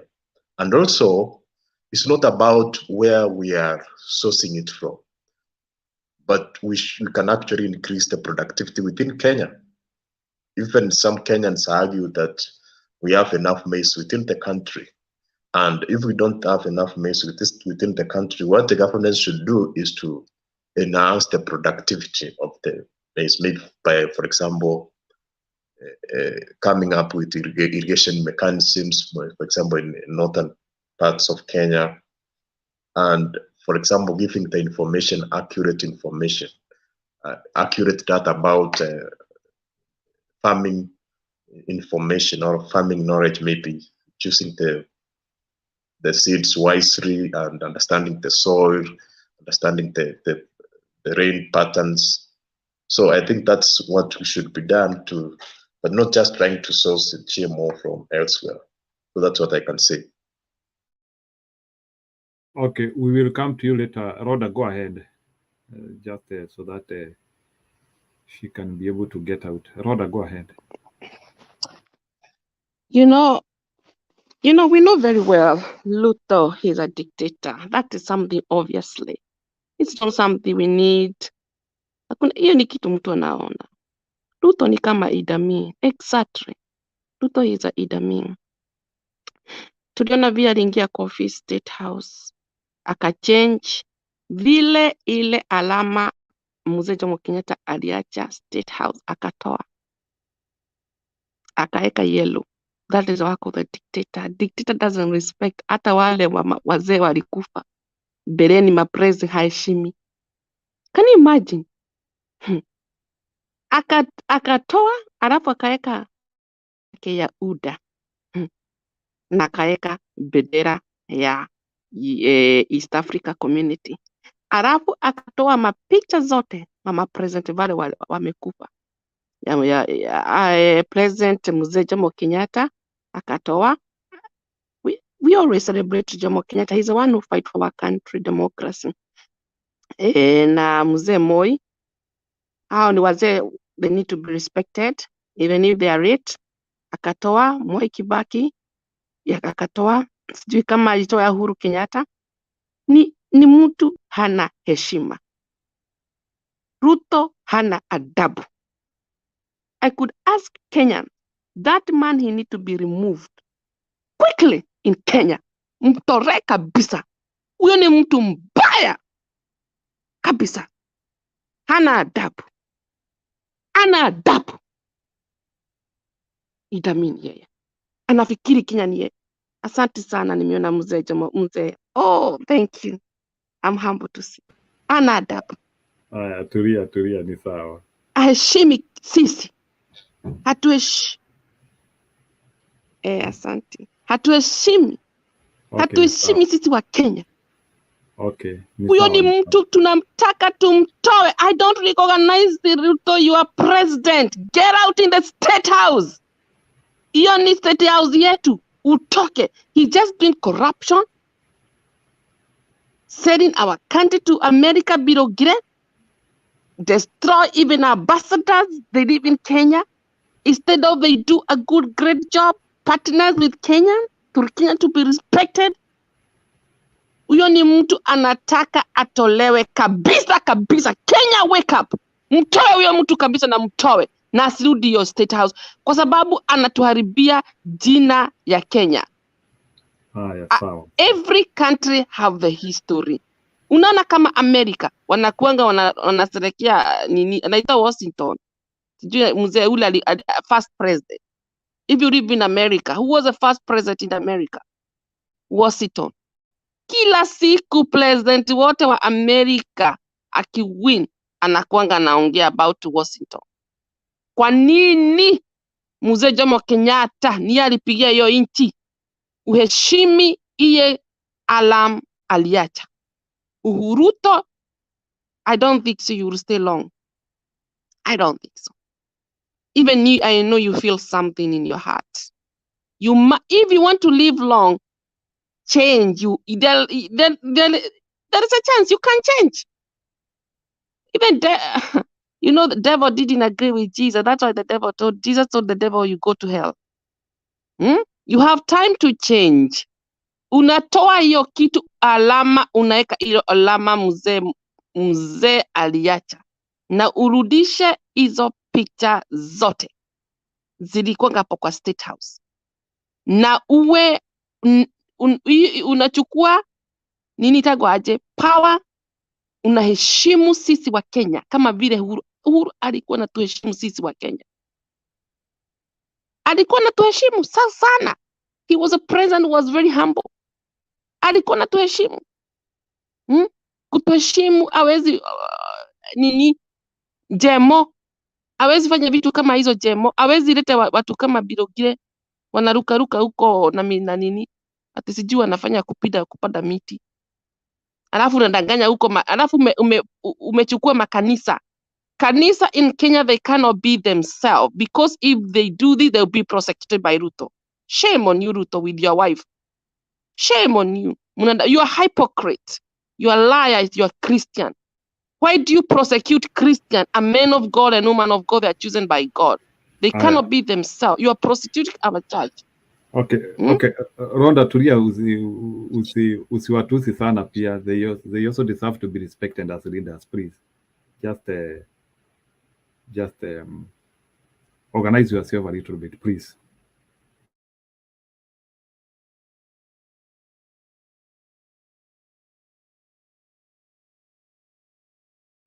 Okay, go ahead, Rhoda. Just reduce the tone a little bit. Sasa Kenya yetu ni nchi ya amani. Kenya nchi yetu tunaipenda sana. Siku ile tulienda mzee Jomo Kenyatta, Kenya. Aya, Pogon. Yeah, good morning. Go ahead. Unanisikia? Unanipata? Kenyan all the time. All right. Kuna swali yenye ulikuwa umeuliza Mr. Eli before hata niendelee sana. Otherwise nawasalimu sana Mr. Duke, Eli na Rhoda. Sikuwa ametoka sijui ameenda wapi. Sasa kuna ile swali yenye ulikuwa umeuliza kuhusu mambo ya staple food, mbona ama suggestion. Ulikuwa umeuliza vipi? Hebu uliza tena please. Kwa nini hatuna staple food ingine or something like that? How are you ask Mr. Kenyan all the time? Yeah. The question which I asked Bwana Eri, I asked him to suggest, because he and like I said we need to start getting away from the stable food. So he tried to handle, but he was not. So I asked him, is it possible for him then to suggest an alternative meal which can still be comfortable and universally accepted by all Kenyans of all walks of life? That was my question. Exactly. I like the question, and he answered even the way I would answer. But also I would add this. I remember it was early to mid 90s. We had a problem there in West Pokot of food shortages, and then there was this relief food that came.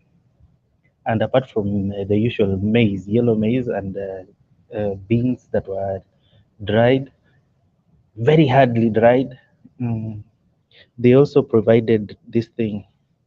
It was called what? How do you call it? Peas. The dried peas. And people ate. We ate. Even me, I remember I ate a number of times. I don't remember how long, but we ate. And then long after it was gone, long after the famine had gone, people are remembering it. And people by themselves, by their own volition, they went in and they bought it. So like right now, you see, when we are having this drought and these spells, I think these are the right avenues and the right ways to introduce such food that we should be suggesting here, or that we are suggesting here, or that people are thinking of introducing it. Because even if you're thinking about a staple food, how do you introduce it? So like then, when it was easy for people to take up this peas, and now it's become one of the food that we eat there in Pokot land. Before ilikuwa tunaita minji, by the way. Even sisi hatuna jina yetu wenyewe because it came as minji and it has stuck there with that name minji. Now minji kidogo imekuwa ni kama Pokot name. So I think hata saa hizi juzi nilikuwa ninaona government ina flag bags of maize. Mimi naona ikiwa ni haileti picha mzuri, because honestly in Kenya we don't lack, we don't have that food shortages. It's only perception wise, because if we diversify what we consume, we have surplus. Because not all the time that we lack hata njugu, not all the times that we lack sorghum, millet, not all the times that we lack these other foods that are elsewhere, like even kina mbaazi, mukambani. They are very nice food themselves. They don't like it much, but when they are brought to our sides and then we eat it like once in a month, twice, thrice in a month, iko sawa sana. So at these times, the government doesn't have to have like 1 million bags of kitu kama mbaazi, but when they just changanya them and then they distribute them, I think by then we'll be introducing them into the population and people will take them up, just the way now we have samaki from where do you call, from Central, which is almost rivaling that way from Kisumu. Now, coming to the question of GMO, and I think I have answered you now, how we can introduce. But what we can introduce, there are a number of them. In fact, tuko na inaitwaje hizi cassava zinafanya vizuri sana, tuko na sweet potatoes zinafanya vizuri sana, tuko na viazi, of which we are underutilizing it, and viazi can do well from mahali popote bora tu ipate mvua kiasi. They all can do well, so that we don't have to be talking about maize, because this question of maize now is becoming annoying. And even when you're talking about GMO, people are just thinking about maize only. But I remember there was an experiment done with the bananas. Was it called the golden bananas? Which by themselves, after being genetically modified. I think zinaitwa tissue culture na pia kuna ndizi zingine huitwa no, tissue culture is a whole different thing. But there was this one called I think it was done in these Asian countries, and then it was found out that when they were modified, it was able to produce like more by a third. But now the problem is the nutritional value in them. It was found out that, like potassium, we have 7% in 100. Is it milligrams or milligrams? 7%. But this one was less than 1%, like 0.9% in 1 milligram in 100 grams. So it was found out that whereas it's producing more, you will need to eat like 7 bananas to get the value of 1 banana. You can imagine. And the way Kenya, we really need to be eating almost like a third as much ugali as we are eating to get the benefits from it.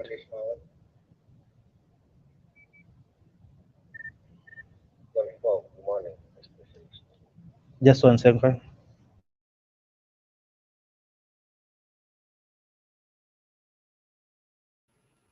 Okay. As we wait for Pogon, I'm back. Okay. I'm back. So you see, you imagine now they're telling us that we will have increased. Let's talk about now the maize that we know, and we use the example of the golden banana. Let's say that we are going to increase our production by, let's say, 20 million bags. But then again, you see the nutritional value has gone down. That means we'll have to also consume more than 35 million bags a year to get what we are getting from the usual production, or from the production that we'll be having. Then we will just run again into deficit. But now let's before even we come to GMO, what else have we done to make sure that we are trying to arrest this situation of food insecurity? There's not so much. I mean, if we were to take up GMO, then that will be coming as a last resort. But the water pans, the dams, and everything else that the government should have been doing way back. And not only that, even to regulate the way people are utilizing land in itself, that one would secure the amount of maize that we are producing. And if I'm not only talking about maize and other foods, think of it this way. I remember in the 90s to early 2000, we had tractors coming during the plowing season. From far away in Nakuru, they were coming and camping in our towns there in Kapenguria. There were huge lands, and not that now lands have evaporated. The problem is, with time, the parents have died, and the siblings, let's say we have 10 people that are supposed to take up from their parents 20 acres of land. So subdividing it is making it even smaller for the tractors to come in. Even that small part of mechanizing this farming is becoming hard. But the government doesn't seem even to know that this one is a problem in itself. Like right now, if you're talking about 1 acre of maize, or of 1 acre of land producing 40 bags of maize. We are not talking about we're not talking about 1 acre that has been fenced. Because when you fence it, think that you're not going to be cultivating the whole acre. So much land is going to get lost, because from the fence to where you're going to start plowing, you have like 2 or 1.5 meters round it, the perimeter round it. So if that one is taken away from a farm that was 20 acres in let's say 1995, you know now already the production has gone down by that. And many other things are coming in, because not all of us are now thinking about continuing to farm. People are just thinking about building. We are wasting the land. We are becoming food insecure. And here we are thinking now the solution is going to be GMO. GMO is not the way. And even if it is, it should be the last resort. So my thinking is in fact, even from the reckless way Mr. Kuria was talking, he is not even supposed to be recognized as a CS. And I think he had overstepped his mandate, because he is the CS for trade. Why was he talking in matters that's supposed to be touching on agriculture? He's showing already incompetence in his first few weeks, or let's say a month into the job. So according to me, he should be very, very fastly impeached. We should get somebody who is competent in that area, and even Mithika Linturi should be impeached, because in himself he's not doing anything. He's not adding value to that docket. And yeah, let's say that's my take. Okay, a question for Unless you. you have a question, yeah. Yes, I have a question for you.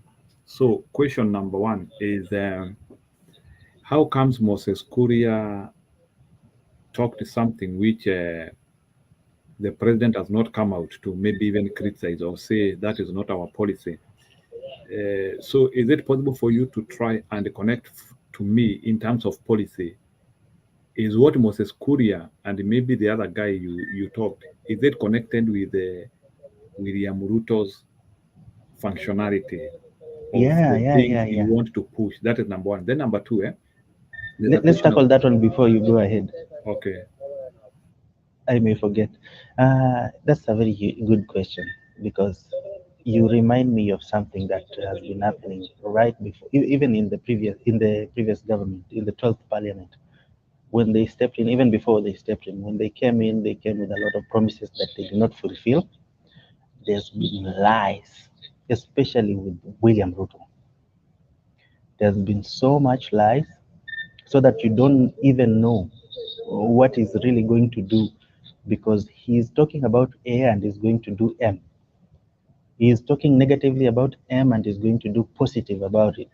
So you can never hold him to account to anything. There have been so much lies. Even right now, you cannot even say it's the problem of Mr. Moses Kuria or the problem of Ruto, because you will never get the truth. Everything has been juggled up. You cannot even tell who is speaking what in this government. Even about the ship that are docked in Port of Mombasa, you will never know who exactly is responsible for bringing of those maize, and even if they are really 10,000 tons of it, because the lies that are here, unless you see something, you cannot even tell. So what I can say, in this government, we will just have to deal with what we already seen. But what they say, or what they had purported to, actually what they had planned to say, or what they had told us that they are planning to do, you cannot hold them to account to it, because they've been treating us with lies all through. So even now, expect more lies. Okay, I think that one you have handled. Number two, before I bring Mr. Duke, can you tell me, according to your own understanding, to what threshold? So, what should the CS be accountable to, and what should the president be accountable to? Because to me, I think, should we be talking of impeaching Moses Kuria or impeaching the president? Are we mixing? We are not mixing, actually, because let's say the CS in whatever docket is the mouthpiece for or the arm for the president in that docket. So whatever Mr. Kuria is saying is exactly what Mr. or the president, Dr. William Samoei Ruto, is saying. And whatever he's doing is what the arm of President William Ruto is doing. So whatever, even if we decide today to impeach Moses Kuria, that will be like a slap on the arm of Mr. President Dr. William Samoei Ruto. So the two are in tandem. You cannot separate the two because all the CSS are working for the president. And then why is the parliament afraid not to impeach the president then? Then why are they not directing the wrath to the right person? Okay, that is number one. Then also, can you tell me, what do you think is the impact of what president is doing to the Rift Valley farmers and to the nutritional value of, because I've heard you saying that there are some things which was seen that they were having a lower nutritional value, and majority of the Kenyans do not know. So I'm asking you, in terms of long-term effect, what do you think is the President Ruto doing to Kenyans when he want to allow things which do not have a good nutritional value, and maybe knowing, because I know he is a botany expert, I think botany, they deal with the plants, and I know he knows some of these things. What do you think, even his people are going to take him?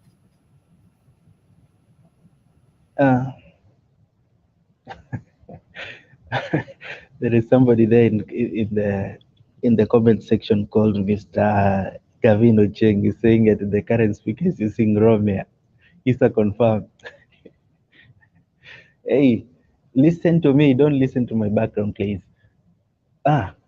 What you've asked is really good. You know, at the end of the day, the government is not even supposed to be tackling what we are facing right now. It's supposed to be futuristic in all its approaches.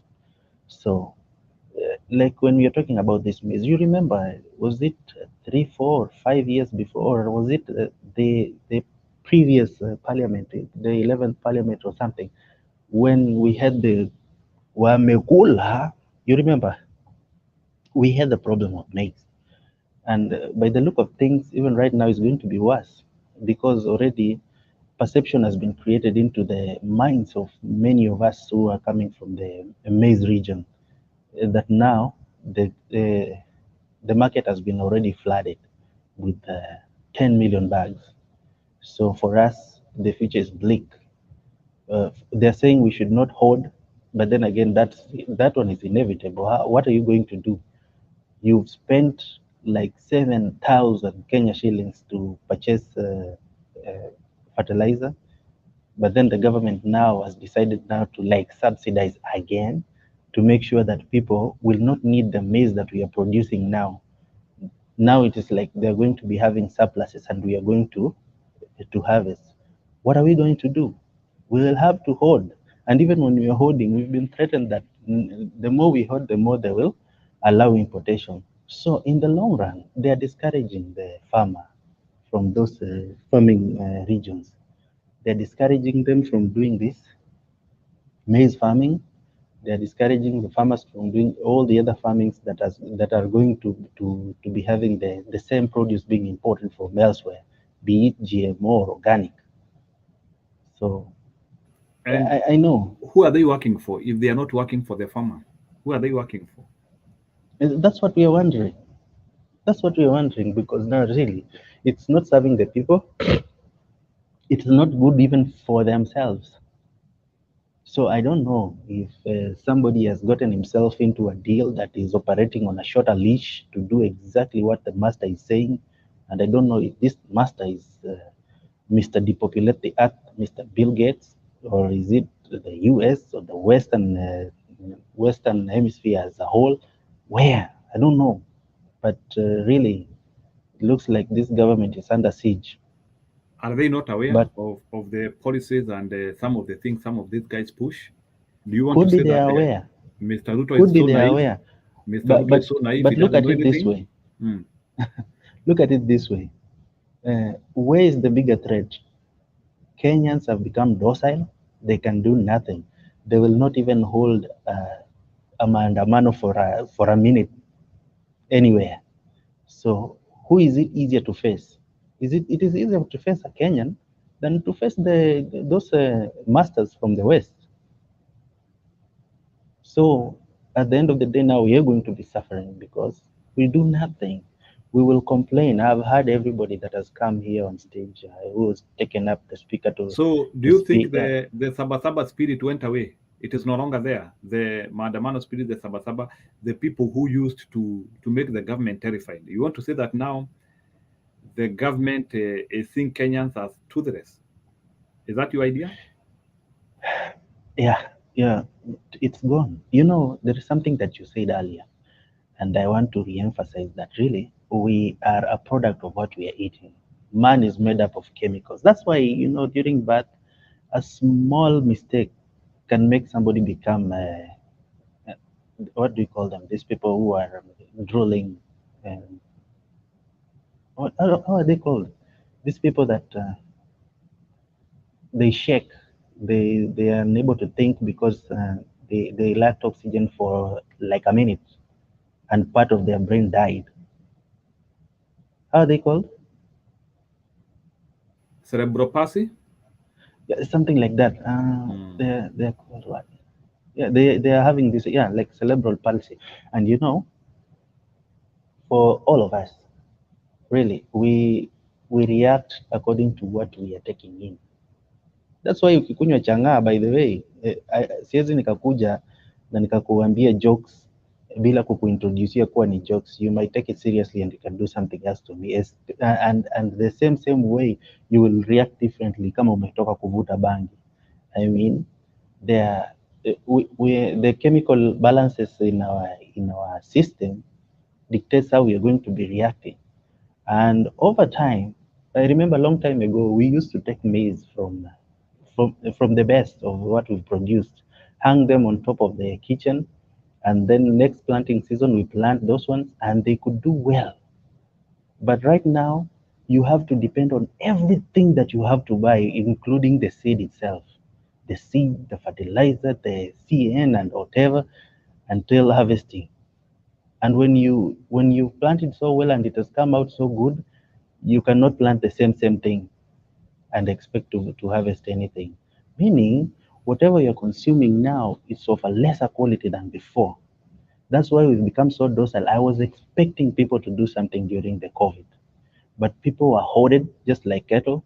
They were like sheep. They could not talk.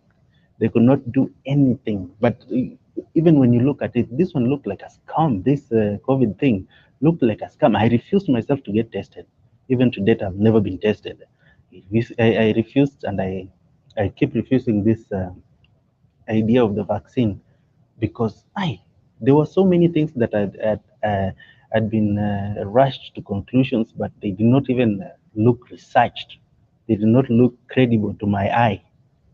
So I'm just talking about me, and I was thinking about the many Kenyans who could not even make a living during that time. I remember there was one guy who was working from door to door selling clothes, and then by the look of things, his business had no future anymore, and he was dependent on it 100%. What did he do? He took a belt and he hanged himself, and also another Indian and somebody else. But the majority obeyed everything that the government told them, even when it made no sense. So even right now, they're not going to do anything. And that's why I'm telling you, it is easier for the government to face the Kenyan citizen than to face their masters. Okay, Bwana Troy teacher, I hear you. I have a question for you. Let's say we have a maandamano, 1 million march, as we infamously call them. We have a 1 million march. Do you think, no, I'm just saying, let's assume we have a 1 million march. People are, they are talking in everything against Mr. Ruto. They are baying for his blood. They are saying this guy has to get out. Do you think the Kalenjin community and the Kikuyu community will still agree with what Kenyans are saying? From your bottom point of analysis, do you? What do you think? According to me, can be the catalyst which can also make those communities still see that this person is also part of the problem. Yet tribalism has been engraved to the fact that we use tribe, such that we can die as we hold to our tribalism. Is it possible for you to explain to me that? I think this tribalism thing is not going to survive any longer because this government is suffering from something, and whatever it's suffering from is very terminal. You can see the division even from within. So that in the near future, I think the best thing is to give them a little more time. Not that because we're expecting anything, but because actually the revelation is coming out, so that people are getting to know exactly whom we elected, if they ever elected them. But I know these were leaders imposed on us, majority of them. So if we give ourselves time, the division amongst ourselves, so that right now I'm seeing myself as a Kalenjin, you as a Kikuyu, Duke as a Kisi, that one will fade away because we'll be unified by one thing that's becoming a threat to us, which will be the government itself, which actually it already is. But people are thinking like all that we are saying are not really exactly what is happening on the ground. But like right now, let's have this Maize arrive. Let's have this Kalenjin suffering, and then you will hear from them themselves. Because right now, those that know, that are enlightened, the likes of Charagay, I remember Alfred Keter also had tweeted something. For them, they already know. For many of us already know what's happening, but there are those who really cannot connect the two. Okay, now that okay. Ruto is not talking, they cannot even connect it to himself. Yes? Okay, 1 minute. I can Yeah. hear you, but remember, Mr. Ruto has been agriculture minister for long, and he has also been orchestrating some of the problems which have been the Rift Valley. And yet, the Kalenjins and the majority of the people who are in that block, they did not see that, and they went ahead and promoted him, if I may say, use that one, and promoted him to be a president. So what magic do you think the people of the Rift Valley will have to still see the negative side of this person who is being for their blood and behaving as a viper in you know, their thinking? How will they analyze? Because they don't see it. I'm practical. No, let's be practical. Yeah, what you're saying is true. What you're saying is what true. will make somebody from Rift Valley get away of Ruto? And they have been with him for 10 years, even as he did the worse than what he is doing now. Good. You know, what you're saying is true. But what you're not asking yourself is, why has he been successful all that while?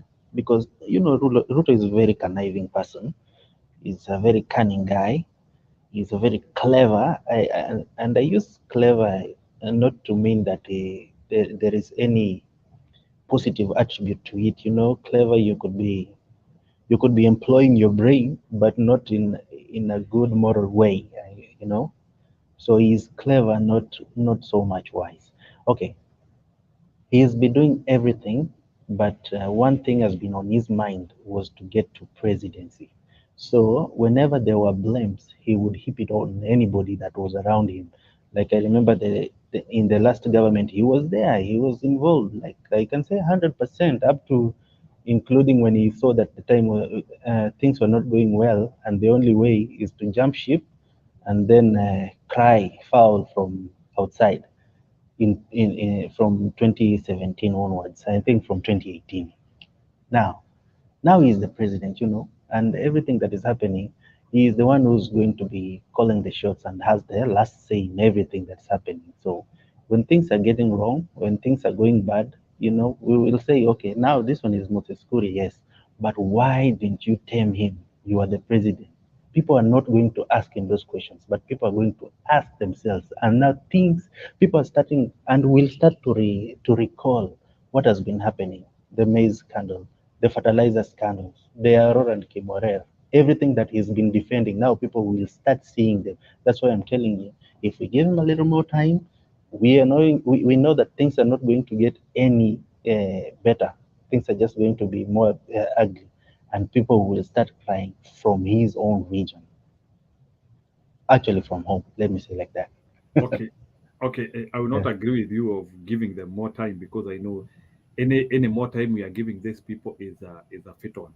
Another thing which I can comment to you before I bring it in now, you can relax a little bit so that we can have another person. Another comment I wanted also to make is that Right now, what is happening in Kenya, we cannot rely on Kikuyus and Kalenjins to solve any issues for us now.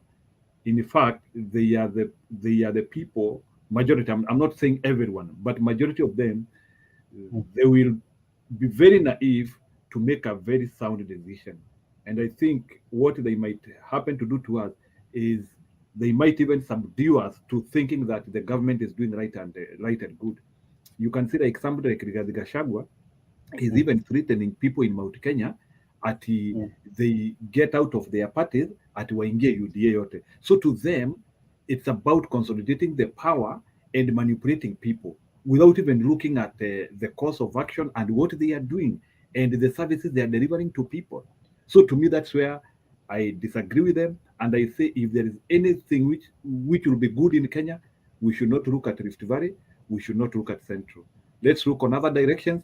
If Rift Valley people and Central people have to join this course of action liberating Kenya, they should come as second class. But right now we cannot depend with them because they are the people who have attracted this problem. We are, we are in the 1 minute. We are in the world of social media, and there was so much information, and we saw like the wrong and exactly the same thing which played between Uhuru Kenyatta and Ruto is the one which is almost now playing out between Ruto and Rigathi Gachagua. There will be that tug of war. So what I'm saying is that yes, it's unfortunate what is happening, but I can tell you this conjunction and the matrix mix between the Kikuyu people and the Kalenjin, which has brought us to this issue. We should at least allow them for now. They remain the way they are, and because any revolution coming from them, it will be misleading Kenyans. And that is why I'm skeptical even when they say that they want to impeach so and so. I see it as a delay tactic. Instead of them directly relaying where the problems are coming from, they are now coming with a swing ball. They are talking of Moses Kuria, whereas they know that all the problems are coming from Mr. Ruto, to the extent that they are even implementing what is not in their manifesto. Like, let me ask you a question. Do we have GMO in the plan? Because they launched something which they called the plan. Did they talk anything about GMO? But not only GMO, they have not done anything that they had put in their plan. It's a problem. Okay, fine, thank you. Let's have Ellie. Let's Ellie. No. Don't take it away first.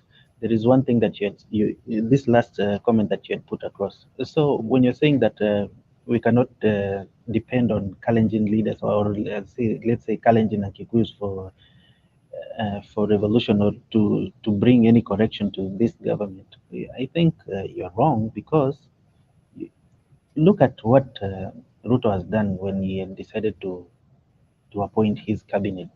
He chose the worst that we have, but he's left out the best. Look at at how Mr. Ruto treated Alfred Keter, and how he treated and he's treating still Oscar Sudi. A world of a difference. One very good, and the other one very bad. Why? Because Alfred Keter is standing for all that is good, and Sudi is just there. Ruto wants people like Sudi, people like Aisha Jumwa. That's all brown, no brain. So we cannot actually use them to define the whole populace. No, I think that's wrong. That's my take. Okay, fine. I think that's why I used largely. I did not say everyone. I said largely we cannot depend on them. So that's why I will still be skeptical when any Kikuyu person tells me that let's vote against this government. It will be another pawn ball, just like the one they used in August 10. Ellie, go ahead. Thank you. Rhoda is gone. I saw her getting a bit excited when I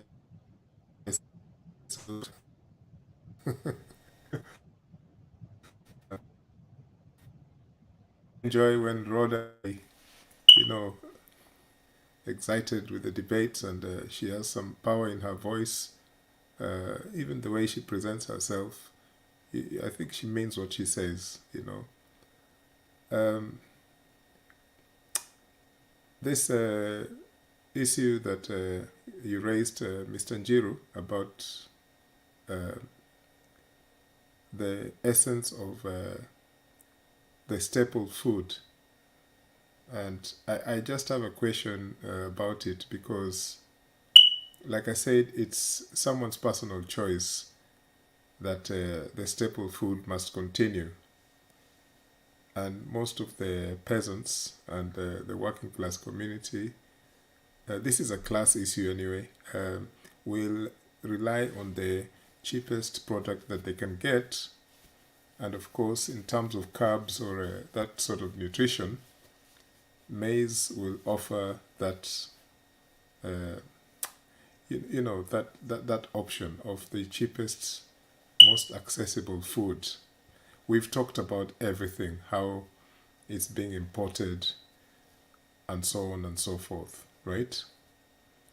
But I don't understand when you insist that because of our history as an African community, we have to insist on maize. This is a very important discussion, never mind what political persuasion someone has. But let's say something drastic happens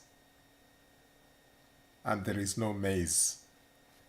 Okay, let's give an example of the cooking oil or wheat and all those kinds of grains that come from Ukraine, where there is a conflict which has affected food distribution around the world. But let's say there is a similar situation but with maize for maybe 5 years. What plan does Kenya and the countries neighboring Kenya have, in terms of food security? So that's why I said that maybe we need to,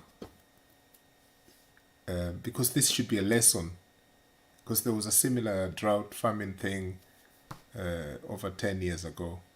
So what is the plan? Because it's good, yes, to romanticize the kinds of diets we have on the table and say, this is how we were back in the day. And, I love all that. But in practice, and I've seen, let's even talk about salads, these cold foods. Only fairly recently, Kenyans, if you go to eating places in Nairobi, started accepting, what you would have said in the past is in the chakula za sungura, things like lettuce, what, go even to the poorest places, you see people eating the foods that were so-called wazungu foods, ati salads. Who said that salads were wazungu foods? I think that Africans have always eaten these things, but not as much as the likes of maize. So this is why I'm saying that we should open our minds a lot more. If there is somewhere where we're going wrong with the diets that's presented to us, we need to say, okay, maybe, and we can start this in various ways. Because number one, I started by saying that people have a choice, especially in a so-called democratic space. But if you start now, having a civic debate about what type of foods in schools, in colleges, in the prisons in Kenya, is maize a must? And then it becomes a conversation countrywide. Or some counties may prefer to say, look, we're going to try our best on this particular type of food. So we see how our food security issue can be bettered for the next, say, 5 years. So I'm not so much criticizing you, Njiru, but I'm just saying it's well and good pointing out that these were historical heritage foods, but then when we have a scenario like this now, what can we plan for the future? And another thing, I don't know if this is true, but I have read some bits of information that many farmers are complaining about this food that is coming in, these GMO foods.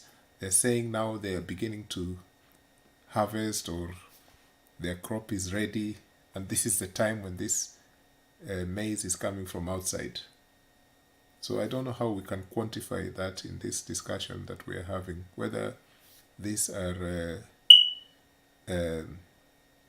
facts, or they're just facts in small areas but not the larger Kenya.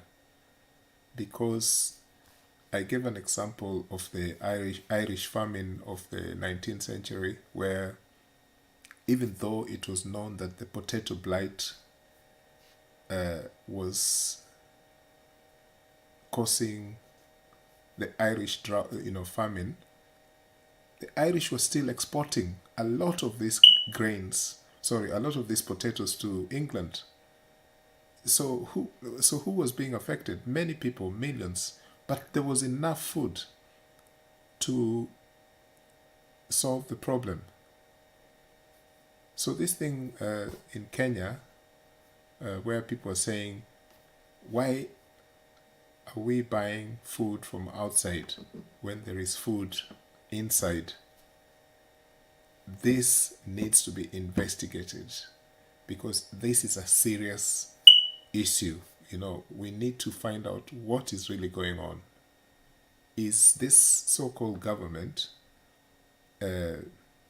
putting their baskets out begging for aid from outside? Is it part of their scheme? Now they want to pump themselves again from the election campaign monies that they have used, and now they want to recoup using different means, because we know even when they were vetted, there was nobody in the vetting of the so-called CSs who was worth less than 100 million Kenya shillings. And we know that even a school kid could say that the scheme there is for them to pretend that they're that wealthy, so that when they engage in corruption, they're not questioned. That's my viewpoint, Duke, because this government of yours has some very interesting dynamics. And I think, and I've never heard of a situation in any Kenyan government.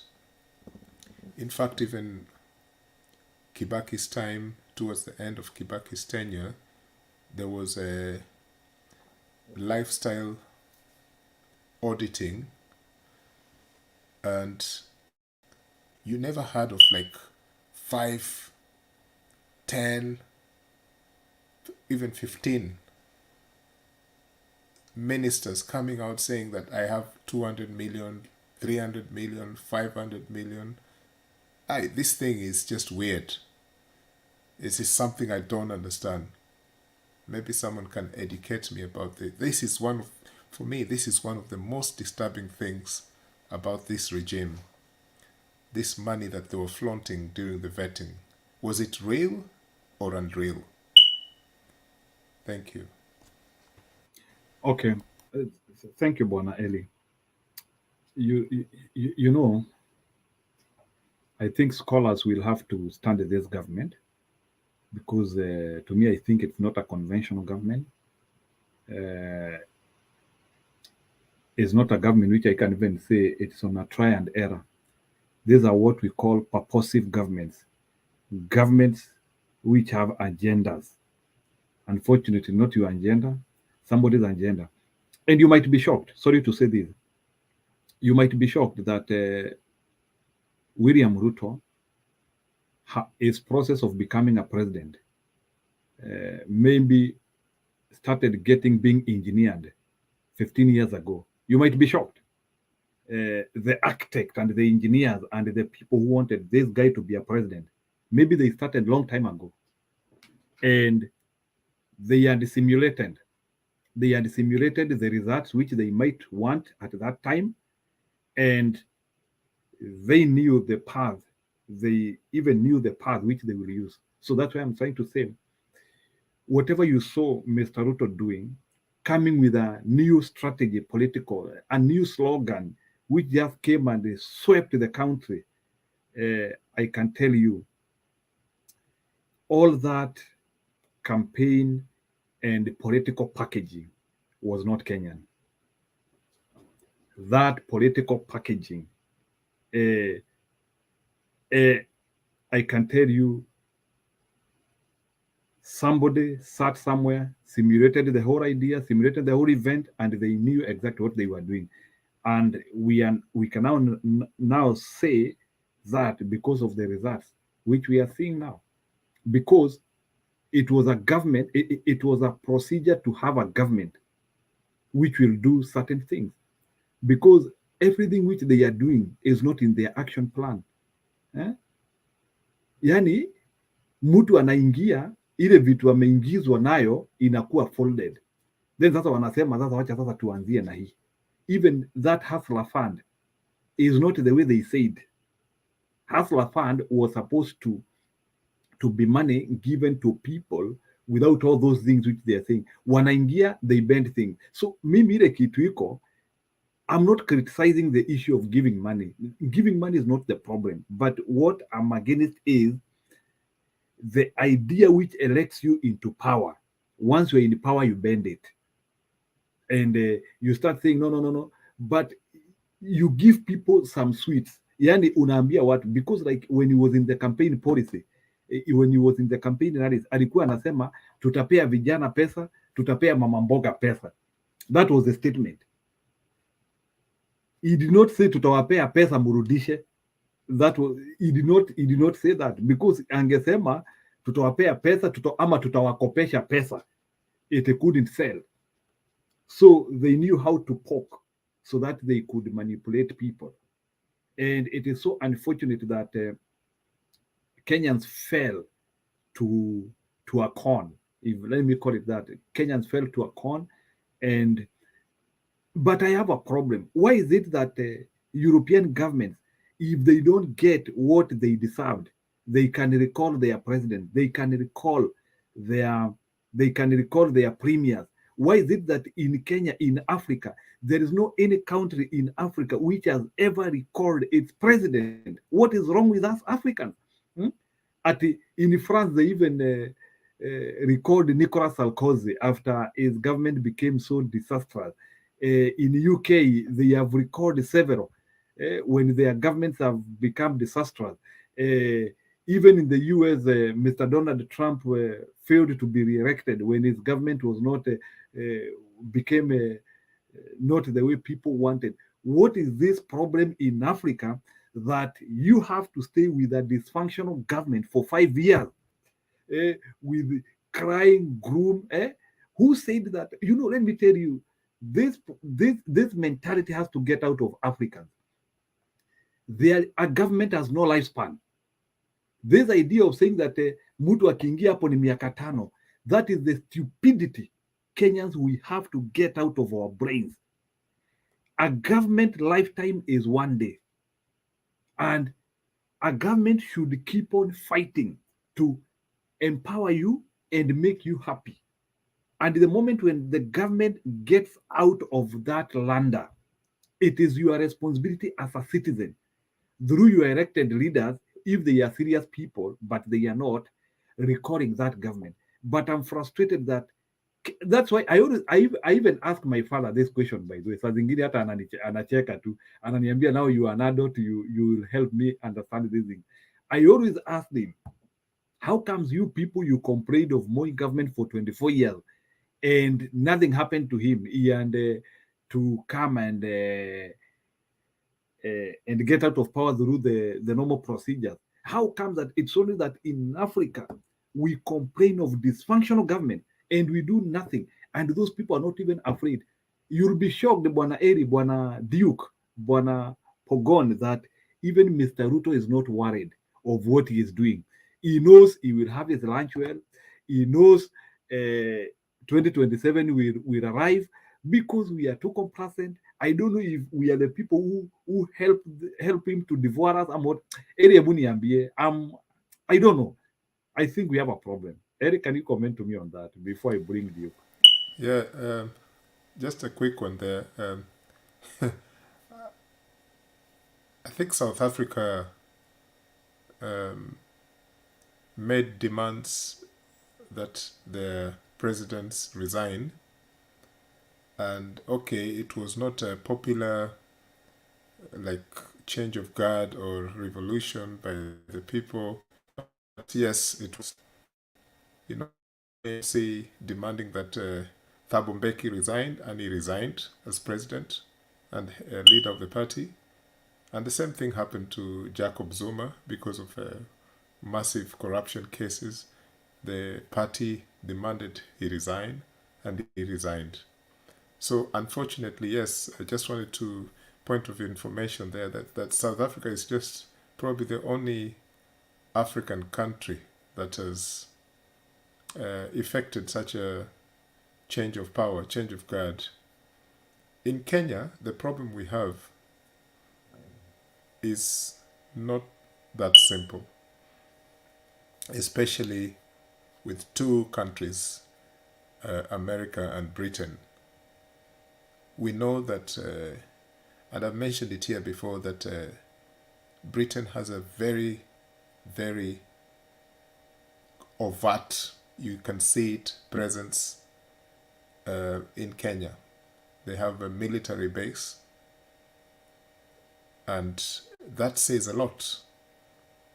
Where Britain has a military base.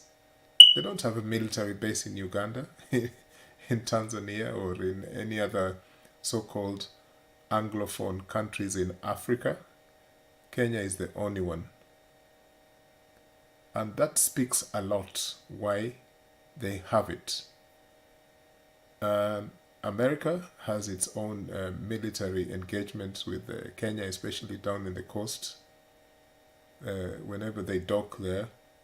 But this military presence is something that speaks to us about what else they can do or not do. They can use the diplomatic language and say, "Oh, we're just in Kenya because we're friends. We colonized you, but we're friends call now." it spying. It's a spying agency. Sorry for that. Yeah, Commonwealth, we're friends. But for me, I think that this is a part of the bigger problem, and there is no Kenyan politician, apart from maybe Raila Odinga and a few other, tough guys, very few now who have remained, who could have changed the international relations between Kenya and those countries. Yes, Raila Odinga is not a perfect person, but there are some international relations things that I don't think would have happened during his watch. And I think that one of the serious reasons why the Ugandans did not want him to get anywhere close to power was the issue of Migingo and other border conflicts between Kenya and Uganda. Because I think it's well known that Raila was the only presidential candidate in the last, say, 15 years who has been openly saying that Migingo will go back to Kenya. This is also, of course, another colonial fiction because those borders were created by the Wazungu. But that's a longer discussion. What I want to say about my fears about this thing, when it implodes, it will implode really badly because because Rigathi Gachagua looks like one guy not to mess around with. And if he's a person who can, not outwit Uhuru Kenyatta, but, bring such a storm into Uhuru Kenyatta's face, Ruto himself would be very, very lucky not to get seriously harmed by Rigathi Gachagua's, way of doing things, Actually, Rigathi Gachagua reminds me of Gideon Mbuvi, the guy called Sonko, in a different way,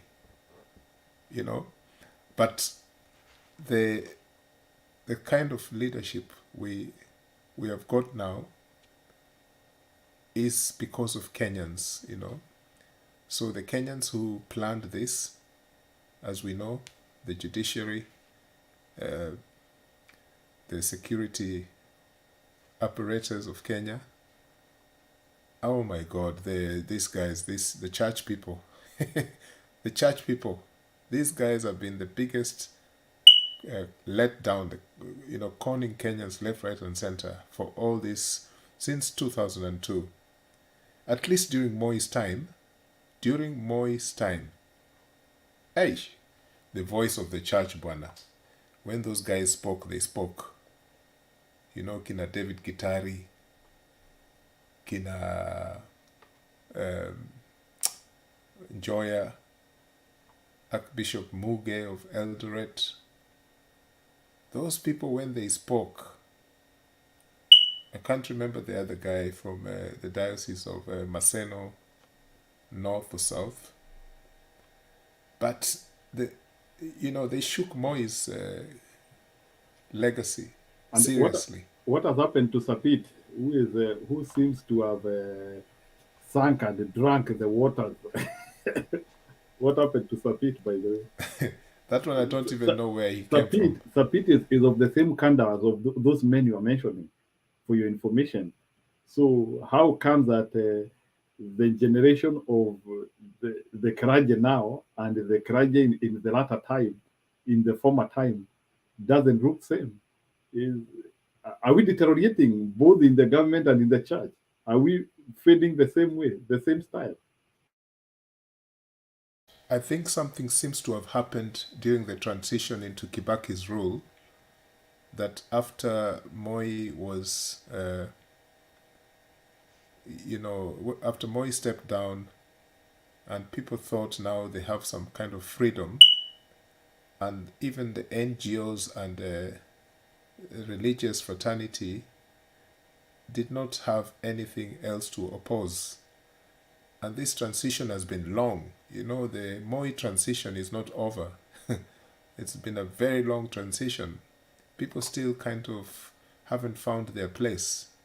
And then the youth, the new generation, which, the media, the new media, that is TikTok, Facebook, YouTube, all these things are contributing towards a certain different types of, even this conversation we're having here, a certain type of movement which was not there. So people are too comfortable at the moment. It's not like back then when Henry Okulu, that's the guy I was trying to look for, from Maseno, those were days when the ordinary person expected their voice to be the church people and even the Muslim leaders at that time. When they spoke, no matter what Moi had ahead, as plans to deal with them, but they still spoke. In fact, I think the only church that didn't make much difference at that time was the Catholic Church. The Catholic Church was always afraid to speak openly. And it's interesting that now the Catholic Church in Kenya is the one that is speaking with a lot of voice than all the other churches that have been all the other bigger churches that have been that have gone into the pockets of the government. It's interesting, but you know, the Catholic Church has always been aligned to the Kenyatta family because they came from that background, the UHURU, Kenyatta, and so on. And it's funny that now the Catholic Church is the one that is actually the episcopal part of that church is the one that is kind of opposing things that are happening now. It's a very interesting dynamic. The religious fraternity of Muslims, for example, are not as strong and powerful as they were. Again, I don't know what is happening there. But I think generally, while we look at what is possible in the future, I think this so-called new media, social media and YouTube and so on, has made us too comfortable, you know. We just have to deal with the things the way we see them because we are online. And it's never going to be this. I don't know if it's going to be the same again. It's just the NGOs are not as strong and powerful as they were before. The trade union is completely useless. If you look at the person who is supposed to be, you know, advocating, propagating, articulating the rights of workers, you know, Atwoli, is just an embarrassment.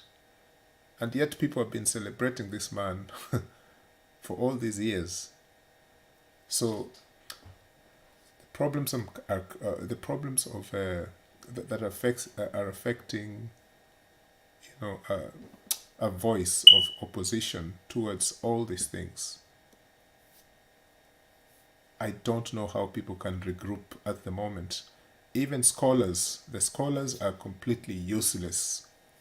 Majority of the scholars have to do what they have to do because they're earning from working outside the universities with the regime, whether it was Uhuru Kenyatta's regime or this regime. So scholars are just like, they're not helping at all. So after all that, I'm afraid of concluding that bit of you know, of contribution, you know, of contributing to that subject you were talking about, Njiru, that I'm being very pessimistic about everything now, and it's negative, but because there's no other way I can dress it up. That's just what the reality is at the moment. You just wait and see how they are going to appoint high commissioners. You think the CSS was a joke? You wait and see the new high commissioners, because that's the next thing. Thank you.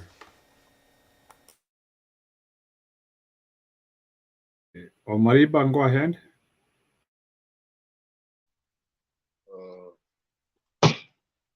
What I can respond is that we need to start from the basic. The basic is that. And Duke, maybe I still have a question for you. There is always a question. Can you, up to a score of 10, can you rate your government in a scale of 0 to 10? Can you rate your government, and can you tell me areas where they need to improve and where they have done better? I always because you are the person who support the government here. I want to hear from you. Can you tell me what has the government done? What score can you give them? What is their policy? What do we need to know? Because I know nothing. Oh, let me give the submission and then I can come to that. The basic is that politics is different from science or mathematics or engineering. And that's why countries are taking wrong to transform. You find that in politics, there are no universal accepted facts. So sometimes something is factual to a given person, but false to a different person, or something is right to a given person, or wrong to another person. So that's the genesis of the problem we have in politics.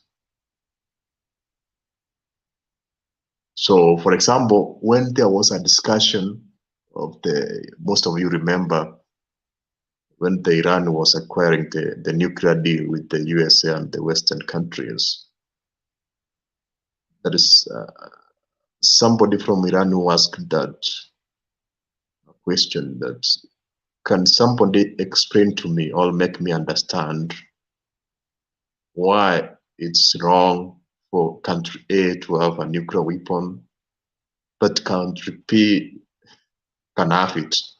And yet, we are all so-called sovereign countries.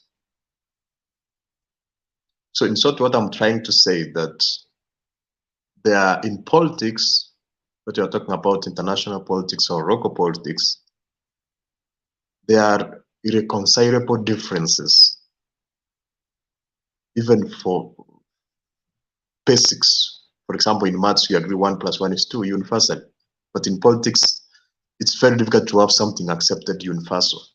So how can we go to a level whereby we are going to accept that this is right and this is wrong? So that's how to solve politics.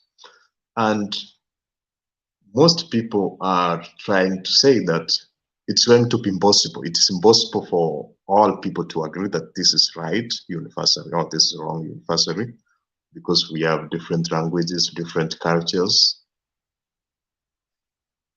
But we need to have an understanding of different people, because this person is saying this is right and this is wrong because of ABCD, so that we avoid the extreme ends which can actually result to a fight or a war or something of that kind. So it's trying to reduce the gap of the differences. Or those who watched even the World Cup opening ceremony, there is something that Morgan Freeman was saying, that how can only one way be accepted?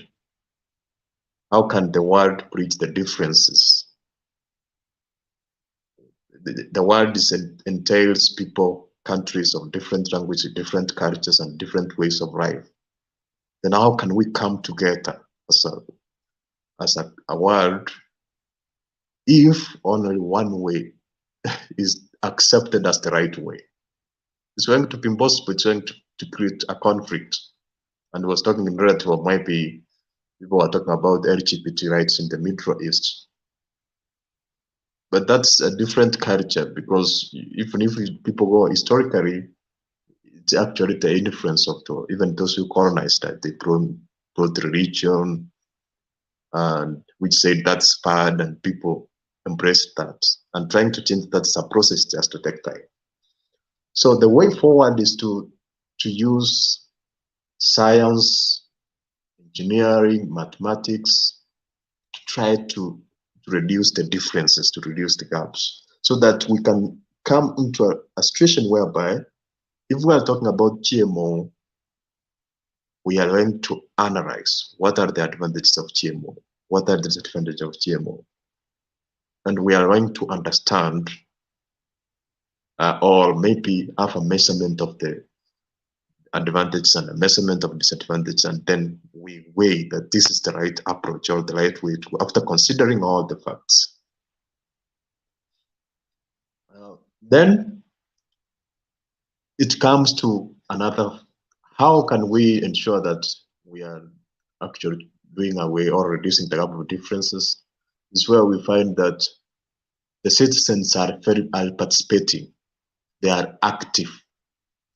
I can actually support what Rotich was saying, that the role of Kenyan citizens right now has reduced to just being nominal rather than substantive because of various reasons. One, it's about fighting for the wrong cause. So, for previous demonstrations, with the exception of actually fighting for multipartyism, other things in the past, if maybe you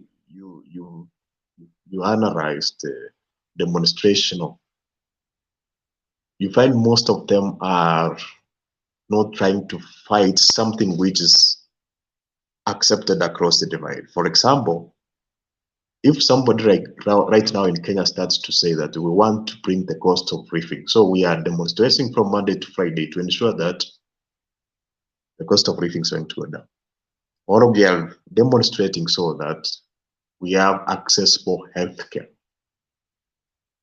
That's why you find now most of the approaches which the citizens are taking are the political.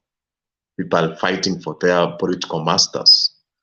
And that scenario, there would be no good outcome from that.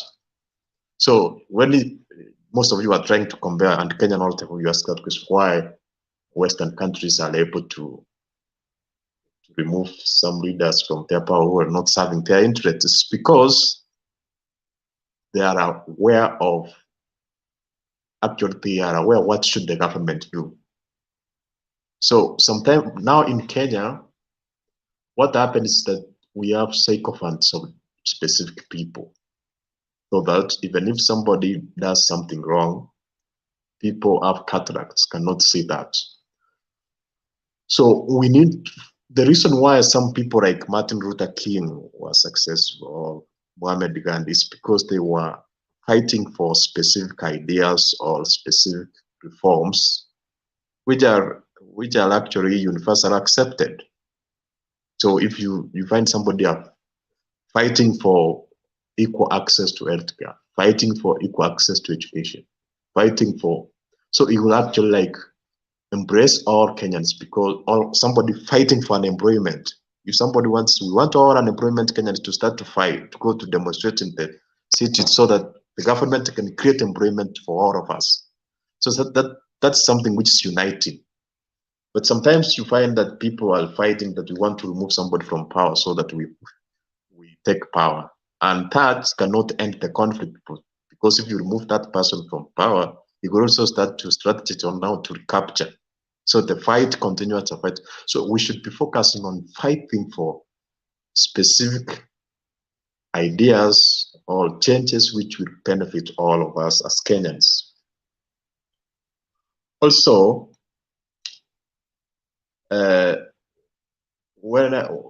in a book called Half a Day, there's a story which is called The Government by Magic Spell, where it says that sometimes the government makes people to suffer so that they can be focused on making their ends meet. They will be so consumed in working hard to attain their basic needs, in that they will not have much time to scrutinize the wrongs of the government. So to a large extent, that is true in Kenya. You find that people are mainly concerned on how to get food. People mainly are not concerned of politics, because there are other items, basic food, clothing, which are actually pressing them to extremely to the extent that is their priority, so that they get out of politics and that the government gets a window of doing wrong things. So we need actually to sensitize people to understand that they have to participate in pushing the government to do the right thing. And lastly, I can talk about most Kenyans have become very selfish, the way you have said about the scholars who are actually going out of school, and their focus is to get money rather than using their education to solve problems or to transform a country. So all those are the approaches which we must, so it's more about all of us identifying something wrong, and across the divide, people say this is wrong, or identifying something right and across the divide, people say this is right and people support it. But if we are going to have a scenario whereby something is wrong to a specific people and right to a specific, so right and wrong should be factual, should be based on science, should be based on technology.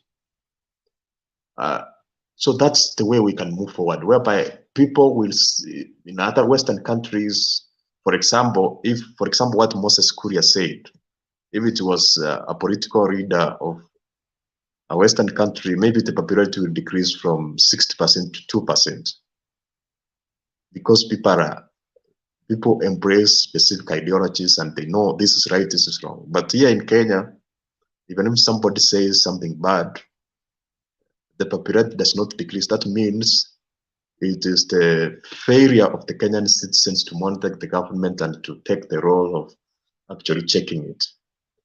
So that's what I can say for today. About rating the government, that's like a no yes question. It's like trying to limit the freedom of expression. But what I can say, there are areas where the government has done good things, and there are some areas where I don't disagree at all. For example, I don't agree on GMO. I'm strongly against the GMO. One. Number two, I strongly criticized actually the selection of the selection of the cabinet secretaries and the permanent secretaries. It was actually very biased. Not all parts of Kenya were fairly represented. Also, what I disagree is about political statements. More especially once the government has been formed, I don't like the people trying to have like those statements like which are sounding like political rallies. We need a government which should be working, something of that kind. But where the government has done good things, if for example, I can talk about the housing. They are trying to come up with, of course, we are yet to see the result of that, but I've understood the program and I've read it. So maybe if it's correctly and accurately implemented, it will benefit most Kenyans. Where the president has launched 2 housing schemes. We have the affordable housing scheme, which will start in all counties, and we'll have the social housing scheme. So if those are correctly implemented, it will ensure that more Kenyans will have access to healthcare, access to housing, and also is that when we reduce the cost, when Kenyans reduce the cost of rent, it means they will have more money to spend in other areas like buying food, which is becoming more and more expensive. So it's actually not a yes or no answer, but an assessment on specific sectors and items within the government. That's what I can say. Back to you. Score your government.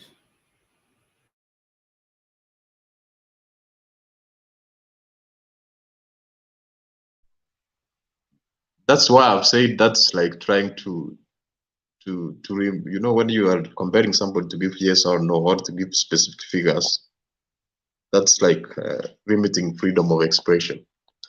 So I am unable to accurately rate that or give an actual figure about that. Okay. What are you happy so far with your government? You may have to do that.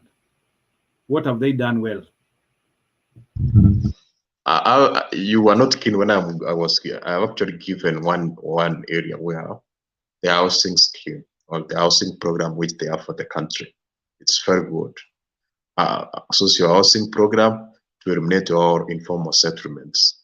Affordable housing scheme which will ensure that we have more affordable houses across all counties. So that's something commended. Number 2, I can talk about the judiciary, the independence of the judiciary. Well, for example, the judiciary has its own independent budget, so that the working of the judiciary is not based on begging or requesting for the resources from the executive. They have their own resources which are separate. So it means they will implement whatever measures they see necessary. That's also good. Even when it comes to the reforming of the DCI, eliminating that SSU unit, because that was a curious code to a large extent because people were using unlicensed firearms. People were using phones or mobile phones which are not registered. So we know sometimes security needs to operate in a way, but all those firearms they are using, or the devices they are using, they must be registered so that if they are doing something illegal, it will be easier for it to be detected and actually corrective or punishment implemented. So it went to an extent where I was getting information that that SSU, it went to an extent where it became a commercial enterprise. For example, if you want to eliminate somebody, you go to them and then you pay them 2 million and they do that for you. So that's how the SSU was. So there are some areas where they have done well. But where in other sectors, we have to wait. For example, if you are talking about the education sector, we have to wait for how they are going to go away with the CPC system. How are they going to reform? If we get that outcome of that, and then we can comment on that. But I actually gave my opinion on that. I wanted that the changes we want, the changes which are necessary for Kenya to transform, is to bring reforms in the tertiary education sector in Kenya, because that's where the problem is, not primary education, not secondary education. Those who get out of the tertiary and institutions of higher learning, they get out without them having proper practical experience or skills which can be used to solve Kenyan problem, or which can be used to innovate and come up with new strategies to better the lives of Kenyans. So that's what I can say on that. Okay, fine. Pogon, you can do your second round now.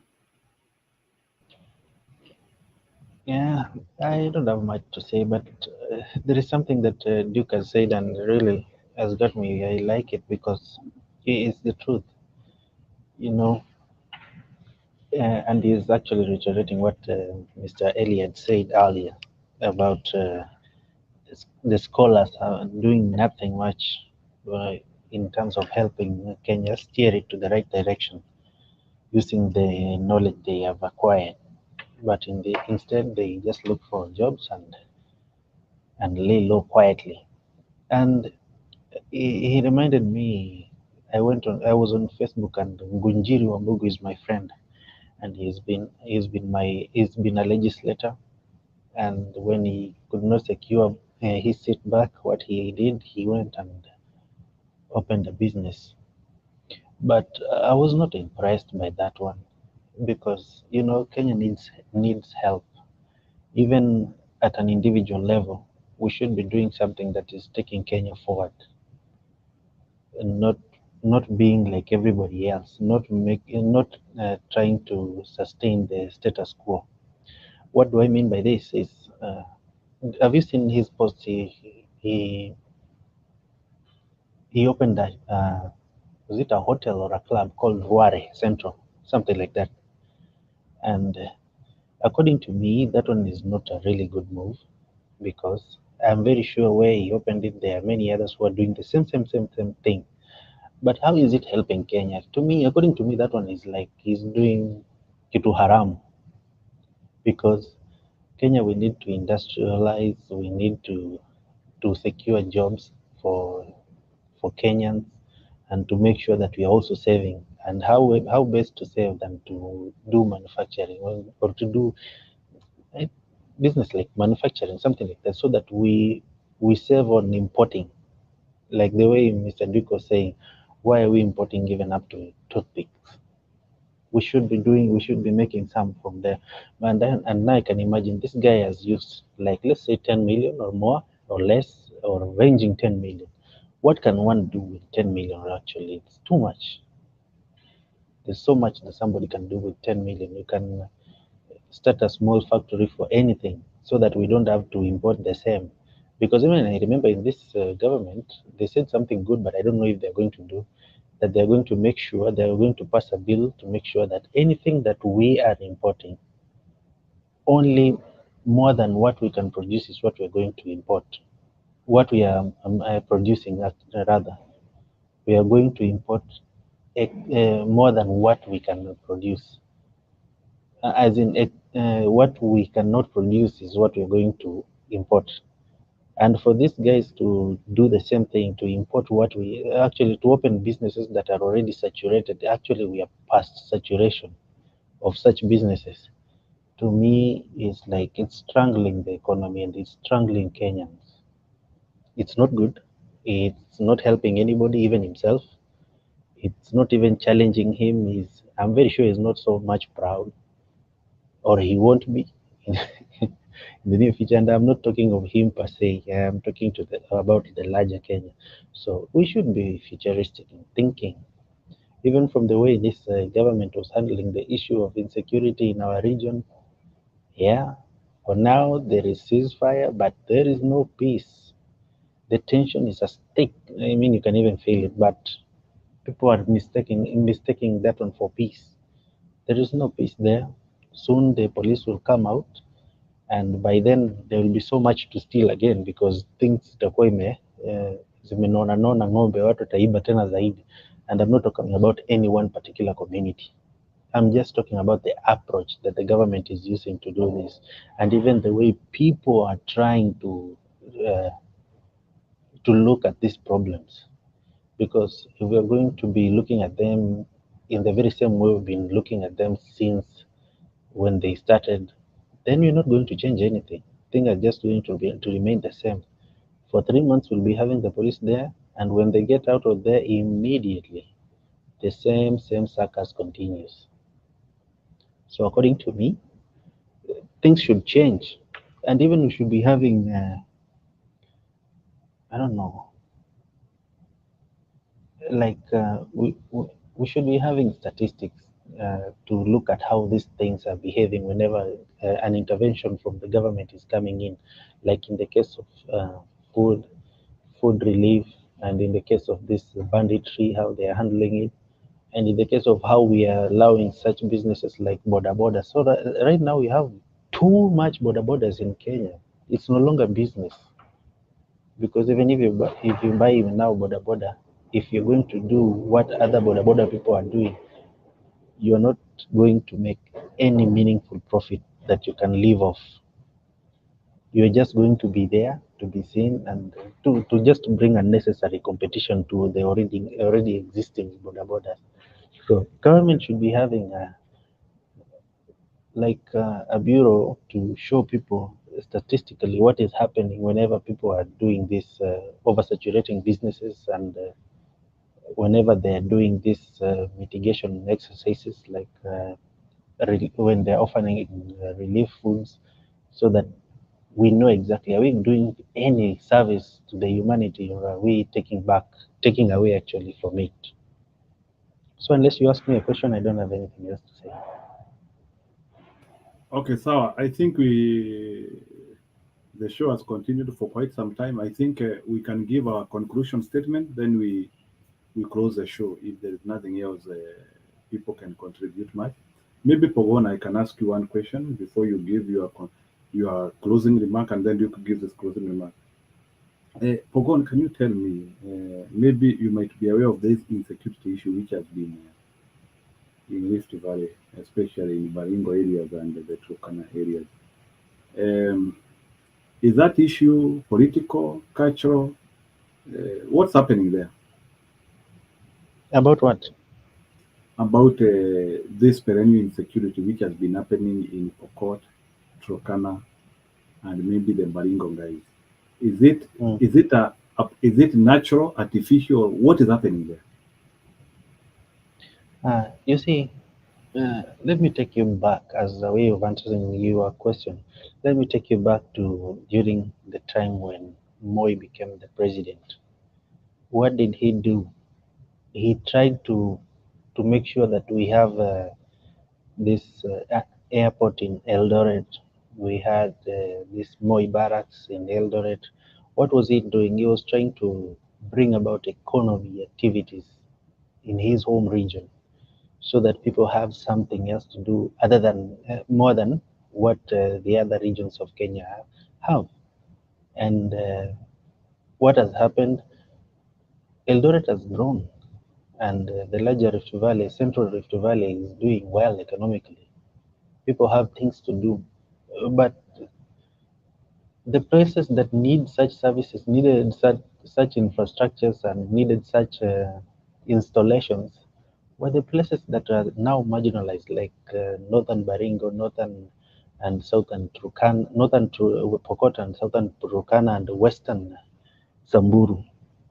They needed to be having these things. Like, right now we have this APTC. We have in Ruiru, Kitamba, we have these prison staff training colleges. Do they need to be in towns? Do they need to be in those congested environments? No.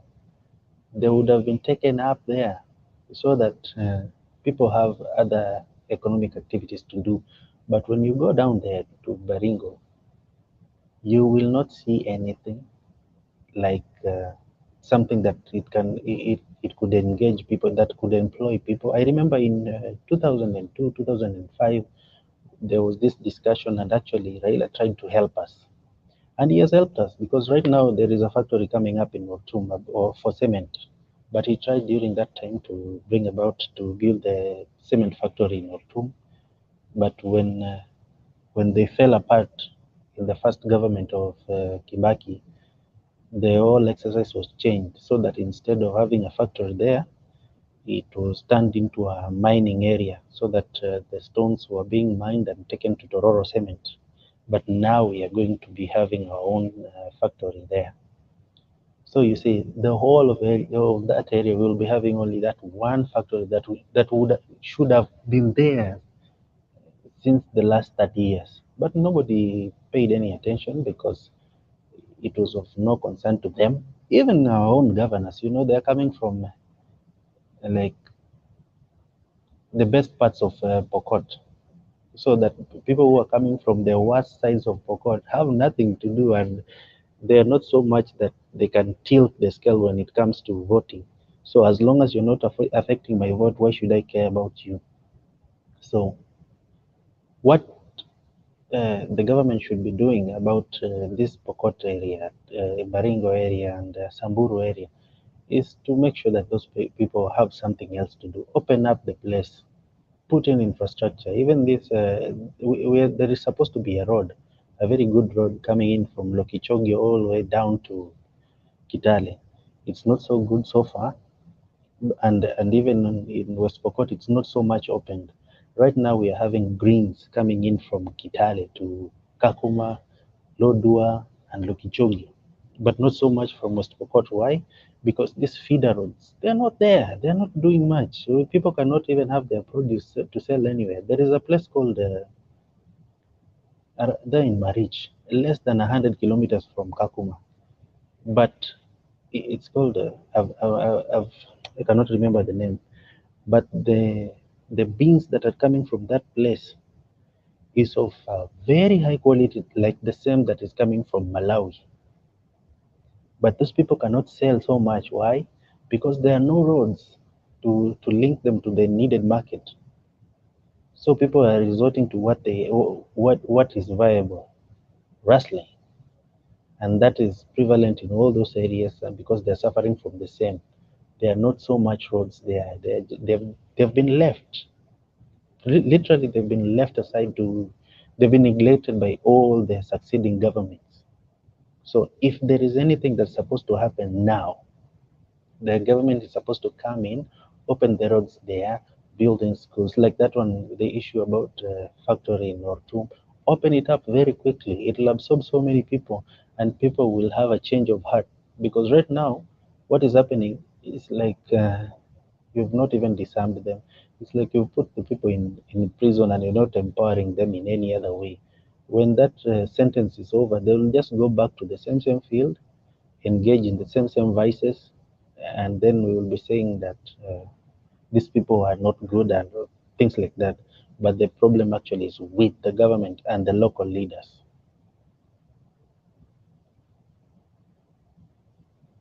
You can give your closing statement. Yeah, so according to me, Kenyans, we really need to get concerned. And Mr. Elliott has told us actually in less than an hour before about the way this new media is making us a little bit more docile because we're getting too much comfortable. Let's sieve and let's be conscious on what we are consuming. And right now we should be very conscious on what is happening, because if we are not fathers and mothers, we are about to be, or we are almost becoming even grandparents. So let's not leave this land of ours go to the dogs, because there is nowhere else we are going to call home other than Kenya. Let's wake up, let's get involved, let's put these people to task and make sure that they are measuring up to what they told us that they were supposed to do. And if they cannot, let's kick them out. But it all starts with us being concerned in every area. But we are one, by the way. We should remember that there is no Azimio, there is no UDA, there is only Kenya and the leadership. So we should put the leadership to task, and we should look at them as our leaders, not their leaders or whoever's leaders.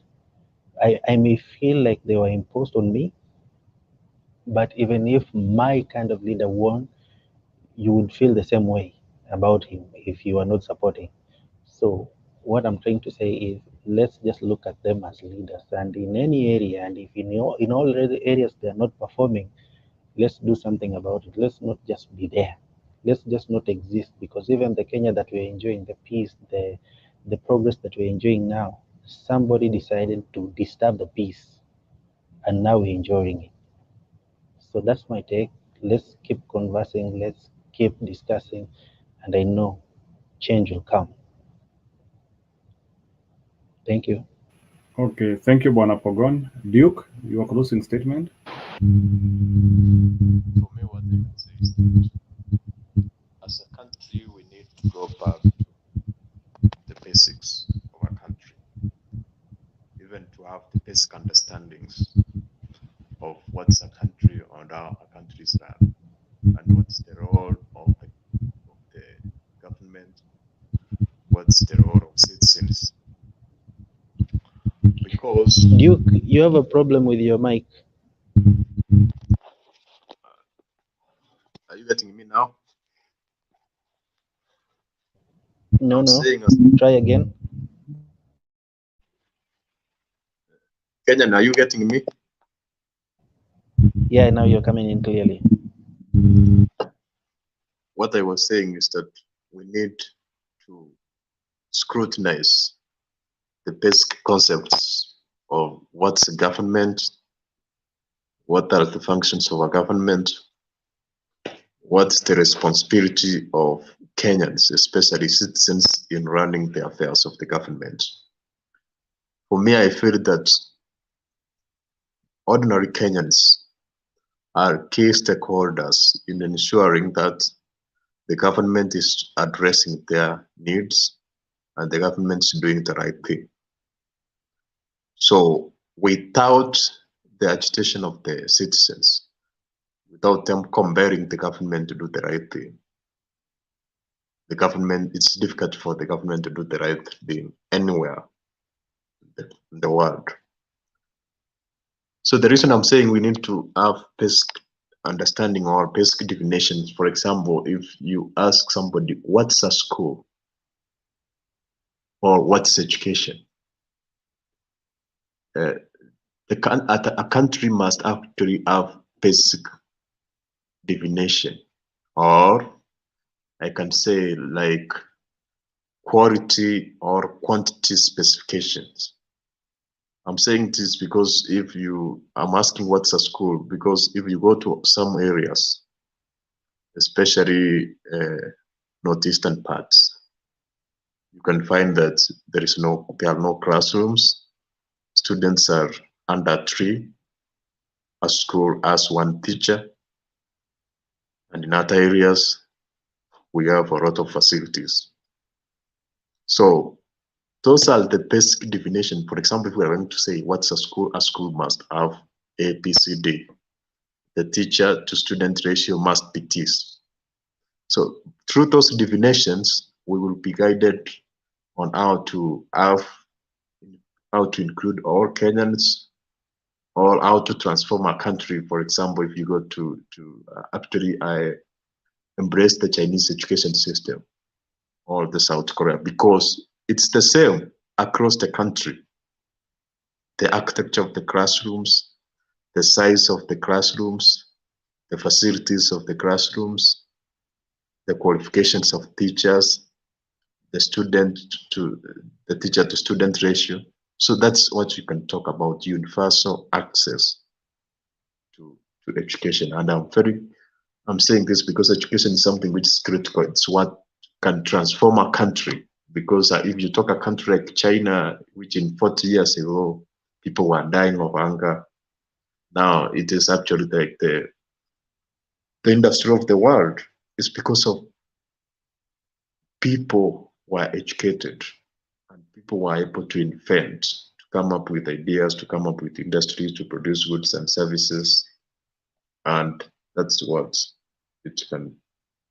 They can just like and talk about the participation of citizens. Sometimes you find citizens are distancing themselves from the government. But for me, I feel that the government and citizens are the same, because you are actually like the source of the government power. You are the key stakeholders, like you are the client. Therefore, you have to be concerned on what's going on in the government, and you have to give your opinion. And actually, the people who help the government most are those who are against what the government is doing. So in doing so, we ensure that the government is being compelled to stay on the course. So that's what I can say for now. Okay, one correction. China has become the industry of the world because they don't have foolish leadership. They have been able to negotiate. They have been able to do everything that is, and they have been able to turn everything to their advantage, including even making our countries even not have strength, even in the contractual terms. So every time when China is negotiating with you, the terms are good on their side. I don't blame them. Their leaders are good. Their leaders are able to put their people first. And every person should be able to consider his country in his strength. Okay, thank you. We had a nice discussion. And thank you for the people who have participated today. I know we are operating in different time zones. So I would like to say that I'm happy for the support which we are giving Kenyans here. And it's a wake-up call. Nimesikia Bwana Pogona akisema ni kama tumepotea ama hakuwezi tokezea maandamano saa hii, ni kama tumeingia maji, tumeingia baridi. It is not easy to call for any agitation in Kenya. But I believe that it will not be long. Wataguza wa Kenya pabaya. I still believe that Kenyans can and will respond at some time. But I would like to tell all the Kenyans who can understand the evils which are happening to this government or within this government, try to communicate it around with many people, make people to understand, allow people not, make people not to become fugitives or to become to become slaves of their government for not understanding what is happening. So that is what I would like to tell each one of us. So each one of us, we have an obligation to tell our people the truth, to tell our people all the policies that these people are implementing and saying or even doing, they are not right. They are not implementing their manifesto. They are not implementing what they told us. They have gone there to implement something else, either to make themselves rich or to work for somebody or to cement leadership for life. Kenyans have no power. I think the next course of action, we need to still look onto our constitution and we see how we can be able to empower Kenyans more. Because I don't think Kenyans have power. Our power went away. Any person can choose for us any leader who want.